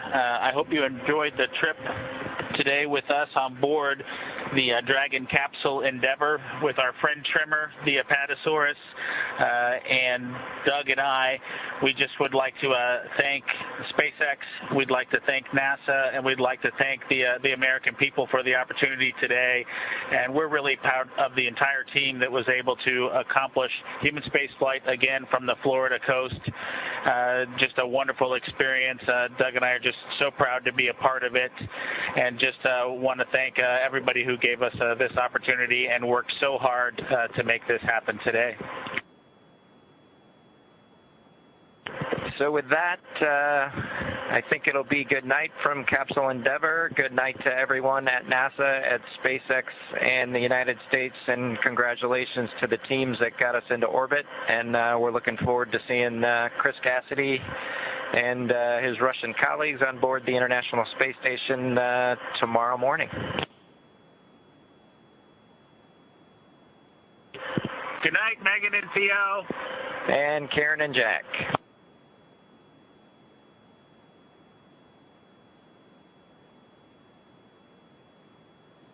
And Dragon SpaceX, thank you so much for that. I know everyone really enjoyed seeing Dragon and seeing how much all of you are, or the two of you are enjoying it.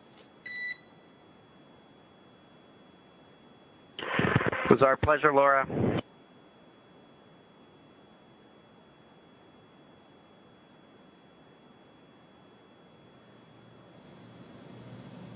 In case if you've just joined us, that was our first look inside the Crew Dragon capsule with Bob and Doug. Our first opportunity to hear what their experience has been like thus far. I think I can speak on behalf of anyone that's involved in this program that we're really honored that you guys chose such a meaningful name for the capsule. And we're very proud to have Bob and Doug, our favorite dads in space, on board Capsule Endeavour. As of now, we have completed 3 of 5 major burns, and as you heard Bob and Doug mention, they're going to be going to bed pretty soon. But we have one more thing coming up before then. Yeah, and hi everybody. I'm Leah Cheshire of NASA, here to journey with you through these overnight hours as the crew is still on their way to the International Space Station. We've got some big things coming up. And about 45 minutes, we'll be looking for the crew to have their PMC, or private medical conference. These are standard for every astronaut flying in space, and they actually date back to the Apollo missions. Well, we're really happy to have you on board. I'm sure Dan was exhausted. And yeah, like we mentioned before, we're going to be bringing you coverage throughout the entire mission, overnight, yes, all the way through until Bob and Doug actually hop on board the International Space Station early tomorrow morning. It is a 19-hour journey to the station, and at this point we are approaching T plus 3 hours and 30 minutes. So it's safe to say they've got a ways to go, but as we just saw from that awesome look inside the capsule, it seems like they're getting pretty cozy in there. Yeah, that's a pretty good view. I mean, we got to see the whole thing. We got to see the screens and their seats, which will turn into beds. Correct? They'll stay they will sleep in their seats, but the seats will keep the shape that they're in currently. So they will be in a bit of a chair position, different than their beds on the International Space Station. But yeah, so those PMCs, or private medical conference, is basically the last thing that they have to do before they get to take a well-deserved sleep. Yeah, they'll be able to talk to medical doctors, NASA flight doctors, they're flight surgeons as they're sometimes called on the ground, talking through their health and getting the feedback on their current status. All of the crew members have a flight surgeon assigned to their mission. The flight surgeon is dedicated to their health care throughout the duration of the mission, including training, on orbit, and when they return. That means providing remote care to the astronauts while they're in flight or on the station. I think it's safe to say that, all of us that have been experiencing the global pandemic that we have, receiving something so important as healthcare virtually, it was something new for a lot of us. But, this type of healthcare procedure is standard procedure for NASA astronauts because, of course, we have to be looking out for any changes in their health and just general health checks while they're on station and, the entire journey up to station. So I think this is just another... Dragon SpaceX for camera settings.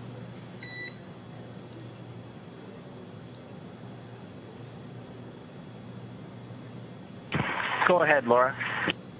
Just wanted to let you know that all the interior cameras are off, and we will leave them in this configuration until post-sleep. Okay, we copy. You'll leave the interior cameras in the off position until post-sleep. That is correct, and we have also powered off the floater camera, so you are go to store it if you would like.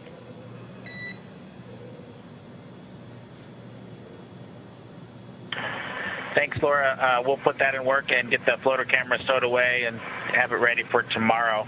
And just wanted to say, good to talk to you from low Earth orbit finally, instead of just from upstairs or downstairs.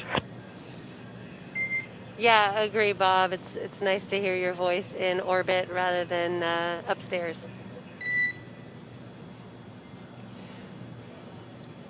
I did just want to make sure that for solidarity purposes, there's no coffee drinking or tea drinking going on down there, right? I have to take the mask off to drink coffee, so, some coffee.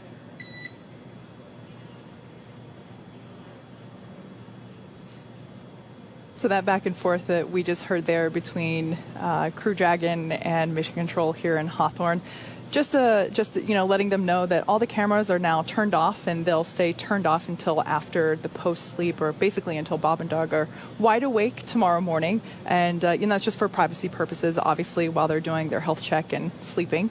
And you may have heard them mention the upstairs, downstairs. That is referring to our training facilities here in Hawthorne. We actually gave you a pretty cool look into those training facilities earlier in the webcast, so you might want to rewind your feed to catch up on to see what that actually looked like in person. But essentially, Bob and Doug, like we've been saying, they've been here on site in Hawthorne for months. They are part of the SpaceX team, really hitting a home run in terms of they're here training with our team. We all work as one, and it has been that way for months. They have gone through rehearsals and practices of every possible procedure that they would go through, and so that's where that upstairs downstairs comes in, because mission control would be down here as they're walking through the procedures in the upstairs training capsule. And of course, they're not allowed to drink any caffeine until they get to station, so that's a nice little thought that mission controllers might also be withholding in solidarity, but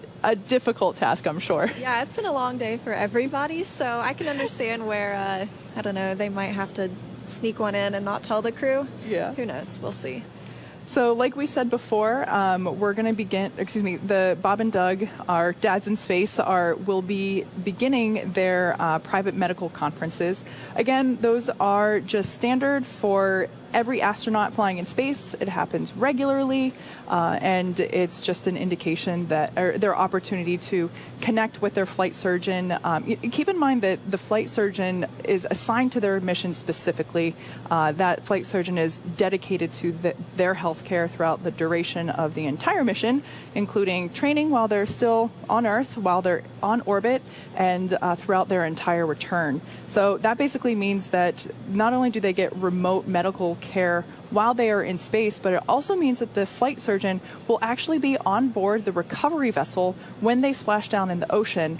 And that flight surgeon will be the first person that they really get the chance to talk to, aside from the recovery crew members themselves. But as soon as they emerge from the capsule post splashdown, they get another medical evaluation right there on the recovery vessel. Yes, and so we, as we mentioned, are on our way to the International Space Station in the Crew Dragon, now named Endeavour, and keeping an eye on everything happening in Mission Control Houston for us is Courtney Beasley. We're going to toss it to Courtney. Tell us what's up, what's going on over there. Thanks, Leah. Such an exciting day, and I'm happy to join you for coverage into the overnight hours from Johnson Space Center.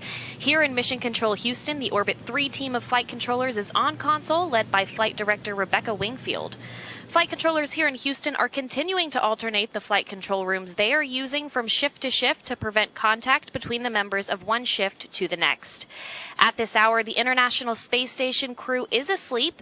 The trio, NASA astronaut and station commander Chris Cassidy and Roscosmos cosmonauts Anatoly Ivanishin and Ivan Wagner, went to sleep around 4:30 p.m. Central Time, just a little over an hour ago. They'll continue that sleep period until around 1 a.m. Central Time on Sunday morning, ready to begin an exciting day of work. Then around 5:35 a.m. Central Time, Cassidy has a rendezvous conference with ground controllers to review rendezvous procedures that the Crew Dragon crew will be executing later in the morning. He'll then move to begin to set up tools, and that will be just the start of a long day before the hooks are driven to form a hard mate between Crew Dragon and the International Space Station. Cassidy will then work in tandem with Behnken and Hurley to equalize pressure to ensure there's a tight seal between Crew Dragon and the International Space Station before they open the hatch to greet their new crewmates, who will become members of the Expedition 63 crew at the time they float into the Harmony module. For now, all systems are a go on the International Space Station side, so back to you, Leah and Kate at Hawthorne. Thanks, Courtney. We'll keep checking in throughout the night as Bob and Doug continue to make their way to the International Space Station.